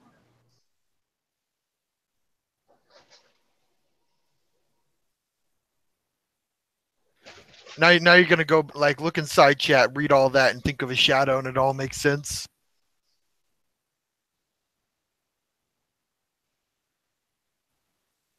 Well, technically, it could be present during the rain if you're in what's called a sun shower.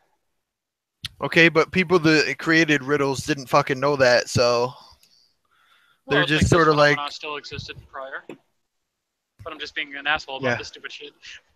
See, this is the kind of crap I'm talking about. This is what I do. I overanalyze stuff. You overanalyze stuff that makes you look like an idiot.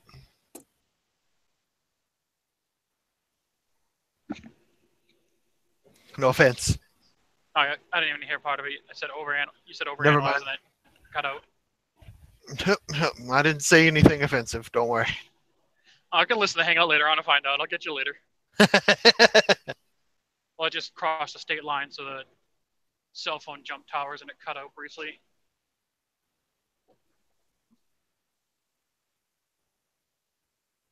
It's probably still doing it right now.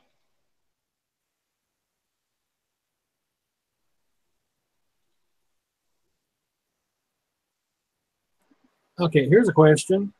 Has anyone ever gotten a really straight answer that makes sense out of a flat earther? No, because the last flat earther I talked to was Tex, and the first one too. Okay, I just wanted to make sure it wasn't just me. No, they're just like evangelicals and pre-suppers. They will not give a straight answer ever. Yeah. I had one question. Not within an after hour of trying to get it. 2 hours. Oh, sorry. I was just expounding on what I said. Go ahead. Oh, no, I was going to say on Facebook, I had one question. And after 2 hours, over 2 hours of bullshit back and, well, his bullshit, I never did get an answer, really. It was about density and what is gravity.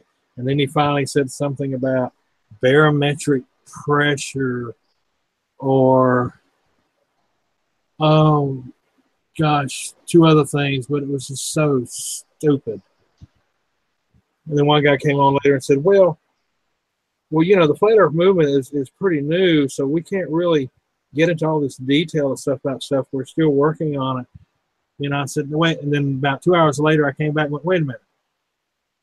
People have been believing the earth is flat since biblical times. Ain't y'all had enough? Ain't they had enough to figure this shit out by now? No, I mean, you know, just saying. I want to see the whole idea of people believing the earth was flat back then was just to try to make ourselves feel more intelligent. Much in the way we thought that Neanderthals were these primitive morons, but in societies, they were actually pretty smart. It's just a way of making ourselves feel better about ourselves. Compared to the science that we have now, the Romans were primitive morons. Oh, yeah. But then again, so is most of society today. Just some hillbilly bumpkin living in a fucking trailer, kissing his sister. That's uncivilized moronacy. Now look here, you young whippersnapper. Just because I was born and raised in a trailer don't mean you have to be insulting. Kiss my grits. Now listen to here, you young whippersnapper. I didn't work 50. I didn't work 50 years. I divorced my wife. Will she still be my sister? By a little millennial shit like you.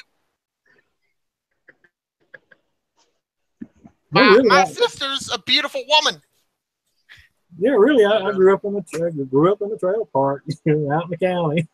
Hey man, not all people who grow up in trailer parks are stupid. You're here, and you're not stupid. I got interested in little sciencey stuff here and there, and started learning a little here and there. I don't know a whole lot, but it's fun. Even though that little bit, you're still a pretty smart guy.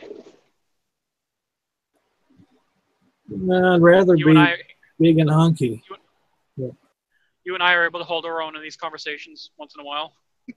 I'm not. I just sort of sit in the back quietly. And bring up when they start delving into philosophy, I'm like, mute and just listen in. Yeah. But when it cosmology and physics and stuff like that, so I'm like, ooh, I've got a little bit of information. Maybe I can try to sound smart for a minute. Yet we still see Gohan coming up all angry. Hey. That's the most badass Gohan ever. Shut up. Come on, man. The most badass scene ever was Goku turning into a Saiyan for the first time. Saiyan? Super Saiyan? What the fuck? It's like Goku turns into what he already is? What? Dude, I swear to God, I was, for a while there, I was going around on Naruto and Dragon Ball Z Facebook groups, right? And the autism was horrible. No offense to any mentally handicapped people, but holy shit. I couldn't stand it. I remember at some point, some Naruto dude. Too in-depth. Yeah, some Naruto dude tried to say that Goku would lose easily to Naruto because until he turns into a Super Saiyan, he's just a normal human. And when he does turn into a Super Saiyan, it takes him like an hour of screaming to do it.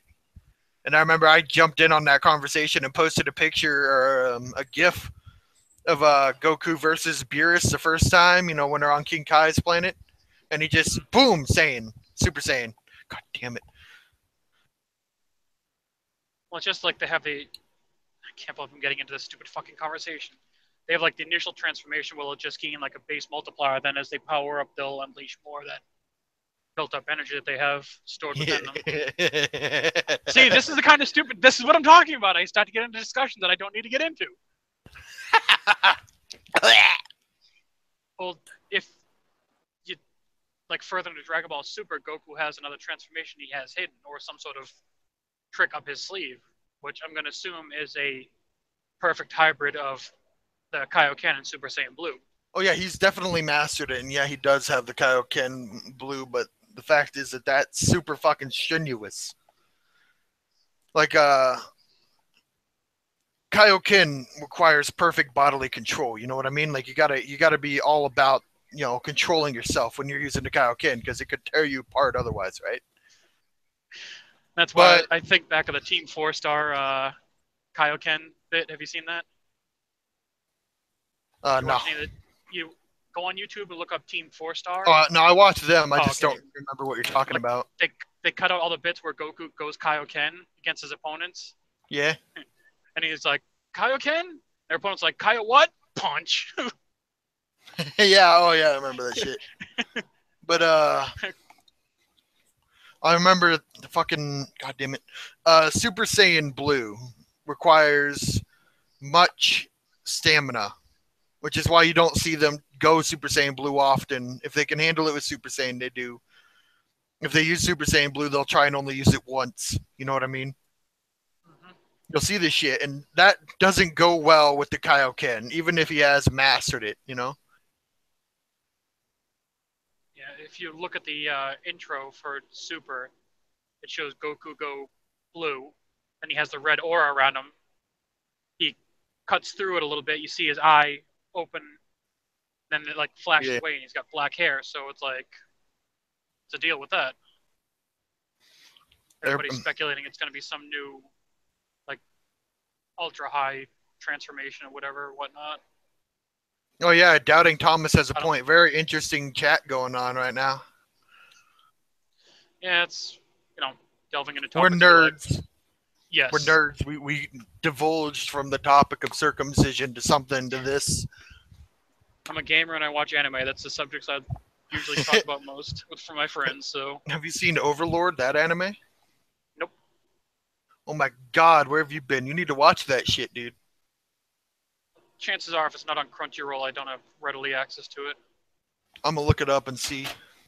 If it's on there, I'll take a look. It won't be a very long night watching it. It's just like the one season, and I think they're deciding on a second season. I have been rewatching Outlaw Star lately. Yeah. Pretty good show. It was back with the Cowboy Bebop era. Similar art style, similar character designs.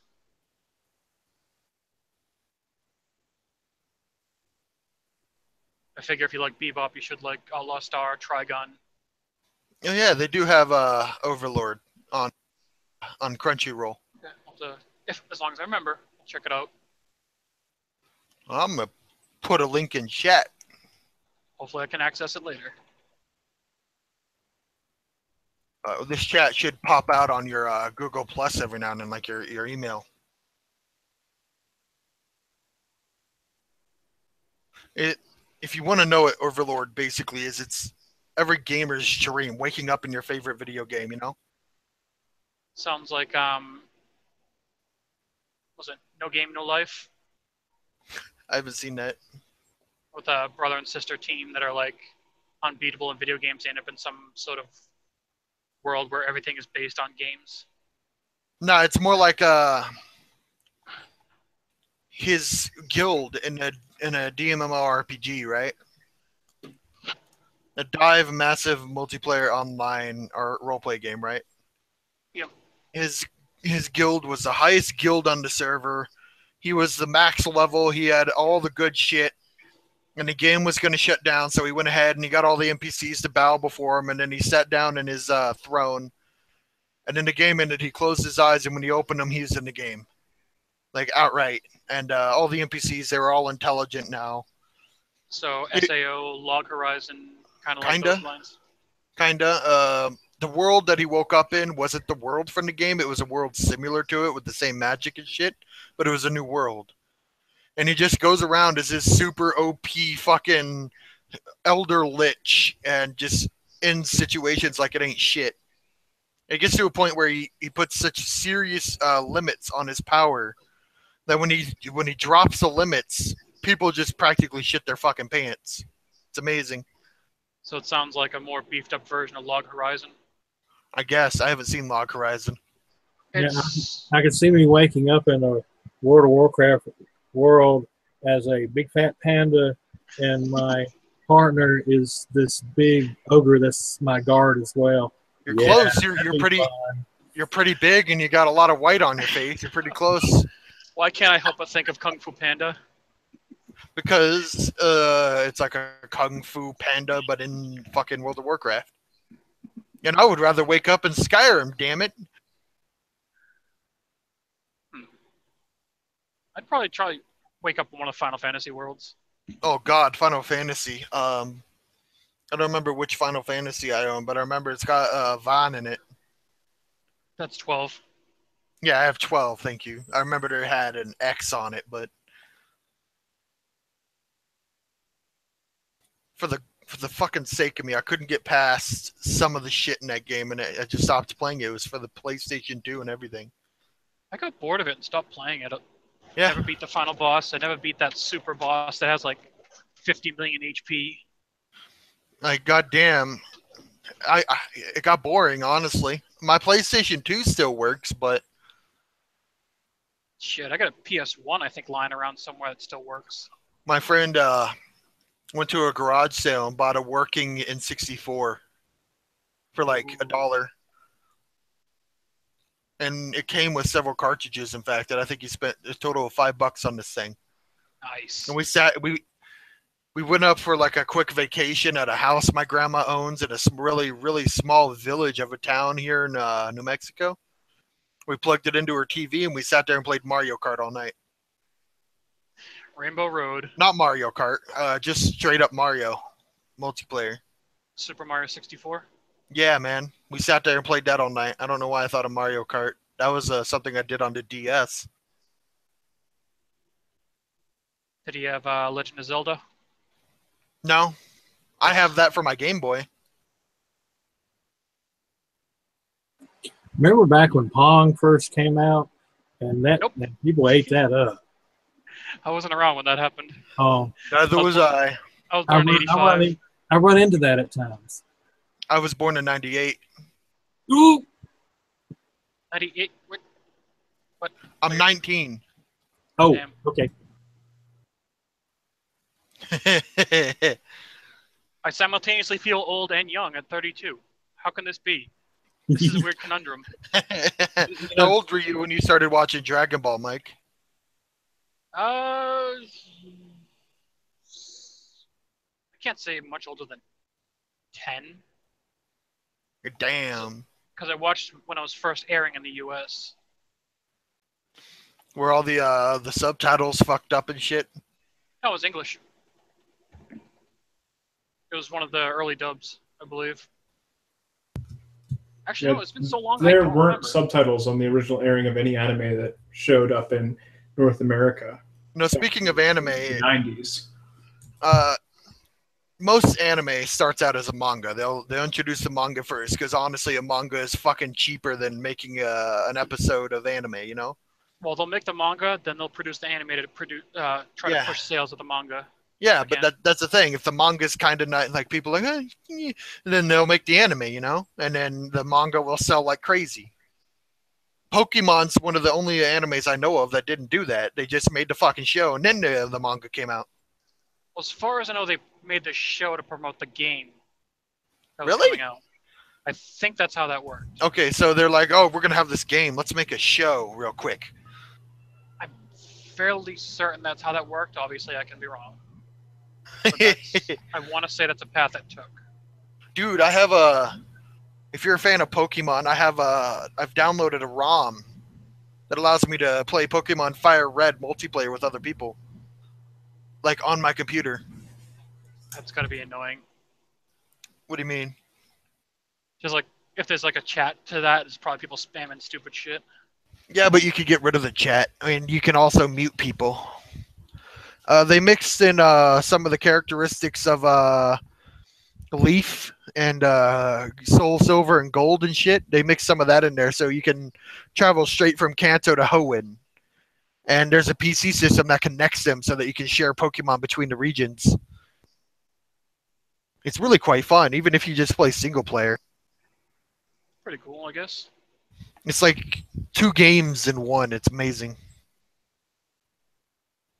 There's unique storylines and shit, and they're still implementing shit into the game even now.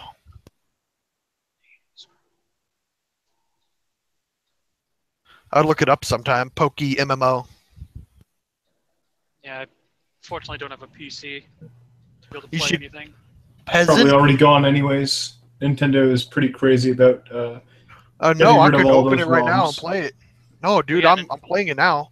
Yeah, but Nintendo any newer killed the, versions or older versions that you could download are probably gone. Like there used to be tons of Pokemon ROMs that you could download from many different sources, and then Nintendo went on this crazy ass ban where they just took everything down because they want people to go out and actually buy their games. Of course they do. They're they a just- fucking business. They just killed the Pixelmon mod for Minecraft. Really? Yep. What the fuck? Why? As far as I'm aware, you cannot find that to download it to play it because Nintendo is a bunch of dicks in that regard. Well, they're not really necessarily dicks. You're just thinking about it from a business standpoint. I can No, understand. they are dicks because they also take down people's videos for talking about Oh my their God. video games.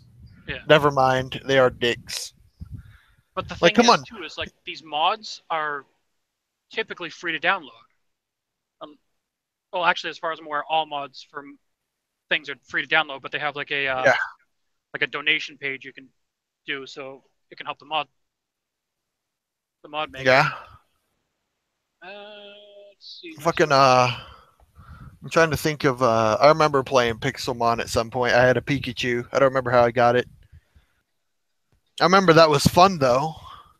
But like you mentioned that they just delete the videos or they have to remove the videos where people are talking about the game. Why would you do that? I get that you want to make money, but it would make you more money if you were allowing people to talk about your game and spread controversy and shit, and people would be interested. Like if PewDiePie or Markiplier is like, "Yo, look at this Nintendo game. This is awesome." So all those little kids are going to be like, "I want the Nintendo game." If you keep that from happening, none of those kids see that shit. Well, the idea is that because the videos often use video game footage in them, people are getting to see what the video game is without purchasing it. So they're getting some kind of free content from it. Rather, most of the time it's like, we're going to review the new Mario game, and oh, it's a fun game, everyone should buy it. Video's gone. So people stopped making game review videos about Nintendo games. I hope Nintendo's happy.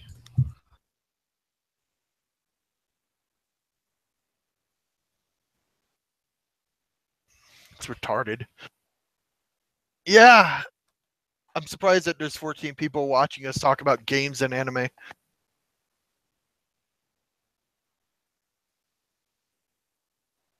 I have a feeling 2 of those are me and Steve in the live feed.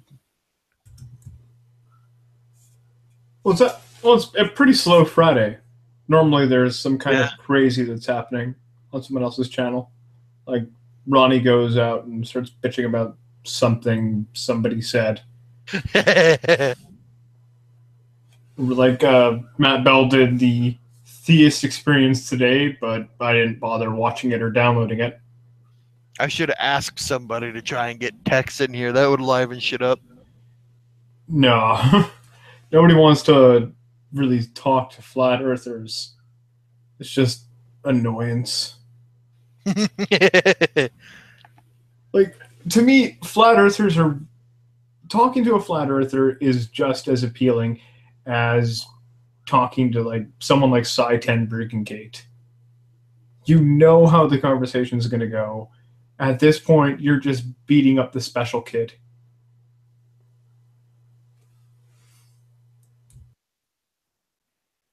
Hi, Tony. How are you? Heavy's back. Oh, I'm running that CC cleaner and it keeps wanting to shut Chrome down.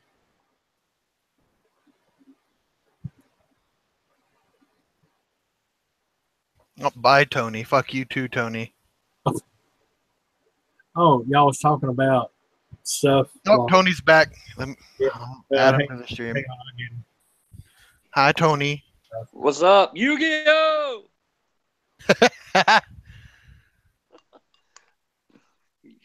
How you guys been? Is that a picture of you burning the Bible? Yeah, Genesis 1.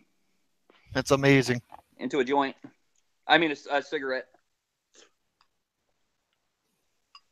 That's I was wondering if it was amazing. too confrontational, maybe. I don't know. Controversial? Could be. Would be if it was the Quran. You'd be in hiding by now. Yeah, I'd probably be dead if it's a Scientology textbook or whatever. Yeah, they'd send out their minions. They just have people in the corners watching you from dark vans taking pictures. What do they call those people? What happens when you get in trouble? You get a demerit. You're or when you kicked out. You're what's it called? You're like a separated. No, it's excommunicated. Well, no, there's another name for it. They have special they name have for a it. particular word for it to describe that individual. It's like some kind of Google it. God, I shouldn't have asked. Sorry. Let's see here. So someone on the live feed will get it.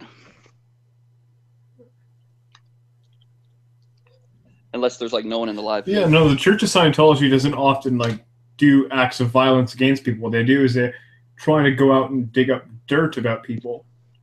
Because they tried to do that to Matt Stone and Trey Parker. They actually had people apply to be interns for the South Park animation team, and they were snooping around finding dirt. And really, what kind of dirt can you dig up on 2 guys who showed up to the Grammys dressed in drag and high on acid? Yeah, they're like they're like the show Glee, but if they were all like really serious, because all it is gossiping, finding dirt on each other, and spilling it. I feel like Glee was a religion.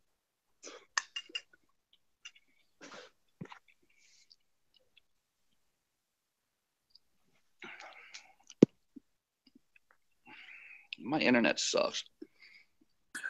Oh, I want to back up just for a second.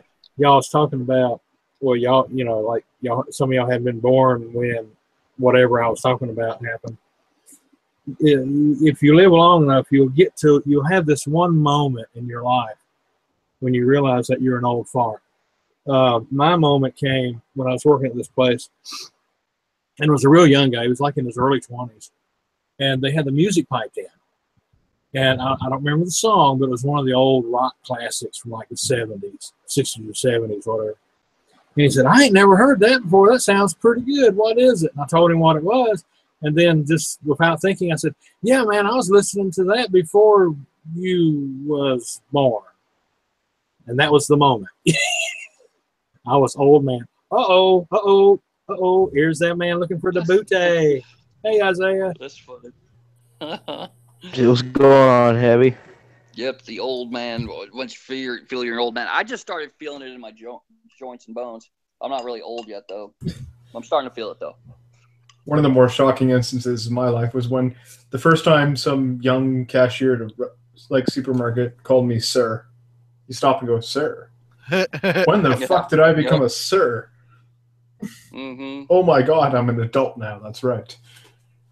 No, it became real for me that I was an adult when I went to the family reunion and I was looking after the kids because I had nothing better to do, right? And one of the kids did something really fucking stupid. And I looked around for the adult to do something about it, and then I realized, oh, fuck, I am the adult. So, Isaiah, do you have any war stories for us yet? Yeah, man. Tell us about how you blew one creation its head off. Flap, go, Golden with truth. He doesn't want it right now. I don't give a fuck what he wants. He's gonna. Yeah. Come on, Isaiah. It's not about what you want. It's about what I need. I need this, Isaiah. We've been talking about anime for 20 minutes. Come on, baby, please. I got these cheeseburgers. Just tell me. Come on. I'm trying to find that fucking name. Senior session. Oh, suppressive person. That's it. Scientology. When you get kicked out, you're a suppressive person. Not just if you're kicked out. If you're overly critical, you're labeled a suppressive person. Oh, wait. Here it is. An evil person. If someone is found to be a suppressive person by the church, they are declared that. Hello? Meaning they cannot have any contact with Scientology. All right, I'm working. All right, can you hear me now? Yeah, we can hear you now. Okay, cool. I don't have any war stories. I'm only in job training right now. I don't got war stories. Give us some paperwork filling out stories. We're bored. Or how about all the shots you had to get? How many shots did you have to get all at once? No, I'm not. I did get one shot because I was in FTX 3, which is basically you dig a hole in the woods and you sleep in it for 3 days. Basically, no foxhole? Yeah, a foxhole. No, it's called a hasty, not a foxhole. Not a fucking hayseed? A hasty. Oh. Not a foxhole. You ain't got That's no gay. time to make something better. What's a foxhole gay? That's what that's World War.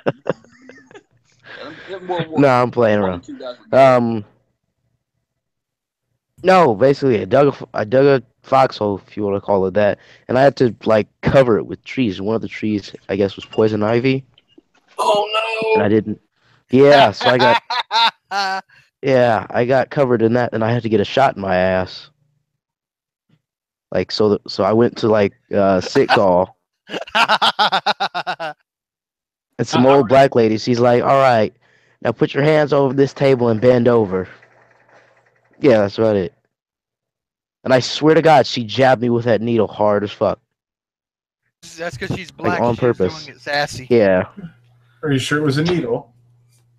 I would hope so. One tiny dick. Yeah, I saw you posting on Facebook about some of the stuff. What I got a kick out of was here's Dragnaut. You know, he's saying, "Oh, you think you're in it now? You just wait," and then he'll mention something that's coming up. Yeah, he didn't warn me about that. Like, I thought it wasn't too bad. The worst part would be the gas chamber, I'd say. Ooh. What? Were you gassed like a Jew? Yeah, well, Tear like gas. a rioter. Yes, it's CS gas. Yeah, They put you in a chamber. Yeah, you go with in the gas there. mask on. Yeah. Release the gas. They tell you to take your mask off, and you got what 10 minutes in there like that. Nah, I didn't do 10 minutes. I did like what 2 minutes, I think. Oh, either way, it's like fuck that. Imagine being Yeah, it was fucking terrible. Imagine Did taking they, pepper spray, making it an aerosol, and breathing it in. Yeah. Did they do the taser thing to you? Did they put you in a vest and No. they shoot you? No, they shot over my head. I had to low crawl like 100 meters. I know yeah. that. Live fire fire. exercise. Yeah. Oh. Isn't that usually the highest odds? It's like the whenever you hear of casualties in war, at least with our troops nowadays, you have a higher chance of dying during live fire exercise than you do from actual insurgents and enemy forces. That shit. I did not know that, but I Yo, believe it. Yo, did you know that a soldier in Afghanistan, you know how they'll like put tripwires about waist or head level in a doorway, and a soldier will go in there and trip it and then blow up? This one soldier brought silly string with him. I don't know where he got it, but he sprayed it in the doorway. He's like, "Yo, buddy, wait up, wait up! Holy shit, there's a wire there!" So he's fucking with his buddies doing that shit. Yeah, no, there was legitimately that silly string saved his ass. That was an actual IED just in there. Oh, he saw the And, wire and just sprayed the silly string to see it better. I kid you not, the dude went to his fucking commanding officer and pitched this idea to give all the soldiers silly string. And when the commanding officer's like, "We're not going to waste our money on silly string, okay?"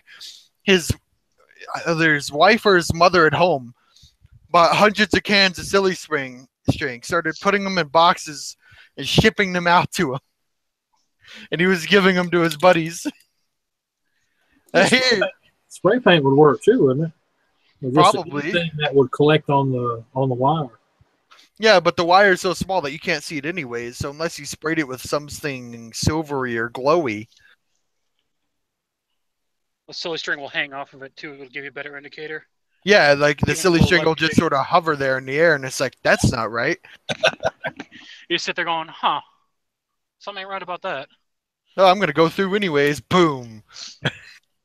But now I want to see a video of like some soldiers. They're about to go in the door, and one was like, wait.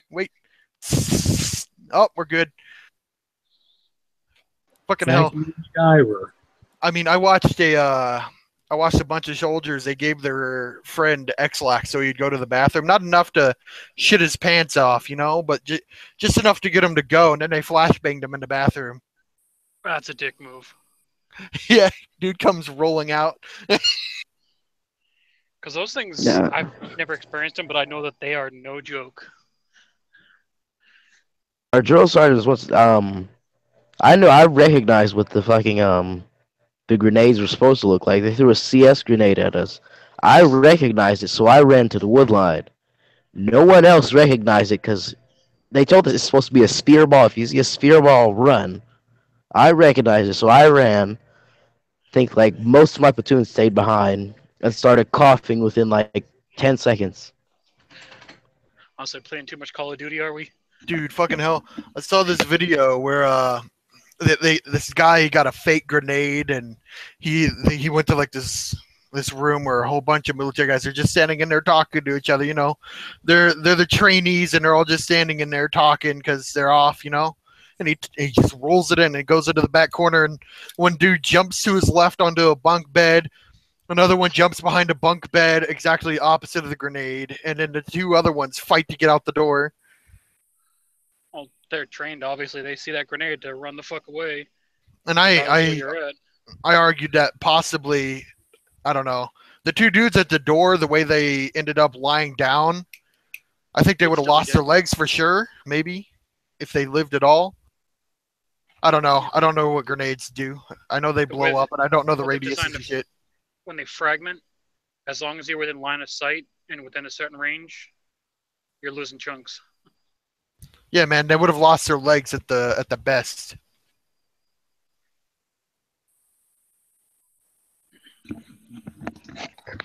Hello. We're talking about military stuffery now. Nice. I love this guy's avatar. I see a It's beautiful. gangster monkey. Yeah, Isaiah's been absent for a while. Him in the military. What was that monkey's name that served in World War One? I don't remember. Damn it, Coco. Isaiah, No. does the term pizza party ring a bell to you? Isaiah, does the term pizza party mean anything? Yeah. Uh-oh, lost him. Do you know what a pizza party is in the military? I do not. What they'll do is it's literally all of the exercises until you throw up. What? Throw up from exhaustion. They force you to exercise in such crippling ways. And that's a pizza party. It's also a thing that a lot of coaches would do to their to the fat kids in their programs and shit. Pizza party. What? Okay, I didn't do that. I remember I found this thing on Facebook where this woman, her son didn't get a combat patch, right? Because he didn't earn it, obviously. Yeah, and everybody else he knew, even though he graduated at the top of everything, everybody else he knew got a combat patch, and she messaged this random dude in the military to ask him about it and got all upset. And this dude, being the troll that he is, told her, "Why don't you get in contact with his commanding officers? In fact, get in contact with their commanding officers. You should do this." And she's like, "Yeah, I'm going to nip this at the bud." And she calls them. She fucking calls them again and again and again and again to harass them until they give her son a combat patch. And he says, "I'm sorry your son can't have a combat patch, but we'll throw him a pizza party instead. We'll make sure he knows he's special." And she took it seriously and thought he was going to get a pizza party. But no, her son called her crying and screaming one night. Jesus Christ. What?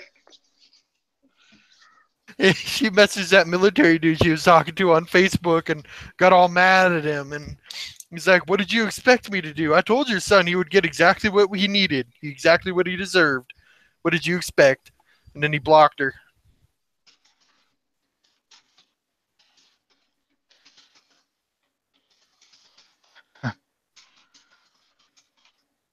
By the way, I don't actually know. Never mind. I'll talk to you about it. Never mind. Yeah. Okay, dude. Cyborg. If I didn't know any better, I'd say that was your fetish. I don't have an anal beads fetish, actually. How do we know that? I haven't even mentioned my fetish to you, so you have no idea what it could be. Yeah, they make this cute little popping noise as they come out. You would know that too, wouldn't you, Heavy? Well, I have a vivid imagination. One thing. Years and years ago, when I was like 21 or something, I don't know, ancient. I actually worked in a book at an adult bookstore video thing on the counter. Well, this guy brought I guess it was his girlfriend or his wife. Anyway, he brought her in, and he was talking to her about a lot of the toys. And then I was putting in my 2 cents worth. And he said, "Yeah, get those pinball balls out and show her what they do." So I got them out, put them on top of the glass counter, and they were battery operated or whatever. So you turn on the battery, and that little puppies was bouncing all over the top of the counter. And he told her what to do with them, where to go, and she was like, "Ooh." I need to work at an adult toy store. That's going to be my first job. I don't know if they have your first job. Still have Never worked before. Nah, I used to mow lawns. Oh. I legitimately got together. Still alive? Yet Steve's gone. You were at Tommy Hall at one point. What? No, I literally got together with this Mexican dude named Romulo, and I helped him mow lawns. Romulan. I'm sorry, I had to point that out. Romulo. I showed him the magic of pecans, that you could just crack a pecan open and eat them, motherfucker. Interesting. Oh, the guy with the monkey avatar left. Yeah, he left the moment I mentioned pizza party. I think I had something to do with that. Yeah, he just got out of boot camp not that long ago. Dude, I can imagine. I said pizza party, and all of a sudden he had a boot camp flashback. Oh. Yeah, Cyborg, you kind of put your foot in your mouth on that one. If he actually did leave because of you. Honestly, yeah, I would apologize. Dude, fucking hell! I was gonna say to Isaiah that I have a friend that recently went into basic. We weren't really friends, but I'm on this Discord and I'm co-owner on the Discord. In fact, you're on it, Midnight. Yep. I'm co-owner on that Discord, and I actually put a lot into that Discord. Fucking hell, and I'm in admin mode. Like normally I'm in fucking around mode, like I am right now. But if I get into serious mode, I'll start dropping rules. I'll start telling people what the fuck to do. I'll tell them to shut up and do this, and then everything will be fine, right? I'll go straight into administrative mode and just fix the fucking problem, and then go back to being an idiot. And that's me as an admin. At some point, because I guess me being an idiot caused him to lose my respect, this dude told me, like I asked him, why aren't you following my admin commands? He's like, I'm not going to do what you say because I don't respect you. And I told him, you're going to have fun in basic. Well, you're not wrong. You're going to lose respect for your drill sergeant the first fucking day, and he's not going to give a shit. Yeah. I mean, in a way, in a way, I get why drill sergeants have to be such assholes. It's to build character, and if you can't handle it, then what the fuck did you join the military? Oh, that's right, free benefits. Fucking hell, I'm trying to remember. I had this teacher, I don't remember his name. I think his last name was Garcia. And he was he had gone into the military at some point when he was really young. And he told me that when the horn blared for everybody to wake up and get out and go do their shit, he was the first one out of his tent in the morning, right? He's the first one out of bed in the morning anyways. And he goes running out there, and the drill sergeant singles him out. And all the other guys, they go off to go do their training and shit, right? But the drill sergeant tells them, I want you to come here and watch this cactus. Tell me if it moves. And then he hops into a Jeep and drives off. He was rewarding him more or less by making him stand there and watch a cactus all day. That's your reward in the military. What the fuck? I would have kicked it, and the drill sergeant came back twice to see if it had moved. And the second time he told him, get in the Jeep, we're going to the mess hall. The first time he'd come over, the cactus wouldn't have moved, and I'd have told him it didn't move, sir. But the second time I would have kicked the cactus. Yeah, but see, aren't there certain situations where where the drill sergeant is pushing you, but he expects you to stand up to him as a test? Like it's really hard to figure out if you should always listen. You know what I mean? Because you should always listen to your drill sergeant, but there may come a situation where you have to decide. I don't know, man. I'm not in the military. I know, but I you almost got to got think in the about military. it. Well, why didn't they take you? Are you just too? I'm really big and I have asthma. Well, that'll do it. Like I'm fat and out of shape and I have asthma, and the military doesn't need people with asthma. Nope. And quite frankly, I don't want to hide asthma and then get out there and be a detriment to the troop, So I'm fine with not being in the military.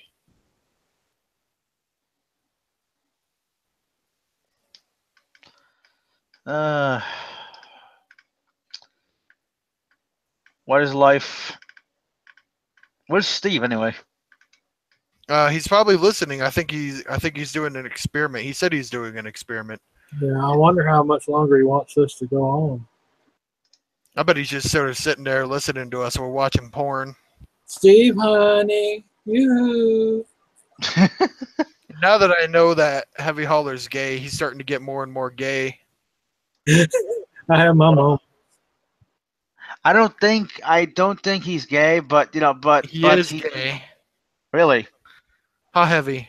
Yeah, I'm not exactly what you call stereotypical, but if you have been around gay people, you could pick up on it because several people got to know on here, they like, yeah, when I finally came out, quote unquote, they said, yeah, we could tell. There's things people can pick up on. Yeah, he talked about his first lover, and it was a black guy. Yeah, it was so many questions. We were talking about circumcision. He brought up his gay lover when we mentioned circumcision, yeah. Or when I mentioned circumcision. I have so many questions. How long is your penis? That's my question. No, I'm kidding. I'm kidding. Don't answer that, please. Well, when it's cold, forget it. When it's cold, forget it.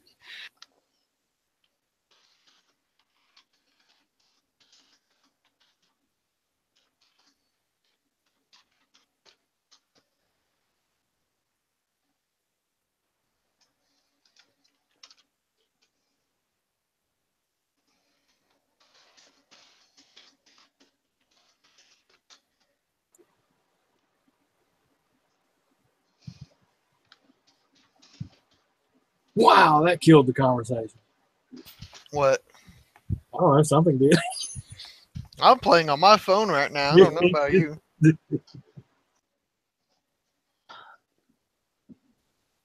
Phil, add something useful to the conversation. Cyborg is stupid. All right, Okay, never mind. Kill yourself. Wow. Okay, that's really nice of you. So was calling me stupid. Well, I said stupid. I didn't say kill yourself. No, you killed my intellect by saying that. So I told you to kill yourself in return. Screw you, you faggot. Oh, sorry, Heavy. Maybe it was offensive. Oh, dude, you should hear some of the ribbing that I get. I mean, people I've known on here for years.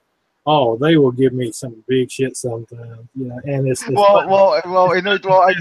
was talking to Cyborg, not you, but I know. I don't think saying faggot in the presence of a gay person makes you a bad person, dude. Calm down. Well, you never know. I mean, there are some people out there who go nuts whenever the hell they hear that. Well, it's the intent or the tone of the voice, stuff like that. Yeah. I mean, if you can't make fun of yourself or other people can't make fun of yourself, you're really missing out on some things. That's the thing, though. I'll constantly make fun of people, but if I'm going to call you something, I'm ready to call myself that, too. Like, if I were to sit here and call Phil a fucking retard, I'd call myself worse. Well, I mean, you've done that before, so... And you always say, I'm just playing with you. I'm like, all right, fine, whatever. I got better things to worry about. I got better things to worry about than some autist who lives in New Mexico calling me a retard. Hey, I didn't give you permission to call me an autist. Well, you are. I don't need permission from you.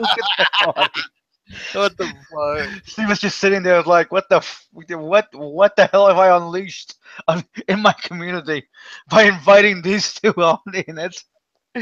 Oh, here's a question. How did y'all, well, I guess it's just y'all two right now. How did y'all get into the community here and everything?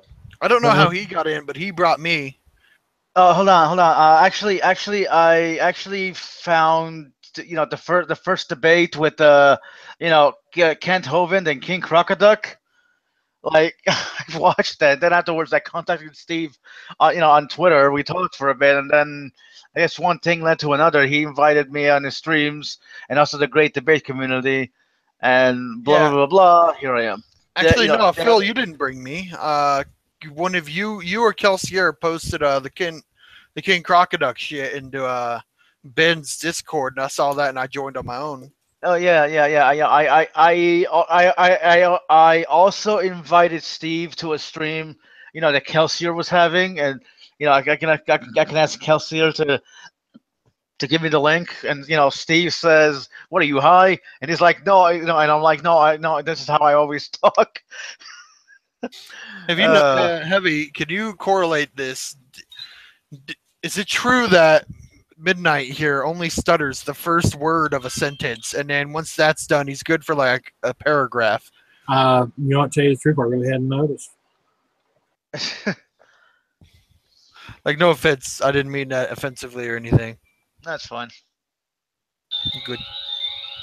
Well, we all. I mean, I know, like, you know, you're new to this part of the community, but like, kind of the atheist or whatever you go by on YouTube or Google. How did y'all kind of get to that point? I guess I could say maybe I'm thinking about how did I get to an atheistic point? No, I mean, how did you get to, you know, what got you into being on YouTube or Google Plus?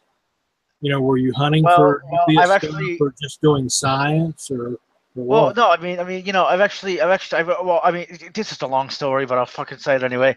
I was always interested in science. You know what I mean? I was always interested in learning or whatever. Around 2005, you know, back when, you know, when YouTube started, I created my account. This account that I have, it is over 10 years old. I created this in 2005.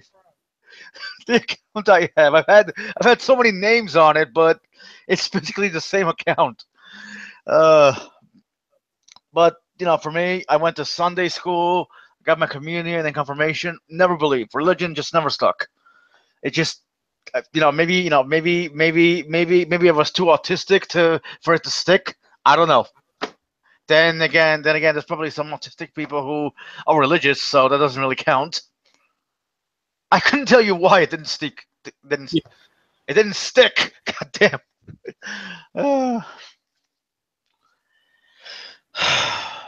But you know, over the years, I found myself becoming more agnostic than anything. Like, dude, I don't know. I couldn't tell you whether there is one or not, but it's certainly not, you know, not the Christian God or the Islamic God, because, you know, that guy, yeah, well, you know, for one, that guy's an asshole. Two, he's an idiot because apparently he created the devil, and who does that? You know, how do you create your own arch nemesis? I mean, right? The guy just accidentally created his arch nemesis and decided to keep him because he couldn't destroy his creation. I mean, right? Well, I'm guessing he was created, that Satan or Lucifer was created perfect to begin with. Maybe. I really don't know. Yeah. Well, then something would have to give Heavy, either God's omniscience or God's free will.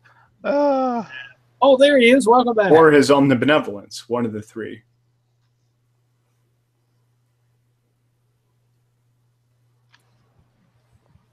Mr. Potato, Cyborg, how about you?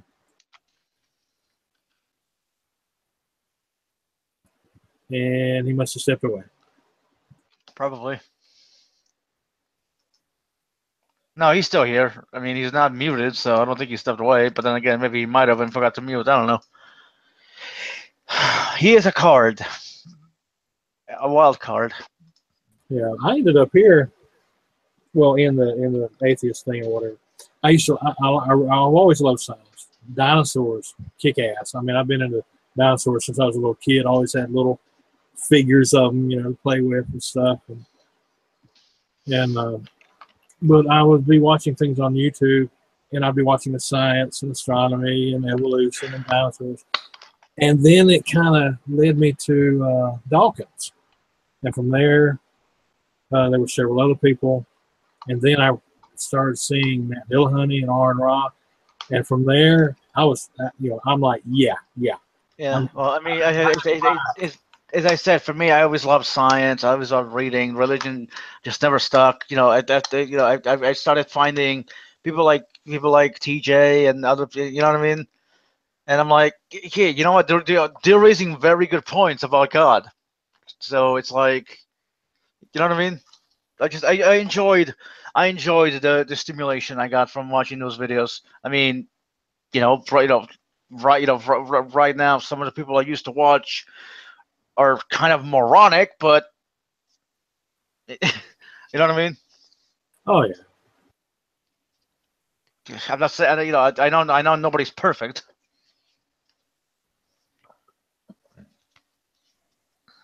Mr. Yeah. Heavy. Back Heavy in- weapons guy. Is that what you are? You're a heavy weapons guy? Sorry, bad joke from TF2. What? Where? What did I miss? Well, no, your name is Heavy, and it reminded me of the heavy weapons guy from TF2. You know, Team Fortress 2. Oh. Does Heavy sound Slavic? No, he's Russian, I think. Russian is a form of Slavic. Then, yes, I guess. Heavy Hauler sounds Slavic. I don't know, dude. I can't remember. I know he's Russian. I just little old country boy. Was Actually, that? I'm a little bit of Cherokee and Scots Irish mixed together there somewhere.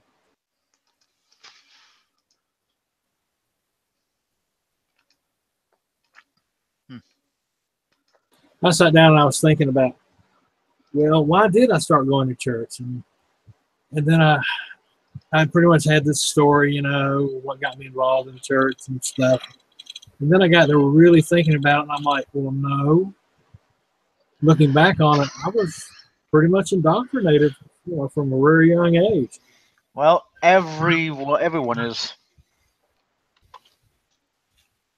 Because I was, when I grew up in a trailer park, and there was this big Baptist church that would send ladies into the trailer park, and there were places where they had like fields, and we'd play, you know, sports stuff like that. And they'd set up their little felt board with little picture, you know, it was like a background of the mountains and water, and they had these little felt cloth figures of Christ and Noah and this and that. And so they'd be doing their little spiel there, and then they would invite us to the church, and then there were other people around me that would get me to go to church with them, stuff like that. And I'm like, yeah. And then there was Granny, bless her, she was amazing, but she was real insistent on me going to church. It was like, yeah, over the years I've been exposed to it and all, and somewhere along the way I'm like, yeah, it's like, okay, I believe he's there, but I'm not ready to serve yet. You know, I'm still young. I want to do my thing. So I'm like, yeah, indoctrinated. That's kind of like, oh shit, you know? Yeah, but that's my problem with it. I was never ultimately given a choice, you know what I mean? Like, Christianity was the only religion I was ever exposed to growing up. Like, I I knew about all these other religions. I knew about them. I knew what an atheist was. I knew what a Hindu was. I knew about them. I just never was showed what these religions actually did. I was just told that this is correct. This is what you're going to do. And nobody ever told me what Sikhs do. Nobody ever told me what Hindus actually do. They never explained their beliefs or anything to me. Because they themselves didn't know. It's just, oh God. Yeah. Yeah. So in my early 20s, I was going through a very rough time, and that sort of, you know, I was, you know, they say sometimes religion will hit you in your weakest moments and kind of draw you in. Like, I used to think that I went on my own. You know, I chose to go to church to find answers, as I used to call it. But then the more I thought about it, I'm like, no, I was predisposed to do it anyway. You could say, because, okay, I want to start babbling on. Y'all carry on. Yeah, well, I mean, you know, who's echoing? Oh, I bet it's me. Hang on. Hello? Okay, that was, okay. Hi, immutable. Hello, immutable. Hey, what's up, party people? What you guys doing? I don't know. Steve seems to have gone off the deep end. No, he hasn't been here for the entire discussion at all, dude. He just sort of I know. left it to us. That's what I meant to say. I popped in like for a minute a few hours ago, and you guys were talking about like Dragon Ball Super or something, or Dragon Ball Z, I think. And then we went on to Foreskins, and then now we're here. And then we talked shortly about Heavy Holler and his gay lover. And Did MK even have a stream today? No, he didn't. Huh, odd. He usually has like 2 or 3 a day. Yeah, I think he's. I don't know. Like, he's taking a break. Yeah, since the whole Brenda thing, it kind of like, I don't know, the whole Brenda thing kind of it's I don't know. It's a weird situation. Not Yeah, really. well, It's a she needs to fairly control- simple situation. Somebody Wait, sniped you- a hangout. That complicates things. Well, Well, she no, I was think provoked she is. to Wait. snipe.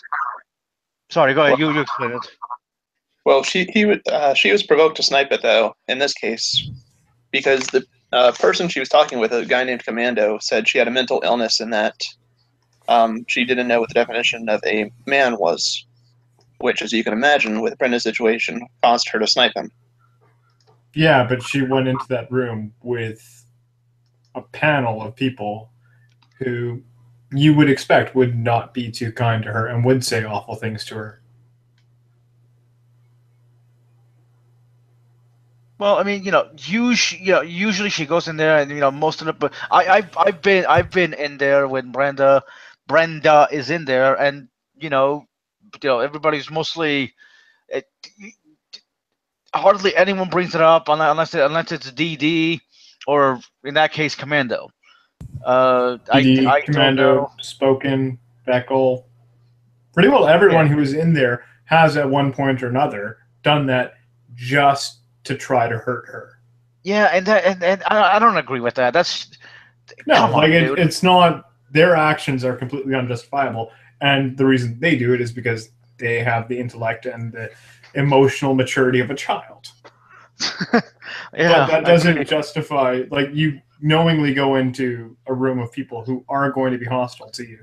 You know they're going to be hostile to you. You know they're going to say things specifically to try to upset you. That doesn't justify sniping. Well, and I mean, I agree with you entirely.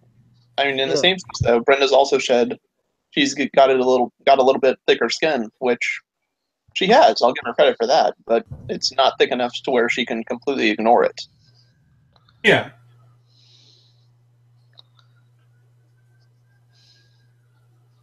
I mean, But it's, wait, yeah, it's irritating I to hold mom, but I hold no ill will towards her. I mean, yeah, as I said, it sucks that she did that. But hold on, did she only snipe him or everybody in the hangout? I mean, if she sniped just him and left everybody in there, that's sort of right. I don't know. I don't know how to phrase this. well, she only sniped him. She didn't snipe anybody else. That being said, like, knowing Commando, that's rather rich coming from him, for him to question other people's mental states when he thinks that a secret tribe of gnomes control the world. Wait a minute. Seriously? What? Yes. What the fuck? What? Oh He my is God. a batshit insane conspiracy theorist who talks about gnome people if you, like, lead him on long enough. You can't make this shit up. I swear to God, you can't. I was about to Beautiful. go. I just hear. Yeah, immediately, dude. Immediately. God damn it! Hold on. Immutable, please, for the love of God, if you are in there with Commando and Brenda again, and they go at it, and Brent, and the Commando does their shit, bring that up. I wish I want to be there if you do that. If you go on to JD Kane's channel and you search, like, for the specific videos, Commando, I'm pretty sure you were going to get the video of the week at the TST following Commando telling Dragnot how he thinks the world operates and that there's this secret clan or organization of gnome people who are really behind the scenes controlling everything. That still makes me laugh. I'm sorry. Because, like, it happened originally on Nadia Yvette's channel, but all those videos are gone, so we can't get those anymore. Alien, reptilian, Illuminati gnomes. It's pretty well damn near everything is what Commando will believe. You know, Wow. it's amazing that humankind doesn't have a bottom of, like, the just flat out back-assward stupid shit video. It's amazing there isn't a bottom to the stupidity barrel. It's impossible. There's no, like, I mean, if you want to question, if you want to think of an idea of, like, okay, is this true, and then question it and analyze it, fine, but don't fucking believe your own bullshit. Like, what the fuck? I'm sorry, but that is the craziest thing I've ever heard anyone believe. And like, I've heard really stupid and crazy crap before. Oh, I believe the Illuminati. Okay, I can kind of get that. Okay, that's all right. Okay, I believe gnome people are like controlling this entire world. Hold on a fucking second. What? Repeat that like really slowly. That's where I draw the line. That's where I draw the line. The Illuminati, I can kind of get, but you know, even then, but gnomes, what? I mean, every now and then your mic is buzzing and it makes me want to commit seppuku. Good for you. Dang, and I thought me going kind of manic over Chariots of the Gods was bad. I really don't feel like taking my dog out for a walk. So can someone else do it? Sure, he might not come back. I might just keep your dog, but I'll do it. Go ahead, you can have her. I'm sick and tired of it. I can't have a female dog. My dog will fuck the shit out of it. Well, she's fixed anyway, so you don't have to worry about making puppies. Well, that's the thing. I saw my I was out making a snowman in the backyard because I didn't want to go in the front yard because I. Wait, you have snow over there? What? Every now and then, maybe if we're lucky, there will be enough for a single snowman a yard. Anyways, go ahead. And I'm making a snowman in my backyard, and I look over. And now there's this female dog that was going around in my neighborhood for a while, and we just called her girlfriend, right? Because she would come over and, you know, talk to my dog, and she would socialize with him, and then she would just hop the fence and then be gone, right? At some point, I look over, and he's crawled up onto her head and is humping her head like he's humping her ass. What the fuck? What the fuck? Does your dog not know? Does your My dog dog not know? retorted. Jesus. Does this qualify under like bestiality or what the fuck? I How does that qualify as bestiality? They're both animals. They're both dogs. I stopped making my snowman and went inside, and then when I closed the door, she ran away. Anyways, I'm taking my dog out. I'll still be in here. Dogs do blowjobs too, apparently. Probably. All right, I'll be back. Okay, dokie. Nope.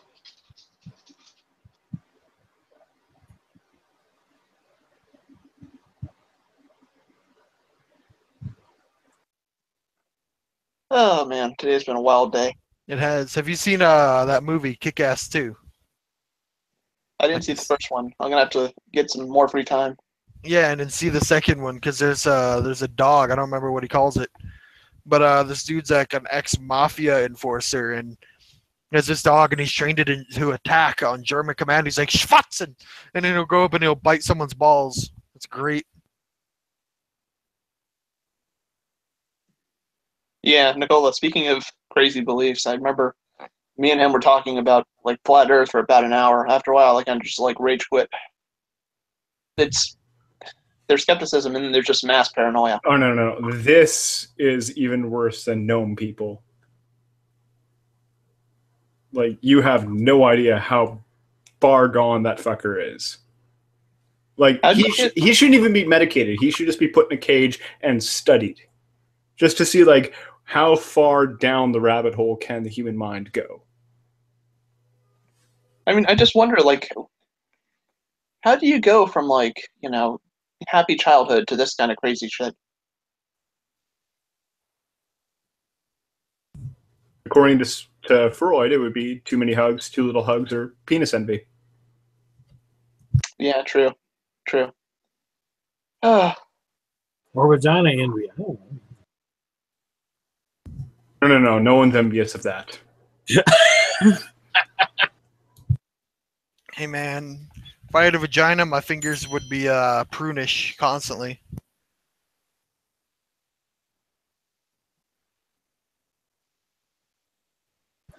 Yeah, sometimes I guess you run into things that catch your attention. Was like I mentioned a little bit. I used to be real big into the Church of the Gods thing. I'm thinking like, oh, this is really a pretty cool idea. Let me look some more into that. And I was into it for a couple of years. It was like right before I got out of high school.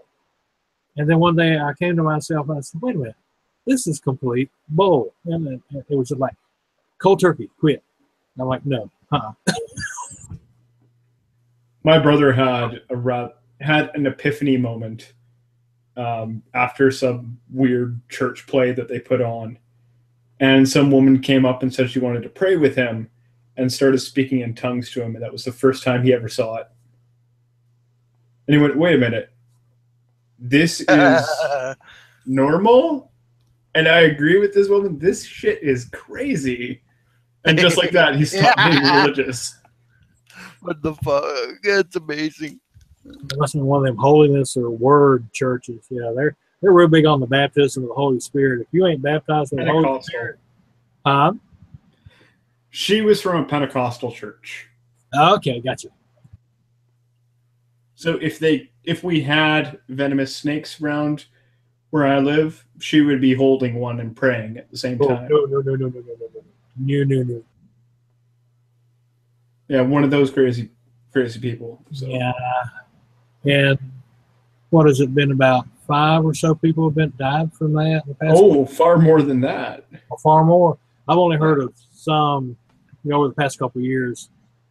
There have only been a few over the past couple of years, but for some reason, in the Philippines, Pentecostal churches are on the rise, and they're handling snakes there quite a bit. Oh no!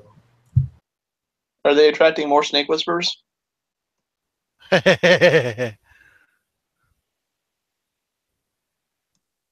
I know snake practicing is a thing, but sometimes they get a little bit too freaky with the snake. Ooh, I don't think that's called whispering, my friend. I think that's called French kissing. Why am I thinking of James Earl Jones right now? Hey, man, we all got a type, don't we? No, remember he was the snake leader, snake god leader, whatever, and he turned into this snake and slithered off. Huh. Got a snake, made it stiff, and used it for an arrow to kill somebody. I wouldn't doubt it. I just don't know what you're talking about. Conan with Arnold Schwarzenegger. It goes back a ways. That's on Netflix here now. Here? Yeah, up in Canada. Or Netflix is different than Americans. Canada. Didn't he do 3 of them or something? And then one of them he was in Red Sonja, I think. I think so. Yo, did you see the episode of South Park where Canada built a wall before America did because they got their own version of Trump before? Well, we don't want you guys coming up here. To build a wall. Like shit, we export our stupid down to you guys. We gave you Justin Bieber. Oh my God, you guys are the reason. I've always said that. Oh my God, we gave you Ted Cruz. Oh shit! Come on. I've always said that Canada was like that really nice loft apartment that's really clean and covered in a whole lot of white above like a big fucking frat party that's going down in the apartment below. And everyone's just drunk and fucking high and acting stupid. And you're up there hitting on the ground with a broom like, be quiet, eh? Well, the best was when the American polls were closing for the election. Steve had an election hangout where we had the live map up that we were watching as things were closing and who was in the lead. And the second Florida flipped. I get a text message from a friend and he says, go to the Canadian immigration's website. And it had crashed. I know. Oh, shit. I think I had heard that too, yeah. And I burst out laughing in the hangout. I was like, everybody go to this link. That's for the Canadian government immigration department. You won't be able to access the website because too many Americans are looking up how to immigrate to Canada. I was thinking, like, I could probably just go on, like, Craigslist or something and just basically say to someone, hey, I'll marry you for $10,000. Yeah, that's I wouldn't doubt it. I mean, you can buy people off Craigslist. No, but you could generally not for money. Normally it's like, or just buy anything without money. on Craigslist.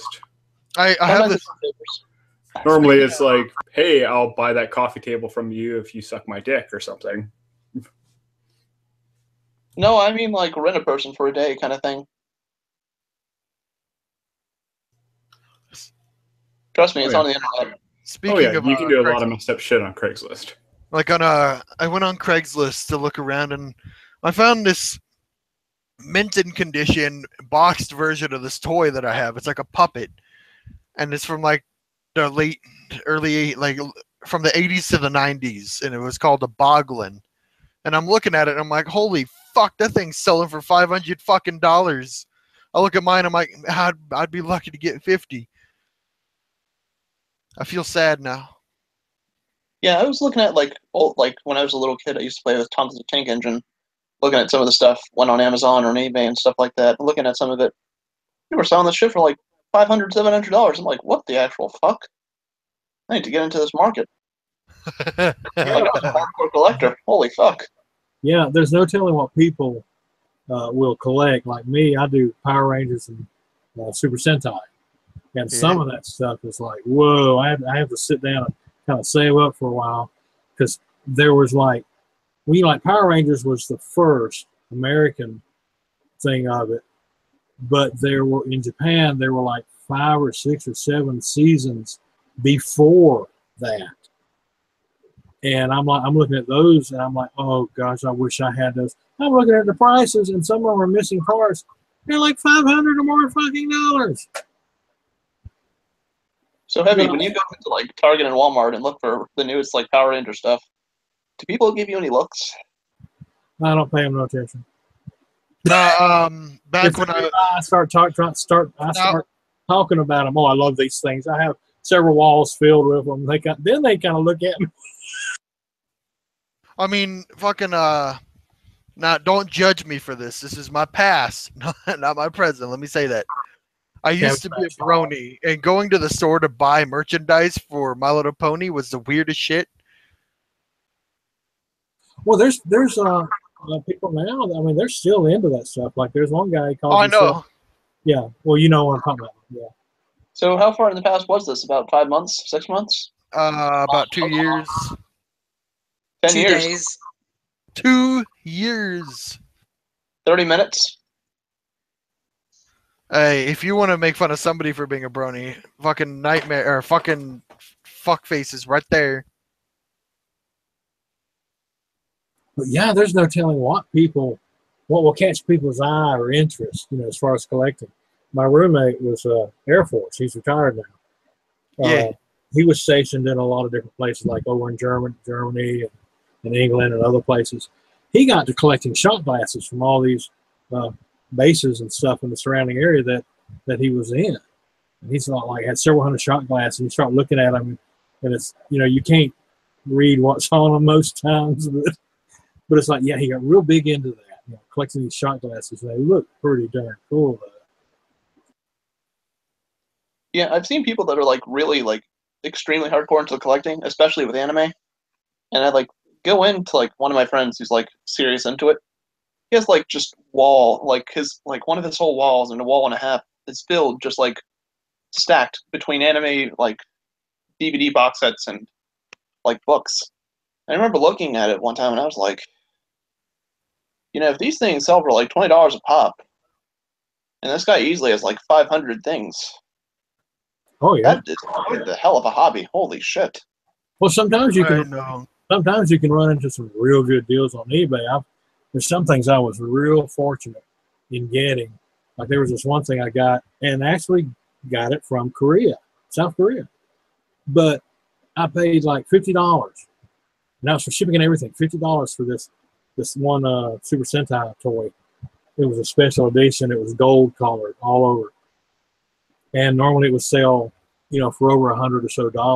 And that was very fortunate. I hit that deal. And a lot of these people that collect things, they'd be looking for deals, and sometimes they can get a lot of stuff for just next to nothing compared to what they would have paid. Yeah, man. Like these Boglin toys, I'm seeing these things go for $500, and I'm looking at mine, and I'm sad, and I want them. and I want to get into the market and buy some and collect them, but I can't because I'm poor. I don't think I've ever heard of them. Hey, quick question about Super Sentai. Didn't it have like 20 seasons before the original, like Power Rangers started up? I'm thinking it was like five or six. You know what, to tell you the truth, I should know this, but I don't. I'm sure there's a Wika that talks about this, but I'm pretty sure it's more than 5. Yeah, you could very well be right. I just don't recall, really. Because you know that most of it, they start out using the original Japanese footage from their series, and then have the American actors, and then sometimes they'll get the uniforms and the Zord outfits and start doing new footage. You know, when they get it over here. Yeah, I mean the old ones really looked like shows like Saved by the Bell before it got to the whole, you know, kick-ass fighting Rangers, Power Rangers kind of thing. Oh, I didn't see Counselor come in. Counselor, if you're still there watching, come back in and I'll present you, or whatever.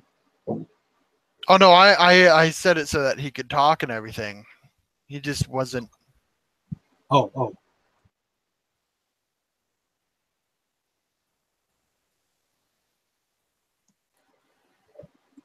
Anybody like Breaking Bad? I haven't seen any of them. Each episode is like an hour long, so unless you have a really long time to watch it, don't get involved with it.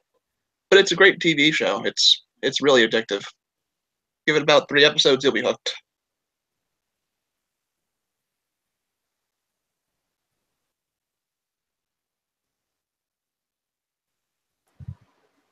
You know, I try to be careful of getting hooked on too much. You know, I just want to just kind of pay attention to what I got already. Sometimes, though, I get hooked on something. Well, it's like I don't watch TV anymore. I haven't watched TV in years. It's pretty much since I got on the internet. TV, what's that? You know? Yeah, I've stopped watching TV. I've pretty much gone directly to like YouTube, and if I want to watch anime, I'll just go to various sites that like stream anime or have a completely. Do you watch anime often, Immutable? Yeah, I try to as much as I can. I do it off of Kiss Anime. Oh yeah, I recommend you look up Overlord if you haven't watched it. It's a really great anime. Do you like 7 Deadliest Sins? I haven't seen it. It's really good. I'm not going to spoil it for you, but it's really good. Between that and Fairy Tail, those are probably 2 of my favorite animes so far.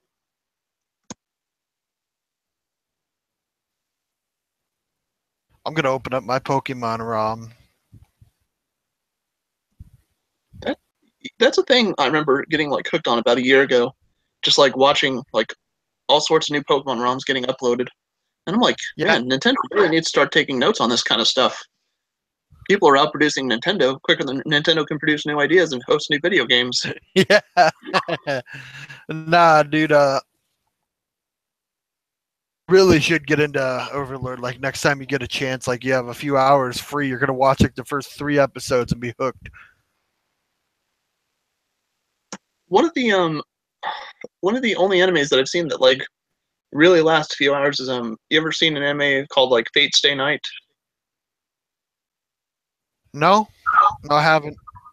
It's kind of like, think of it kind of like a Battle Coliseum kind of thing. It's like 12 episodes, and each episode's an hour, and it focuses on the character and their like avatar that they fight with. And like 6 episodes, it's like just nonstop fighting. And sometimes it jumps back between like story arcs and fighting. But the whole series is like 12 episodes long. But each episode's like an hour to 45 minutes long, so it's pretty long, but it's good.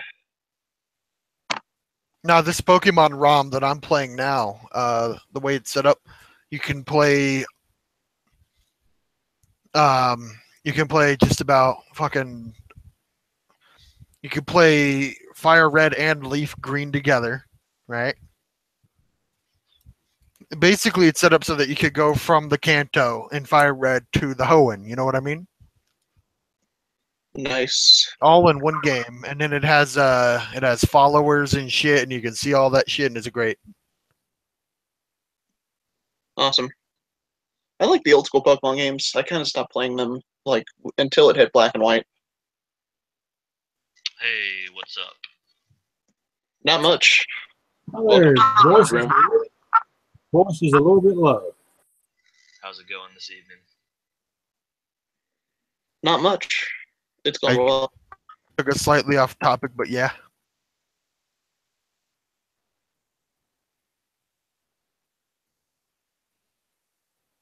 So, like, what topics have been brought up so far? All of them.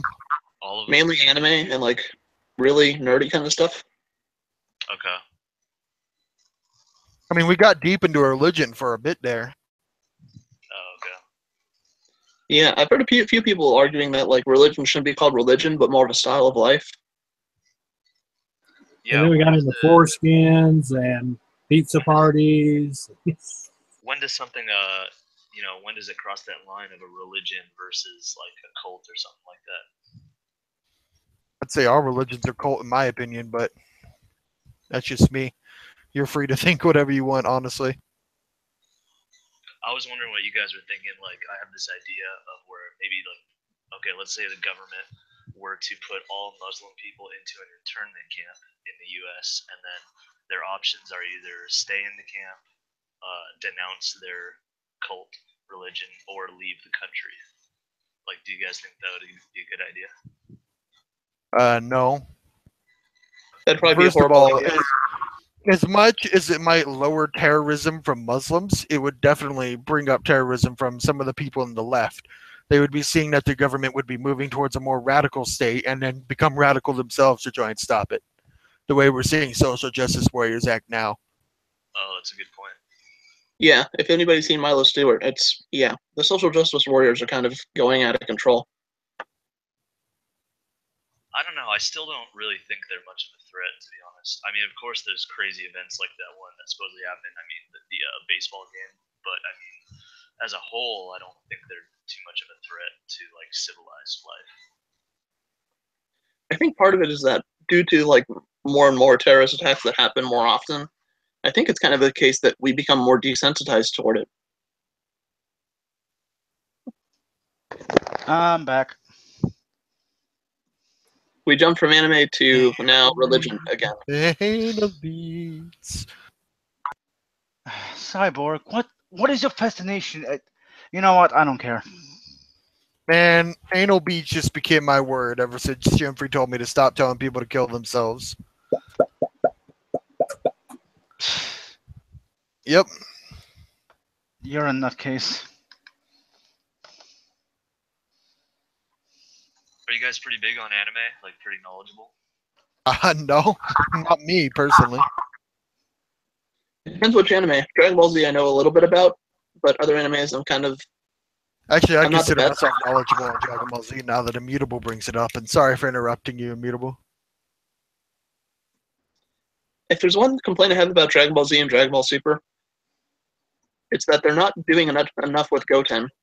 I mean, Goten's original purpose, like way when the Cell Saga ended, was to act as a replacement for Goku. Yeah, but that's the problem. At this point, in Dragon Ball Super, Goten is a kid who doesn't really know how to fight. And at this point, they just need the people who know what the fuck they're doing, and that's why they chose Krillin over Goten. As weak as he is compared to Goten, Krillin knows what the fuck he's doing. Right, but you can't have like a kid go Super Saiyan God. Really? Do you trust that little shit with that power? That's a good point. But we've never really seen Goten get like really pissed off and express his true power level. Hey, you know how you said, like, in terms of my idea, my pitch, you said basically no, and then you brought up the fact that, like, the radical left might sort of rebut. Does that mean that that's an excuse not to do something, or were you just kind of bringing that up? That's an excuse to find a new way to do it, yes. Okay. So you're saying do something a little more discreet. More or less. I mean, I don't think we should make movements against religion just yet. Society isn't ready for that, even if we think we are. Well, just that one. Like, That's another thing. Muslims are becoming protected classes. If we just got the government all up in arms about them, shit would go down. But like we already do that. I mean, there's certain things that people can't do. It's illegal. Yeah. It's illegal. So, I mean, you can't just say like, "Oh, we have freedom of religion." So As long as they don't break any laws, man, their religion is theirs. Yeah. It's honestly, to me, what Christianity was a long time ago. You remember the Crusades? I don't. I mean, I remember what people. No, you know what the Crusades were. It's like that now, but for the Muslims. If we gave it 100 years, they would de-radicalize and become like Christians now, or it would get worse. I don't know. Well, I think they have a different message, though. I mean, it comes down to the message.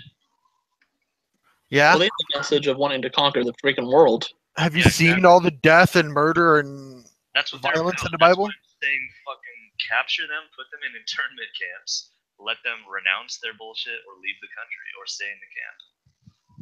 I think those tax dollars would be way better spent than trying to. Now, you know what we need to spend our tax dollars on? We need to get Trump to build a giant obstacle course around, instead of a wall, an obstacle course that they have to get through in order to become, and we would call it "Who Wants to Be a Citizen?" And it would stream 24/7, and he would make his money back in a week. Hey, only if Regis Philbin can commentate on it. Only if.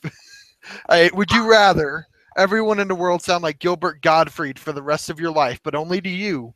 Would you rather eat uncooked roadkill for the rest of your life? Gilbert Gottfried, hands down. Are we going to play the Would You Rather game now? Yeah, let's do that. Yeah, we can get really fun with that one. Nah, let's play Never Have I Ever. Here's a good question for people. Due to extreme circumstances, your lover and your parent have switched bodies and you must switch them back, but the only way you can switch them back is by having sex with one of them. Do you have sex with your parent in your lover's body or your lover in your parent's body? What the fuck?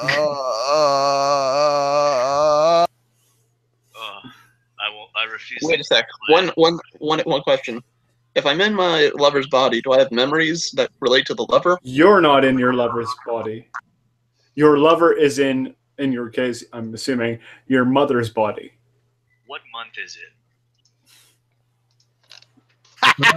So much for that relationship. How bad of a No matter situation how it is works out, it's an awkward Thanksgiving. All right, would you rather eat poop-flavored chocolate or chocolate-flavored poop? Chocolate-flavored poop? Would you rather ship all the Muslims out of the U.S. to Africa or to the Middle East? the Middle East? Let the Middle East solve their own problems. Yeah, I agree. I think Africa would be fucking hilarious.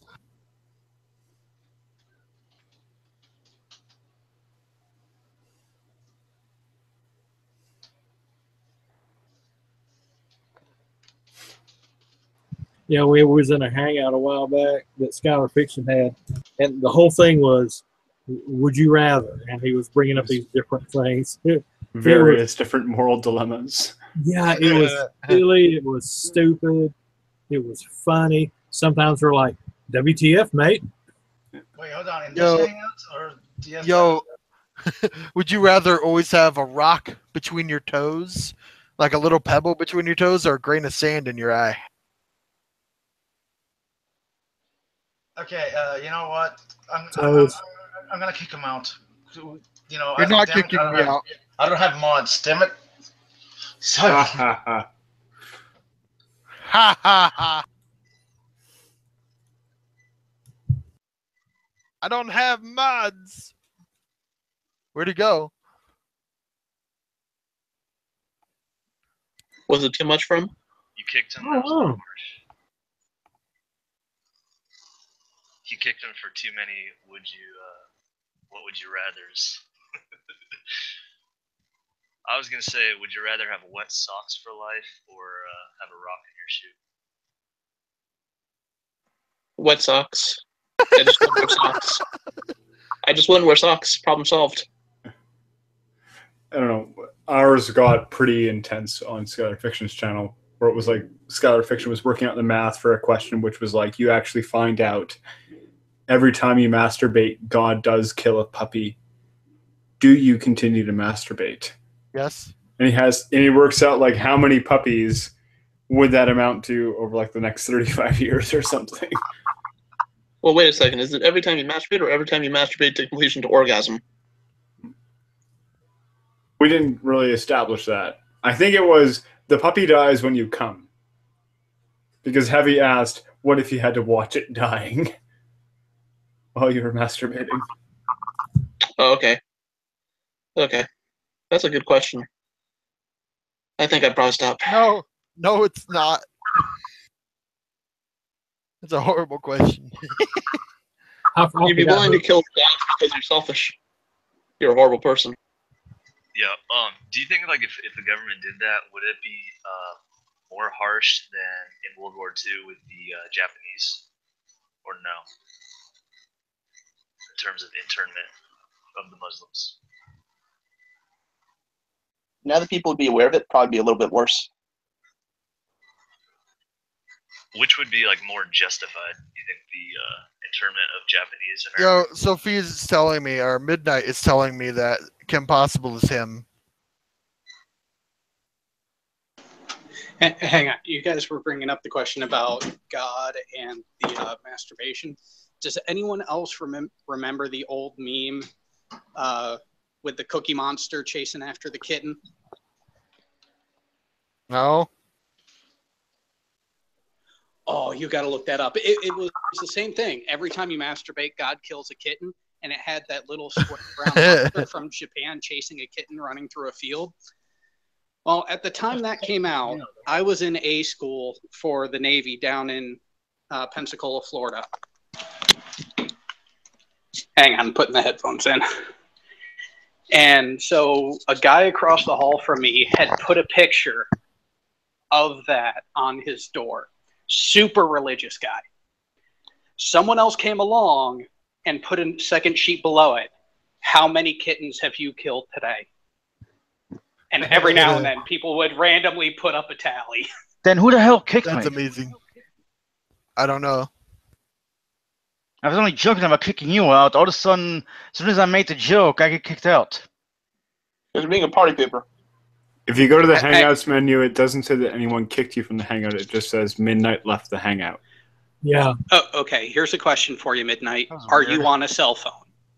No. Okay, then that's really fucking weird. It is fucking weird. Shouldn't it have said if somebody like kicked them or whatever it's called? If someone, well, here's the thing. If someone removed him from the Hangout, one, he would not have been able to get back in. Well, hold on. This is another account. I signed in another account because the other one. Yeah, I know how it works. This is why. Go ahead. Okay, yeah, I was gonna say because in the Hangout window itself, if you're on a desktop, in the side chat, in the Hangout, it will just say that so-and-so was removed. It won't say by who. Over in the green chat, it's 50-50. Sometimes it does, sometimes it does not say who removed the person. Yeah, it just says Midnight Sparkle left group chat. Huh. I have Yeah. another rather question. Would you rather be immortal, but under the condition that when you have family members, every time one of them dies, you have to be the one that buries them and go to their funeral? Or would you rather have a completely sorrowful life and be immortal, but your family lives a very good life? I wouldn't want to be immortal at all, really. You're getting pretty close, Heavy. You know what it feels like now. What was the difference? Be immortal? So the difference is that you live a good life, but when your family members die, and remember you're immortal, this happens all the time, that you have to bury your family members. But the other one is that you live a sucky life, but your family lives a very good life, but you live forever.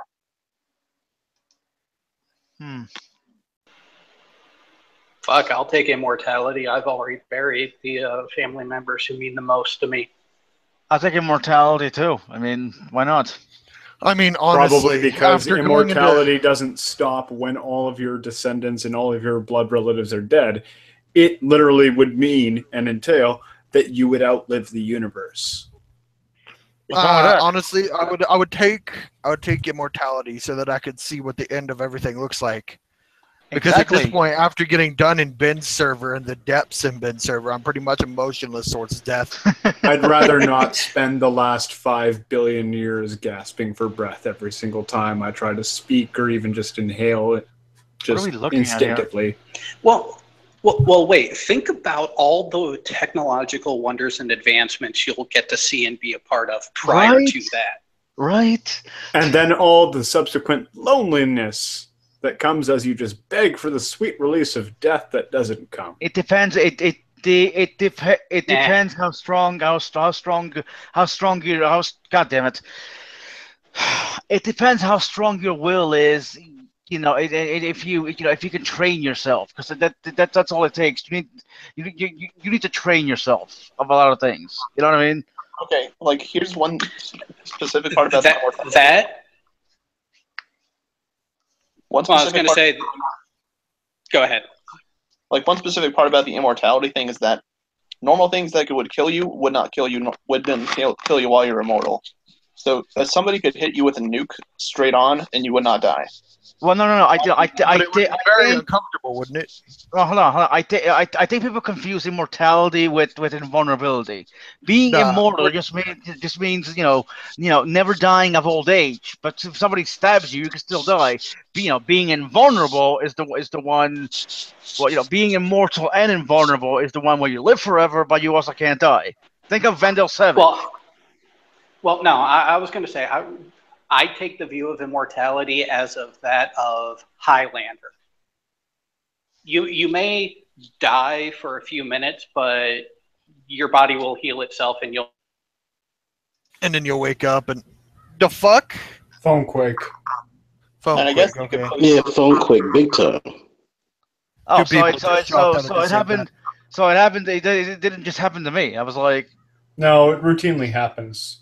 It's just connection issues. Oh wait. So wait, I wonder if I can come back. If I can come back as midnight.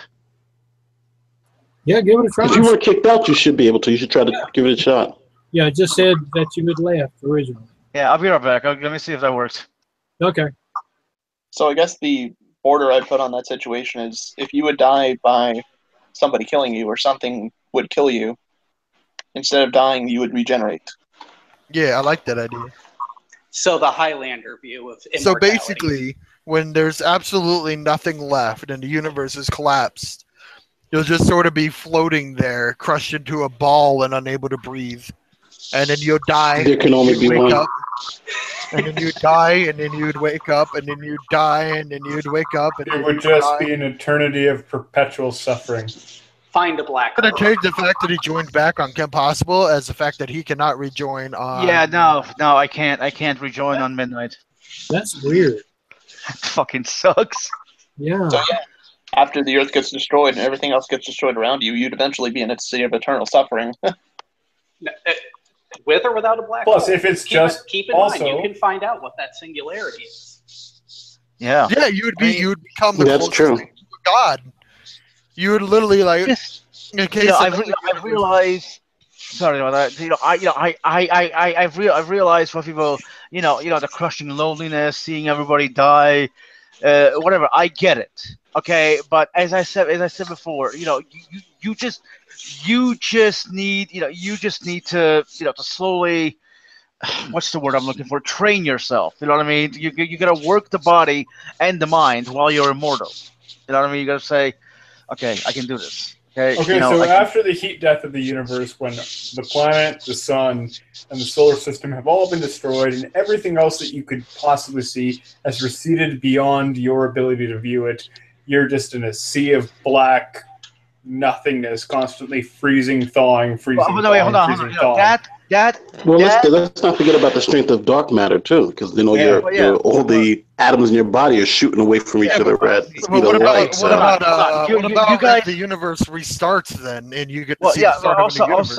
Also that and don't forget that the heat death of the universe, to take place in, let's say, 100 trillion years. if you have immortality, don't you think that that you could that you can invent something to, I don't know, how the multiverse.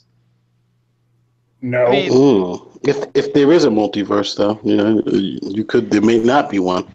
Well, keep in mind, logical reasoning does support the multiverse, because keep in mind, how many occurrences, how many forms of matter, how many forms of anything in reality are truly isolated and singular? Yeah. Also, that's true. That? Well, no. Let's think about this way. There are multiple stars which make up multiple galaxies. Are we so arrogant to think there's only one universe? Why does there have to be one universe? Like, you know what I mean? If you notice, there are multiple, we have multiple atoms, we have multiple planets, multiple stars, multiple galaxies. An atom could be on its own, though. What? Well, doesn't universe itself, by definition, refer to everything that is? Therefore, there is only Under one. a classical definition, it does. However, that's been changed in the realm of physics when you start dealing with concepts like the multiverse. And string theory. Yeah. Look at that. Well, if the universe was a series of collapsings. Oh shoot! If it had the big crunch at the end and then blew up again, another big crunch, blew up again, that might not be so bad. But hold on, wouldn't that violate the law of conservation of energy? Like, you couldn't have that continuous perfect cycle of crunch and then blow up again, because you would lose energy every time. So it would eventually have to end. Oh, it would violate the second law of thermodynamics. I was just throwing out there that depends on what you think the future, how the universe works. No, it is actually, I don't know the math behind it, but apparently, MP, it is possible that the universe is on a cyclical model of expansion, contraction, without violating the second law of thermodynamics. And apparently, these models actually would aim to account for the laws of thermodynamics. Yeah. Well, because keep in mind... Do I understand the math behind it? Fuck no. Well, I mean, nobody does yet. I mean, for me, I know. Unless I go to school or do the math myself, I'll never fully understand it. Like the big wigs. But I want to understand it. You know what I mean? None of us are truly, in our lifetimes at least, are ever going to understand this crazy fucking astronomical shit. That's why. Because in 6 months, Trump is going to declare war on the sea. That's why I want to. But we can always set science on the track to understanding it in the future. Problem is, we can't really determine what happened before the creation of our universe, can we? Well, that's kind of yet. Not before, but there are there is this one model that says our universe exists in the event horizon of a 5D universe, 5D black hole in a 5D universe, again, it's the math seems to show it. If I remember correctly from the PDF that I downloaded a while ago. Yeah, I remember hearing that postulation, and I laughed because it is plausible when you look at the math of it. Yeah. I have to wonder, on a serious note, is it possible, that technology can progress to a point that we can make people become immortal? Oh yes, it's happening. Yes. It's going to come. Yeah, it's a serious question. Which they think we're like 400 years. I'm sorry. Well, which will happen in our lifetimes. If there's to be believed. Maybe they're just giving an estimate. I really hope they at least manage to to allow people to live up to, let's say, 200. To not age. To age more slowly, because if you think about it, a couple decades ago, people used to die when they were like 40. Now they die at 70 or 100, or you know what I mean? But that's a huge problem. If you're talking about having people live to the age of 200, that's a huge strain on resources, because now you're talking about maybe tripling the planet's population, and on top of that, everybody's competing for scarce resources. We'll just sterilize then where are we gonna go? Where are we gonna go to get that is where stellar expansion comes in.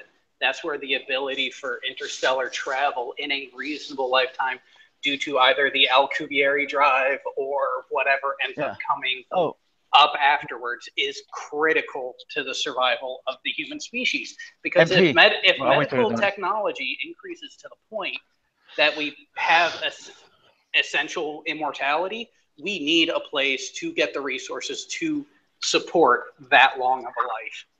Well, but I mean, hold on. Okay, I'll wait.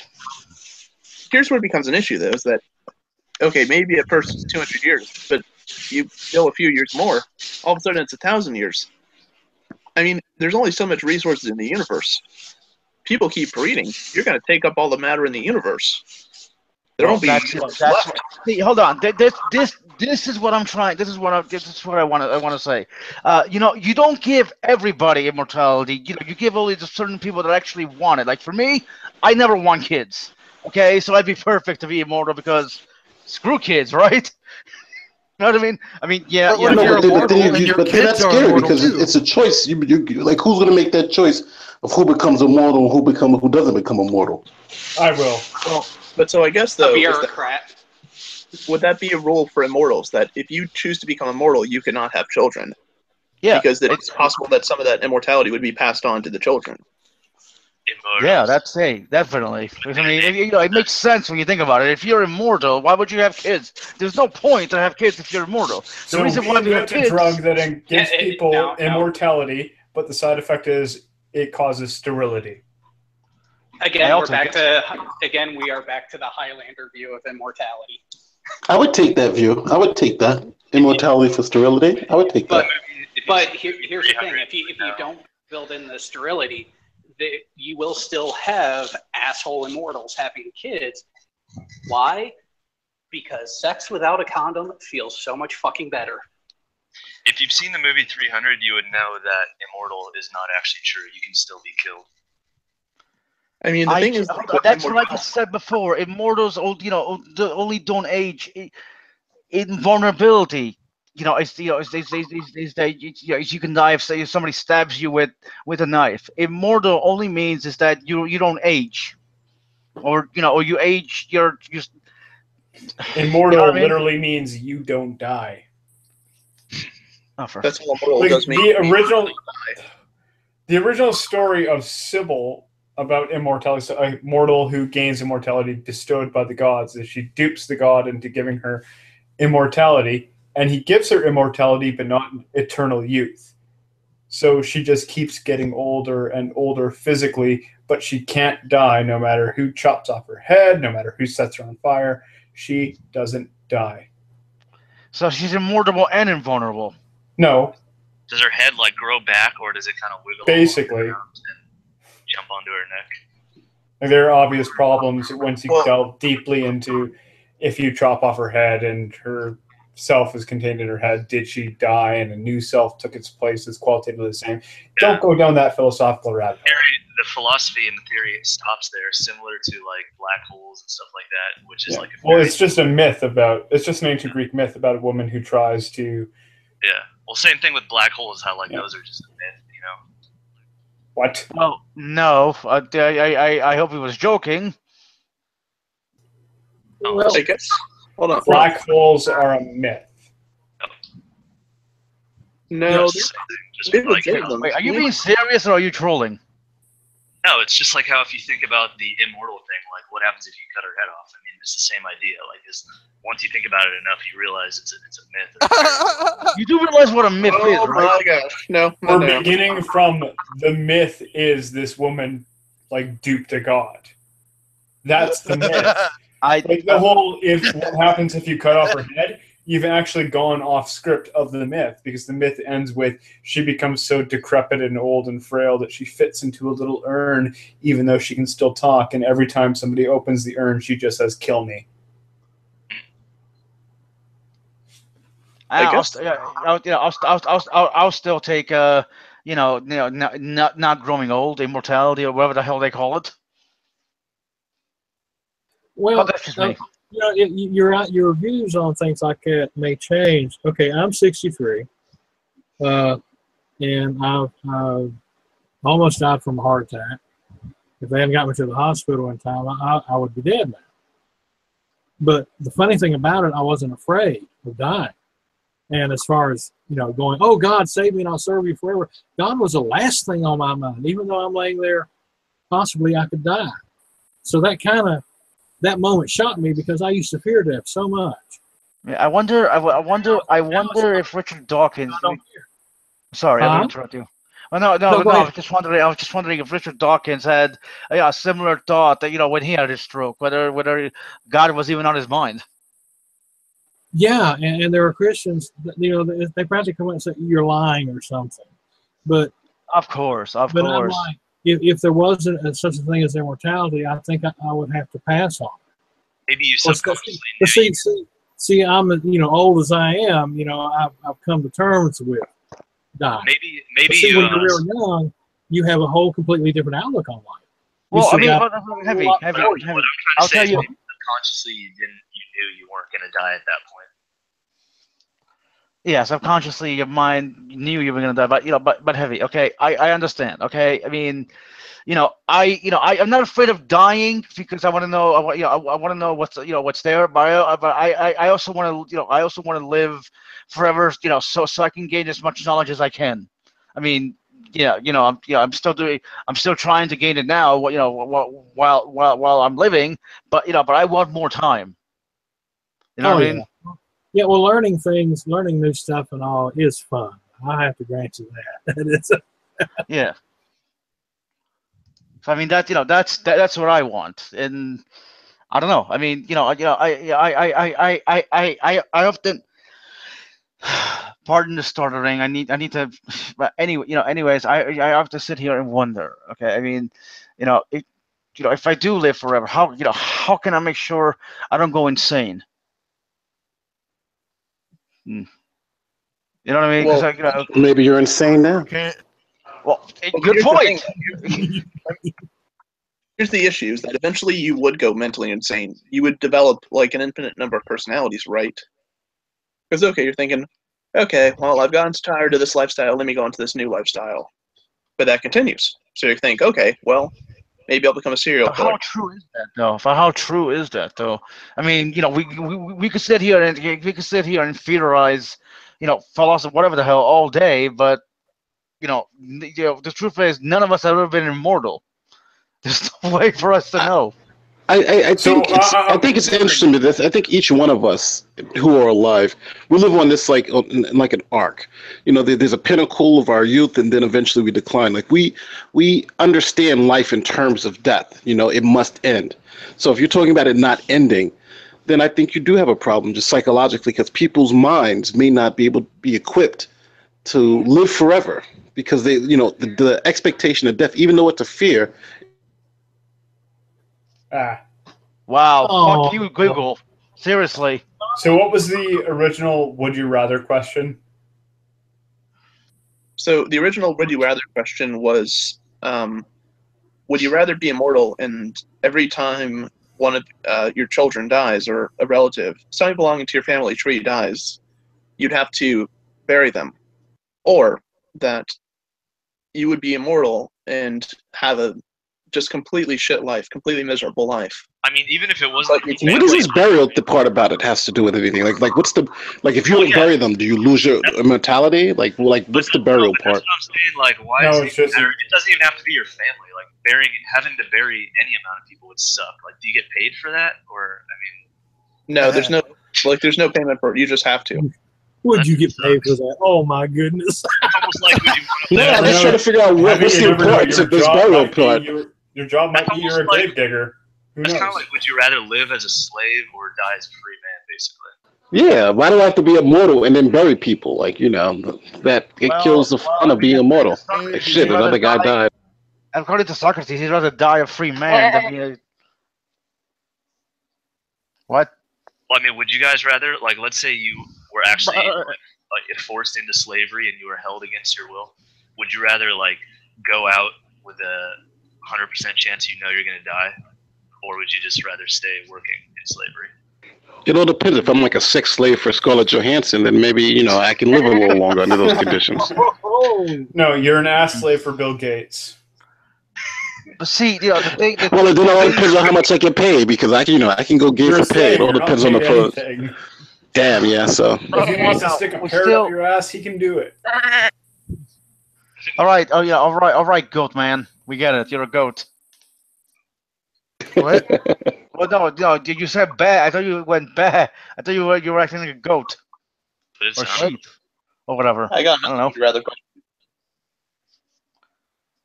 Yeah, mutable. What's up with this? We got to be a slave and bury the person. We can't just be immortal to be immortal. I got another would you rather question if you want to hear that one. Okay, go ahead. Yeah. Would you rather be immortal, or would you rather live for so long, but every time you die, you come back to life? So, and you know when you're going to die. You know how long you have. With or without your original memories? Without. Ooh. Then yeah, I'd rather be immortal because I wouldn't know anything unless I had my memories. My memories on me. Just if you wipe all my memories, then I wouldn't know anything. Star Trek? Well, would you rather have a perpetual existence, or you die and then you're reincarnated, or you're just come back to life immediately after, same body? But you would never know anything. Yeah, but you would never know anything. How do we know? I would choose the second option. How do we know reincarnation doesn't? I mean, we could say it doesn't exist or it does, but I always wonder, does reincarnation exist? What? It doesn't. You run into a very, very obvious problem with mathematics very early on. Like, where did all these 7 billion people automatically get reincarnated from? Basically, yeah. Well, you could just theorize that basically when someone's born, it's actually somebody else's persona being born in that person. So therefore, it's a one-for-one thing. And then you have the problem of where is the original coming from? I'm not saying I believe that. I'm just saying that. And what's the problem with population growth at that point? It's all fairy tales anyway, just like black holes. Yeah, that's why there's so many people that are just like each other. Big Bang and whatnot. Okay. Have you ever heard of twins? Yeah, every now and then, twins, and it's just the same person in two bodies, and they hate each other. Yeah, it's all fantasy like Gravity. This thing called Gravity is crazy. Oh, it's made up. Oh, you had to go there. Oh. Would you rather? Would you rather be a commander in Star Trek, or would you rather be a Jedi in Star Wars? Jedi in Star Wars. What kind of question is that? But the Jedi get killed. They have a lot of problems staying alive. They have shit powers as well. I'm a Star Trek guy. Their powers is, as opposed to Force lightning, animal friendship. No. You start a Jedi, but you can become a Sith if you want. You just Well, from all the movies that I see, all the Jedis fucking end up dead. Yeah, but I'm saying that you can become a Sith. Luke's still alive. Yeah, he was the last Jedi, literally the last Jedi. And he made it all right. Girl as well. Okay, here's a qualifier though. What time period are you in as a Jedi? Like, are you after it all happens? Like before the Clone Wars, during like Anakin's time, what kind of time frame? During Anakin's time. Okay, yeah, fuck that. No, during the Clone Wars, fuck that. Star Trek. And no, but you're Star Trek. All right, fine. Anyways, how about we do versus battles instead? Because I like versus battles. What's that? It's where you get two characters and the group decides who they think would win. Saitama versus Superman. I was just gonna say that time era was really lame as portrayed in Star Wars. I mean, who would want to live in that crap? But no, I'm thinking of like Professor Snape versus Professor McGonagall. Who wins? Professor Snape. You know what? Somebody actually brought this up earlier today in the community. A precept battle between Darth Dawkins and Cy Ten Bruggencate. Who wins? Oh no! What somebody should arrange is to get who wins that fight? Get Hamza Sortzi to debate Darth Dawkins. Who wins that debate? A Muslim preceptor versus a Christian preceptor. How about Bill Gates versus that math guy? Forgot his name. Lucas? Who's the black guy who does the space shit? You mean Neil deGrasse Tyson? Yeah, there you go. Him versus Bill Gates. Who wins in a fist fight? Bill Gates. Tyson. Haven't you seen South Park? Bill Gates is an awesome fist fighter. What the fuck? Oh, but anyway, the debate with the Muslim and the Christian, I would say the Christian because Muslims are filthy rats without brains anyway. Wow. Who the fuck do you really think that?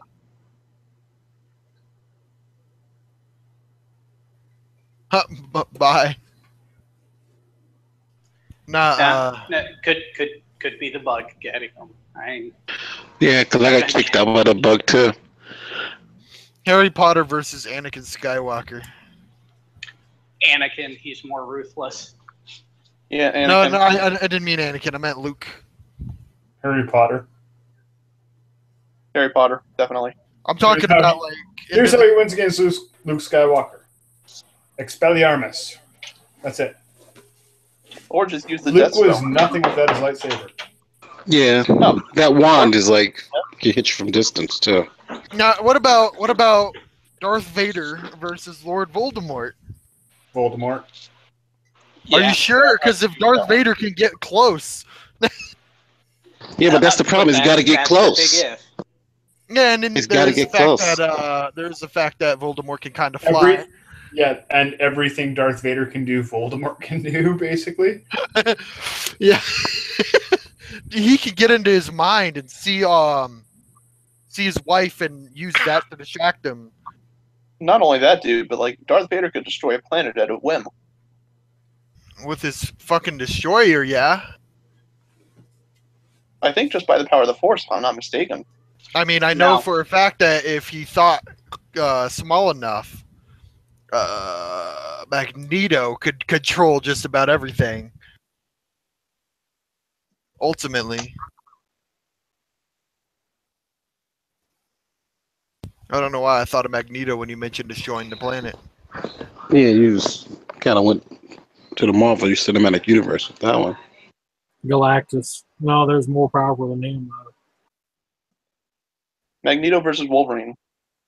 Isn't that been done before? That won't last long. Before or after Adamantium? Before Adamantium. Where's this? He can't get close to him. Wait, where is this taking place? First of all, is this in a forest or a junkyard? There's a big difference. Neutral. It's in a desert somewhere. Oh well, Wolverine, unless he can find enough metal particles in the sand. But he doesn't need that much stuff. He just needs a little bit. Use the iron in his blood anyways, and then make that into a knife or something. Okay, but here's the thing: if there's any amount of like metal in the rocks, wouldn't that be enough for Magneto to like lift the rock and just like crush the shit out of him? I don't know. That's true. Well, maybe. Yeah, technically, if he had just enough to make a thing about the size of a marble, Wolverine would be Swiss cheese. You know. Yeah, but Wolverine can't die. But the best power to have is Charles Xavier, because he can become, like, he can just literally take you over. So that's like as good as it gets. Doesn't part of your brain work off magnetism and something similar? Yeah, but if Magneto doesn't have that helmet, Charles Xavier literally can take him over and force him to do whatever he wants to do. Yeah, but this is before Adamantium. Charles Xavier hasn't met or befriended Wolverine yet. Yeah, but he just has to think a thought and freezes Wolverine. He can turn Wolverine into a slave. A sex slave if you want it.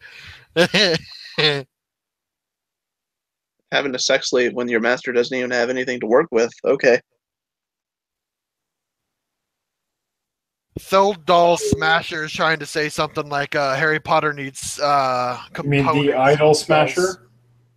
Yeah, the Idol Smasher. Tholdal Smasher. Anyways, Potter needs spells and material components. Jedi needs as well. Yeah, but those spells, if you read the books or watch this show, can also just come from their will. Also, can even just emerge subconsciously. That's how Harry Potter makes the glass disappear that lets the snake out. Didn't even have a wand to do that. In Harry Potter, in Harry Potter, is there ever like just like sorcery mentioned, like without the use of wands? Yeah, like in the first book. I mean, outright in the movie, fucking Voldemort's walking and he shoves a troll off the bridge by moving his hand. They literally force pushed him off the bridge.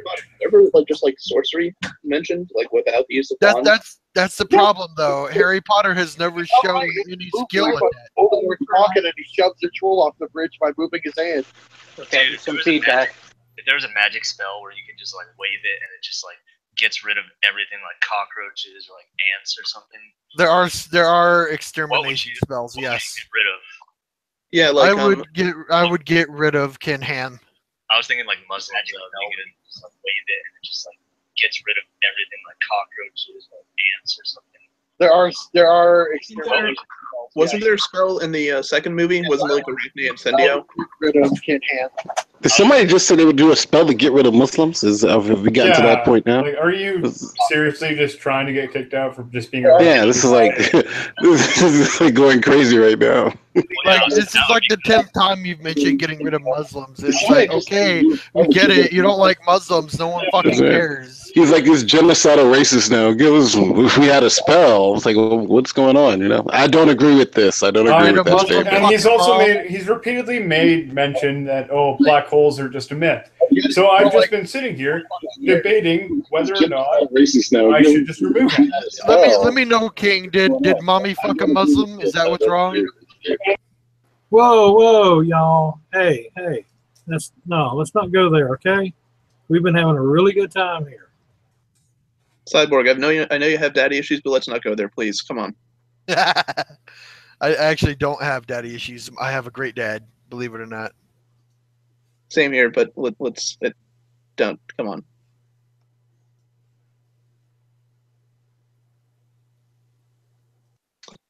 How is a Jedi superior to magic? I have a great dad, believe it or not. I was. Don't. Come on.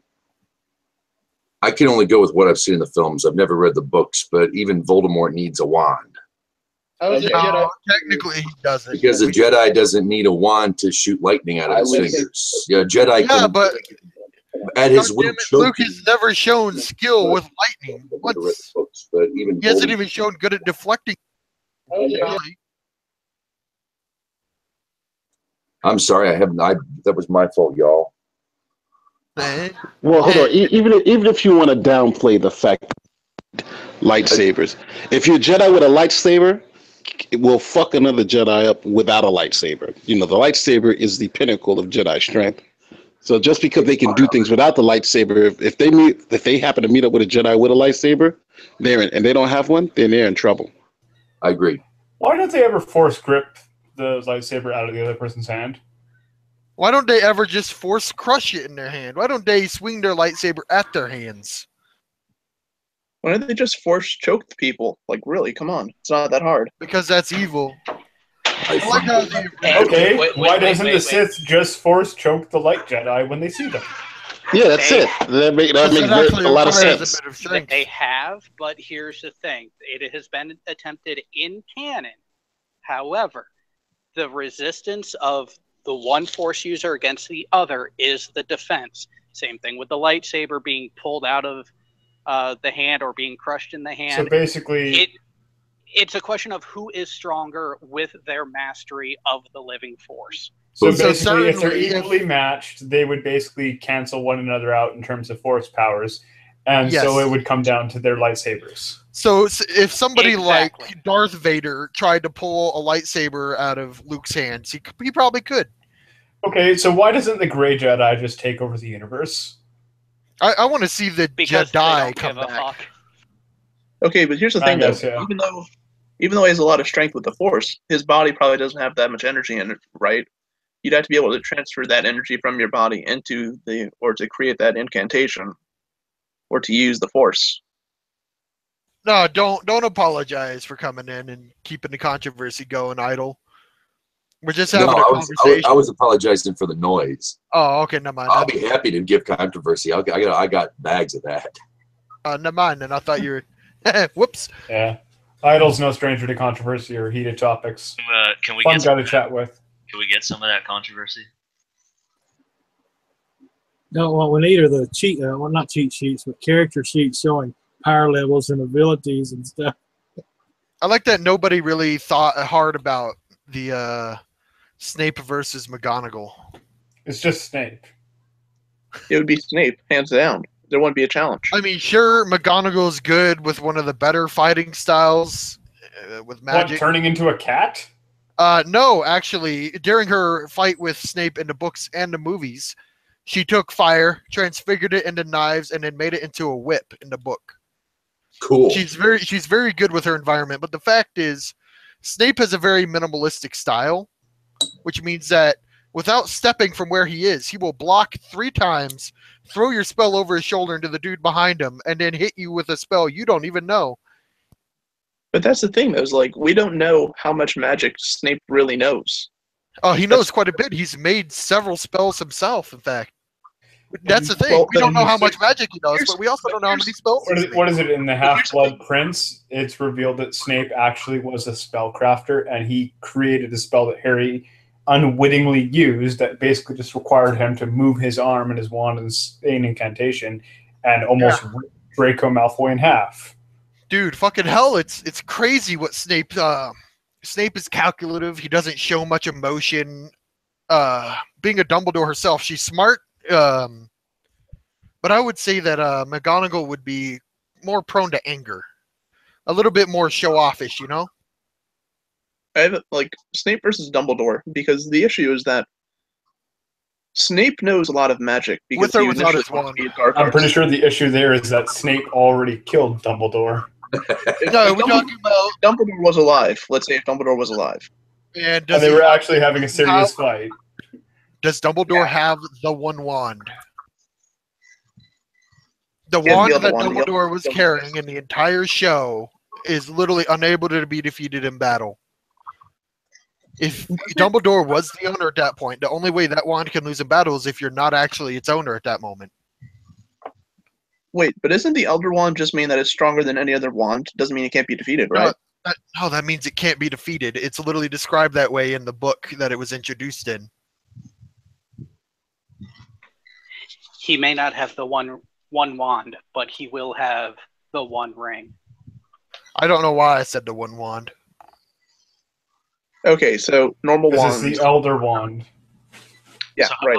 How about like out of the Lord of the Rings characters? I mean, if you had to fight with just any one of their setups, you know, like Gandalf, the kind of fat guy, or the main dude. I'm not fighting Gimli. Give me the ring. Give me the ring of power, and I'll deal with that. No. The ring doesn't qualify. If we're talking about Lord of the Rings, I want to see 100 Lord of the Rings orcs equipped with their average stuff versus 100 Skyrim orcs equipped with their average stuff. They both have a spellcaster and they both have a general. Yeah. No, but I'm serious. Out of like Gandalf, the guy with the bow and arrow, Legolas, or Viggo Mortensen. Well, you know what? I actually like Gandalf the Gray, but Gandalf the White was a little better. But I don't know. Did you hear about the possible tie to Jesus' resurrection in Gandalf's resurrection? Did you hear about the possible tie to Jesus? I heard that in Lion and Witch in the Wardrobe, but not with Lord of the Rings.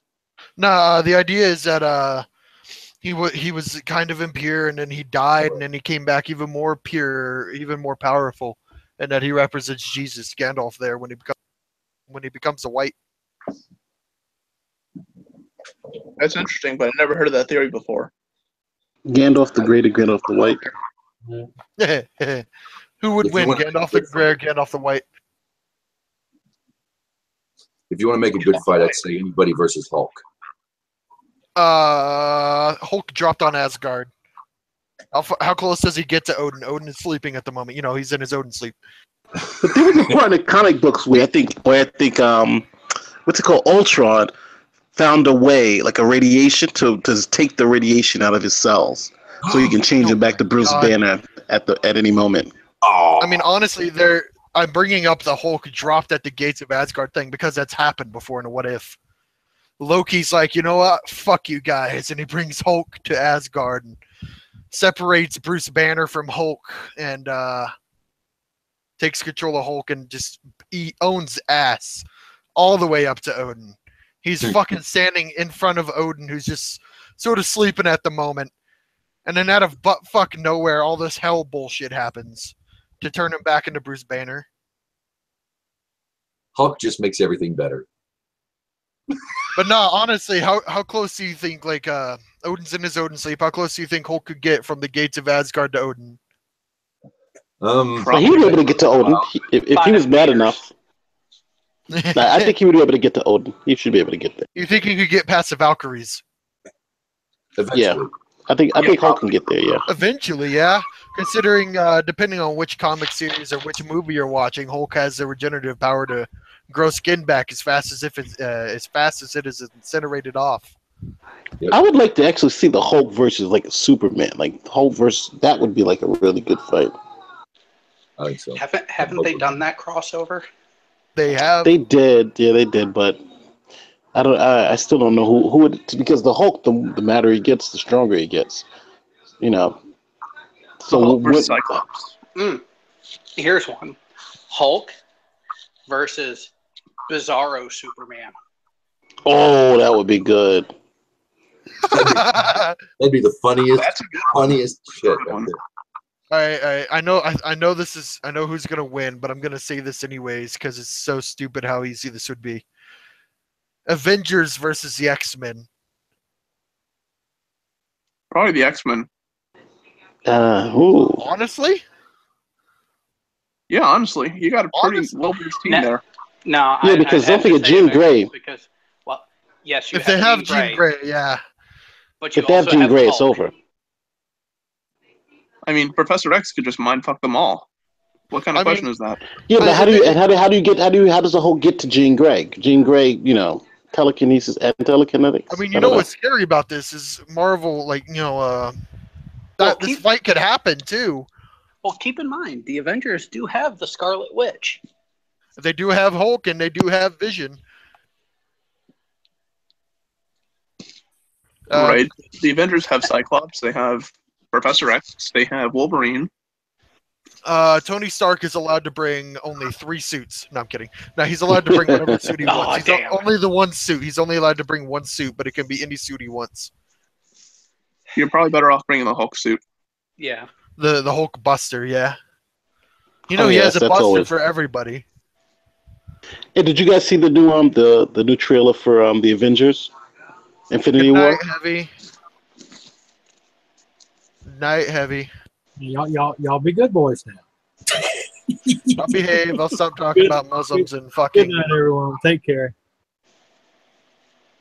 See, Heavy. I can't promise to be good. As he leaves. But yeah. I'm looking at CNN. It's so fucking funny. They're talking about Trump's new communication guy.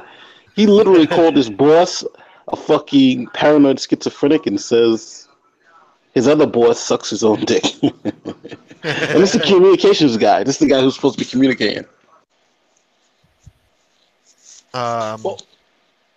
That is some pretty clear communication. So that sounds like the kind of guy I want in the position. Actually, wait. I have a fantastic versus idea.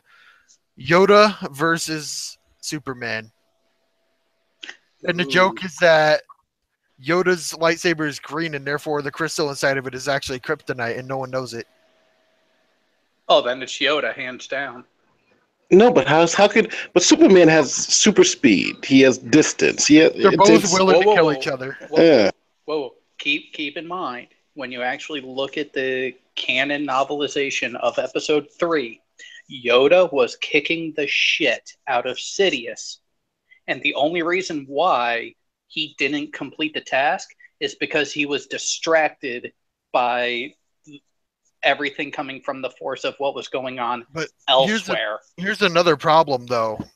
Superman doesn't have a resistance to magic. Would he have a resistance to the Force? He's never been exposed to it. Well, he has resistance to all things except kryptonite. So yeah, he would. No, he has no resistance to No, magic. yeah, he has a weakness to magic, Superman. Like, it's not necessarily a weakness so much as he's just got no vulnerability. Yeah, there's just nothing about him that would stop magic. He's like a normal person to magic, basically, except for he can't be crushed as easily, I would assume. Have you seen the fight between Superman and Shazam? Yeah, I've said that. Shazam grabs him by the middle and Shazam and lightnings him in the chest 3 times, and that gotta fucking hurt. But he beat Shazam, though. He beat Shazam. He did beat Shazam. He beat his fucking skull in, and then he turned him into, turned him back into Billy Tom. He's like, "Go home, kid." Billy Thomas, 2 first names. That was the one thing about Batman v Superman.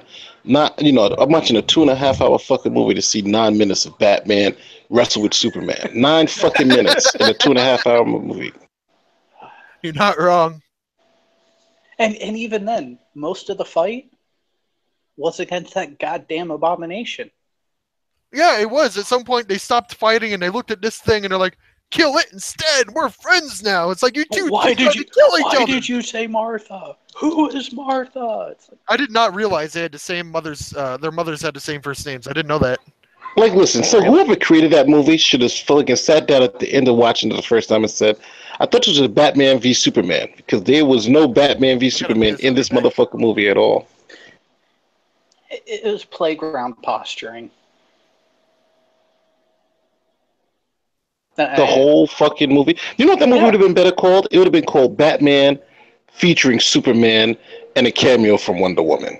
That's what that movie would have been better for that movie to be called. No. And introducing Wonder Woman.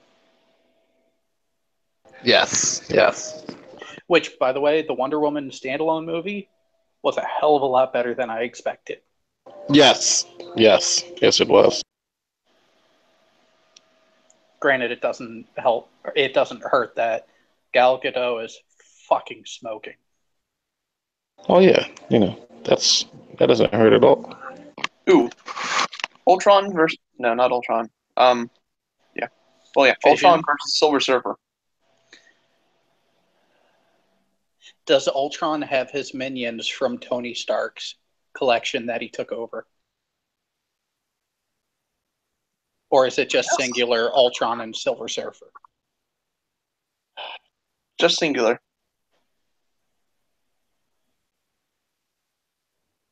Silver Surfer. But with the minions?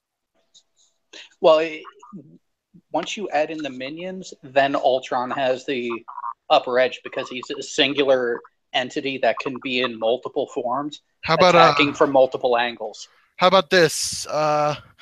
Dragon Ball Super manga Goku dropped into the Marvel Universe. How far in does he get?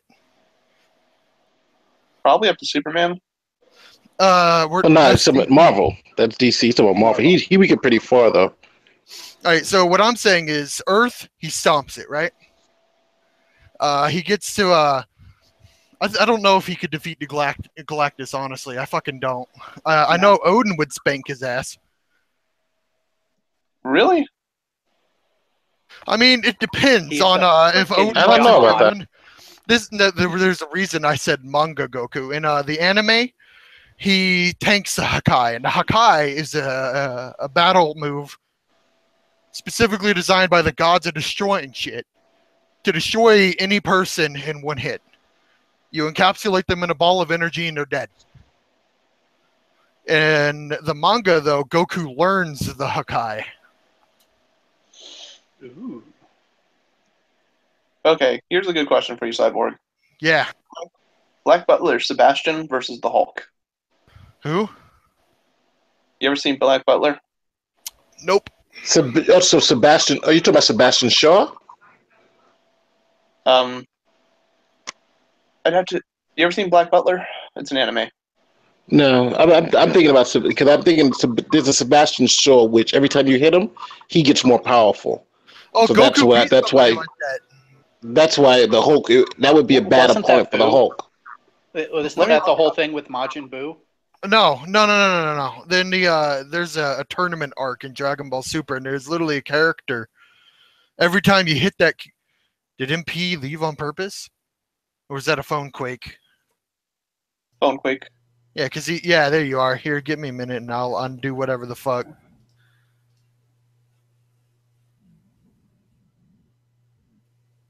Whoops! I didn't realize you were unhidden from the broadcast, and I clicked hide. Anyways, in the show, there's a character that every time you hit him, he gets a little bit bigger and a little bit stronger. And Goku overpowered that to such a point that the character practically exploded. That was Doomsday in Batman v Superman. Every time you hit him, he got some like stronger, and he did that bomb, that pulse thing. High stunt. That's some beautiful teeth you got there. All right, ladies and gentlemen, we are live. No, it wasn't Boo I was thinking about from the anime of DBZ. It was Cell. Yeah, it was Cell, but I guess every time you hit him, he got stronger like a Saiyan. But the thing is, a Saiyan has to get near death to get stronger, and every time they would seemingly kill Cell and he would regenerate, boom, he's stronger. Wait a second, I'm gonna call. That's a kick-ass. That's a suck-ass power. Yeah, he blew off the entire upper half of his body, and he grew that back, and boom, he's stronger. Goku went Super Saiyan the first time because he saw somebody die, not because he was getting close to death. No. The way it works is a Saiyan's biology, which Cell has some of. It was put into his DNA. A Saiyan's biology, every time a Saiyan gets closer to death, their body bulks up and they get a little bit stronger. Now, that's not Super Saiyan. I don't remember what that's called, but here, give me a minute. I'll look it up. But okay, yeah, every time they get near death, and at some point, Vegeta even had Krillin shoot him through the stomach with an energy blast so that he'd get a little bit stronger when he revived or whatever or something.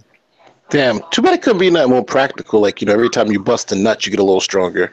Then, like, every time you're like 20 years old, you'd be like a super Saiyan. MPM, I'm really sorry, but I have to say this right now, is if you have mods, do not broadcast somebody until you check their followers and see if anyone in the room knows who they are, because of the way that this hangout is set up. It is snipeable. And if you broadcast that person, we are likely to get porn bombed. No, I'm on a phone. I haven't been broadcasting anybody. Do not. Yeah, I know. I don't know who else has mods in this room, but if someone joins and they have one follower, no one knows who they are, they haven't been commenting in the live chat, do not let them. Yeah, I'm sorry. That broadcasted. was my fault. I've never been a mod before. Yeah. And now that I know that, I won't. Don't worry. Yeah. Everybody in here should have mods. That's what Steve was saying earlier. But yeah, Cyborg, you should watch Black Butler. Pretty good show. Right. It's called a Zenkai boost, okay? Is a Saiyan genetic trait that allows their combat prowess to continually increase as they fight. It's done by them imprinting on new experiences to lessen the chances of the same injury happening again. So technically, they're not necessarily stronger so much as more efficient. Cyborg, look something up for me. Yeah.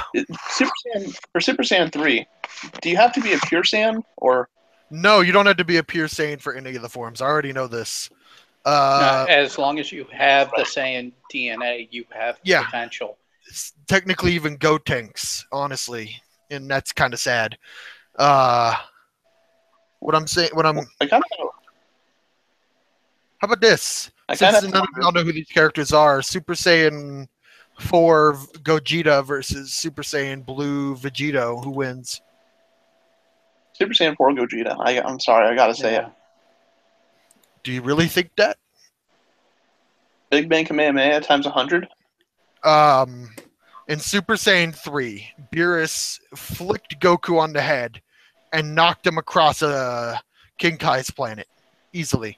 He flicked him on the head and he went flying. While in Super Saiyan 3, one hit to the back of Goku's neck and he was instantly out of Super Saiyan 3 and laying on the ground nearly dead. Right, but you said Super Saiyan... Super Saiyan Blue is Super Saiyan God as a Super Saiyan. Super Saiyan God was able to nearly contend with Beerus. And that's added to their base form. And then they go Super Saiyan, and then they're in Super Saiyan God. And technically, that could be 100 times their average strength. We don't know yet. Super Saiyan God, like Blue Super Saiyan, is an artificial form of the Super Saiyan God, because the Super Saiyan God is 4 Super Saiyans pouring their energy into one entity. It's 7. Technically, It's 7. technically he could turn into a Super Saiyan God. He does it in the manga. I don't know if it's like canon that he can in the anime, but he could turn into a Super Saiyan God, Super Saiyan. That's a stupid term. That's why we call him Super Saiyan Blue. Right, but is a Super Saiyan Blue technically stronger than a Super Saiyan God? No. Yes. No, technically not. It might just be a form that he Super. can control There more. was the Super Saiyan God, Super Saiyan, which they've not achieved yet. Super Saiyan Blue, as it is now in the anime and in the manga, is the artificial achievement of Super Saiyan God. So it's basically It's like a Super Saiyan who stands on equal grounds of the Super Saiyan God. it's more easy to control too, which is why they don't use Super Saiyan God anymore. Right, but so Super Saiyan God, when you under Super Saiyan God, could you also go Super Saiyan again? Theoretically, the problem is though that would put immense strain on Goku. So here's a better situation now. Like you go Super Saiyan, you go Super Saiyan God, then you go Super Saiyan 3. Now at that point, versus Super Saiyan 4 Gogeta. No, that's not fair at all. Well, Super Saiyan God, Super Saiyan wouldn't have very long to fight, right? Technically, he could have all the time that he wanted, honestly. No, like if you're in Super Saiyan 3 and you're also Super Saiyan God, you're not going to last very long. Yeah, but I'm talking about Super Saiyan God, Super Saiyan. And that's it. Yeah, but how long would that, like, how long could you control that form, though? I mean, as Vegito, they lasted 10 minutes. Right, but even that was a Super Saiyan Blue. Yeah, he was a Super Saiyan Blue. He lasted 10 minutes as Vegito that way.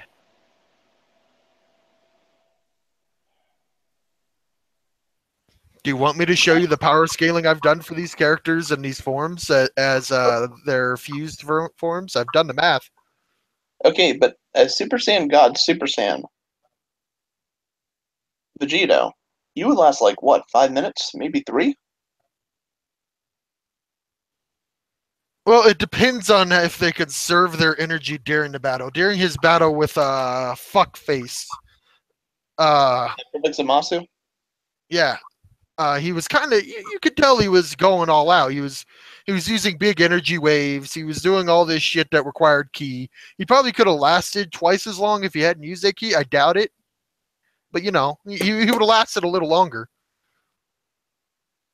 I think pretty much he was going for the haymaker from the outset instead of trying to rope-a-dope.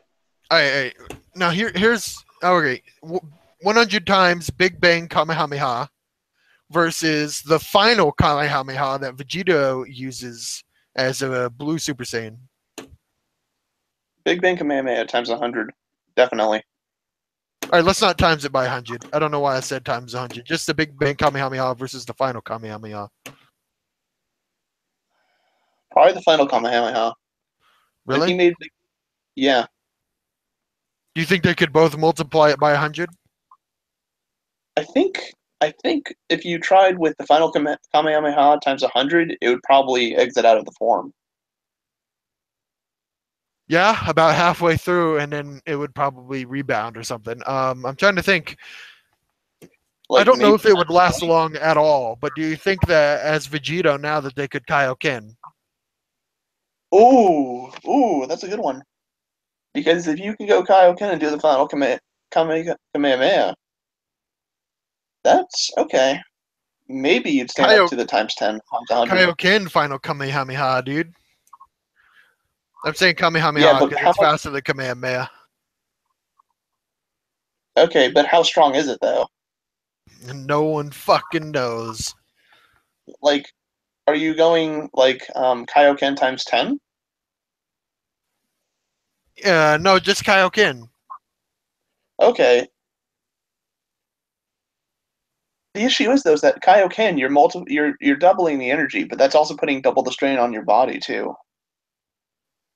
So if for some reason you get a power collision between the Big Bang Kamehameha and the final Kamehameha, it's an issue.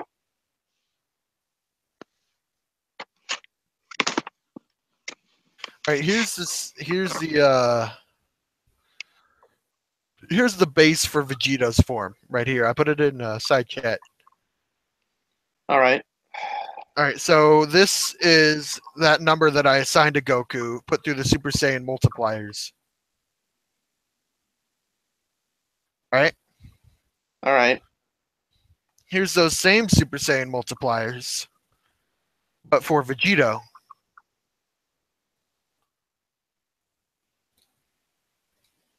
I think Do you they're understand still these? They're not the same.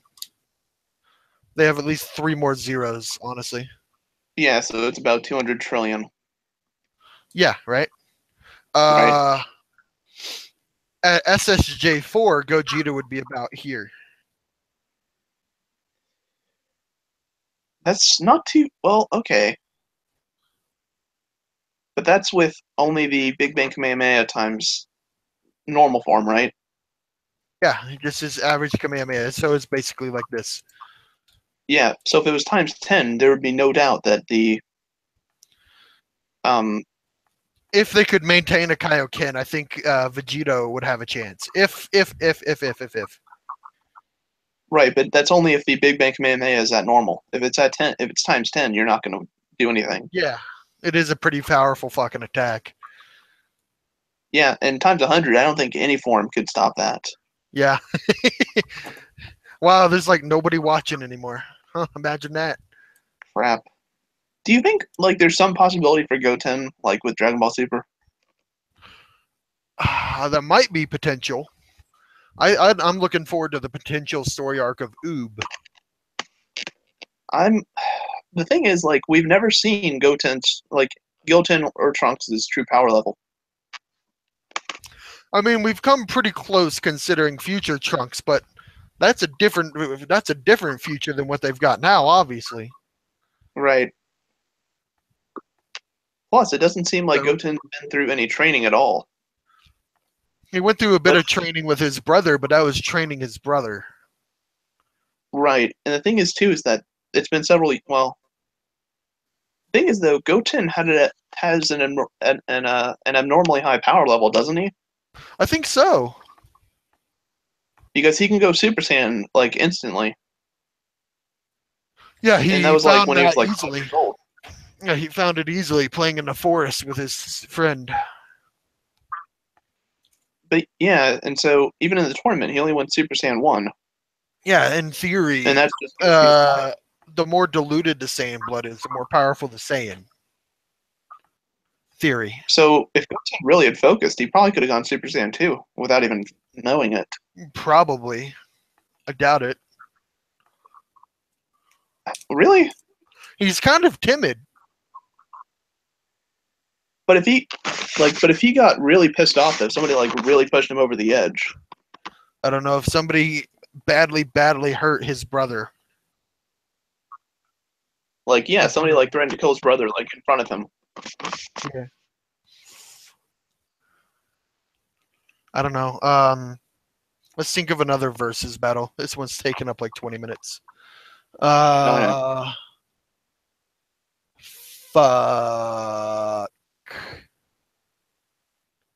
Toph Beifong versus Gaara from Naruto. Dafke Bong? Toph Beifong from Avatar. Oh, okay. The little girl earthbender. Yeah. Probably Gaara. What? I don't think so. Toph Beifong has... Actually, yeah, I do think so. Gaara's quite a bit more cruel. Yeah, that's true. And willing, to kill. He's ruthless. But, yeah, the problem comes in with how much control would Toph have over his sand. And she's never really showed control. The few times we've seen her interact with sand, she dodged it slightly and then pushed the sand, but only a few inches so that it wouldn't hit her. And then the other time, She was standing on sand, couldn't see shit because she sees through her feet with seismic sense. So she jumped on the sand, turned it to stone as fast as she could, and then had to do her shit. But that required effort. True. I mean, Gara it was born with the 2 tails Jinchuriki, so that But gives the her problem an advantage. is, now if he has his tailed beast inside of him, I'm giving it to Gara. Because Well, yeah, then that's that's basically like fighting 2 people. Not just because 2 people are in him, technically, him and the beast, but because he can kind of just turn into the beast in case of emergency. True, that's very true. Yeah, so it'd be an uphill battle for Toph. Literally. Up a hill of sand. What do you think, James? Jared? James? What? I think of my potato too often. My potato James. My God.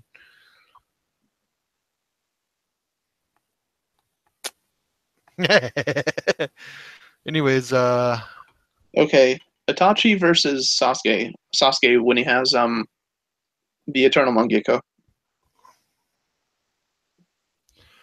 I don't watch enough Naruto to know the answer to that. Do you know what the Eternal Mangekyo is? No. Basically, it allows you to read your opponent's moves, and it doesn't hurt your eyes. Oh. I don't know. I mean, Itachi was really good at... I don't know. Do you think Itachi let Sasuke win? Probably. I haven't seen it. What do you think of Dragon Ball Super Krillin versus Naruto? Krillin now? Now. Actually, no. But I'd probably... Actually, yeah. I would say Krillin if he trained. I'd probably have to say Naruto. Because I would say that about now, Naruto's on moon level as far as what he can break and shit. I mean, Naruto has the, like... He can actually become... He can actually, like, exhibit some of the 6... Well, he can actually become the Sage of 6 Paths. Yeah. And how much power does that directly give him? A lot. A hell of a lot. Is he capable of breaking the moon, for instance? If he tried. Because I would say Krillin now is more powerful than Piccolo during the Saiyan Saga. And Piccolo during the Saiyan Saga just sort of turned to the moon and blew it out of existence. That's true. That's true. But is he more certainly faster? What? Is he more powerful than Piccolo after he fused with Nail? Probably originally when he fused with Nail, but not now at all. Yeah, that's a good point. That's a good point. Wow. It's literally pretty much just you and me in here. Yeah. Would you like a link to my Discord? Sure. And then we could continue this later if you want. Might as well.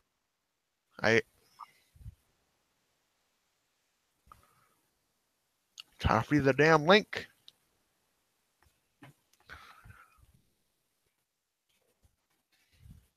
I'll give you a roll when you get in.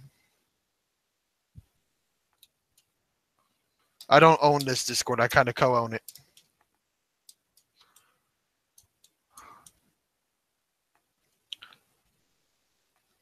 Do you want to try a different versus battle? Do you want to think about that?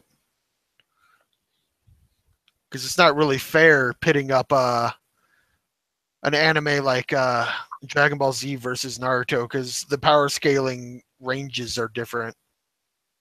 Not necessarily that characters in Naruto are weaker, they just gain power at a more moderate rate, you know what I mean? Yeah, that's kind of the point, is that the scaling between power levels is just obscene. Yeah. Yeah, I'm going to get going. Maybe we can talk about this later. All right, I'm going to leave too. Steve, if you're listening, bye.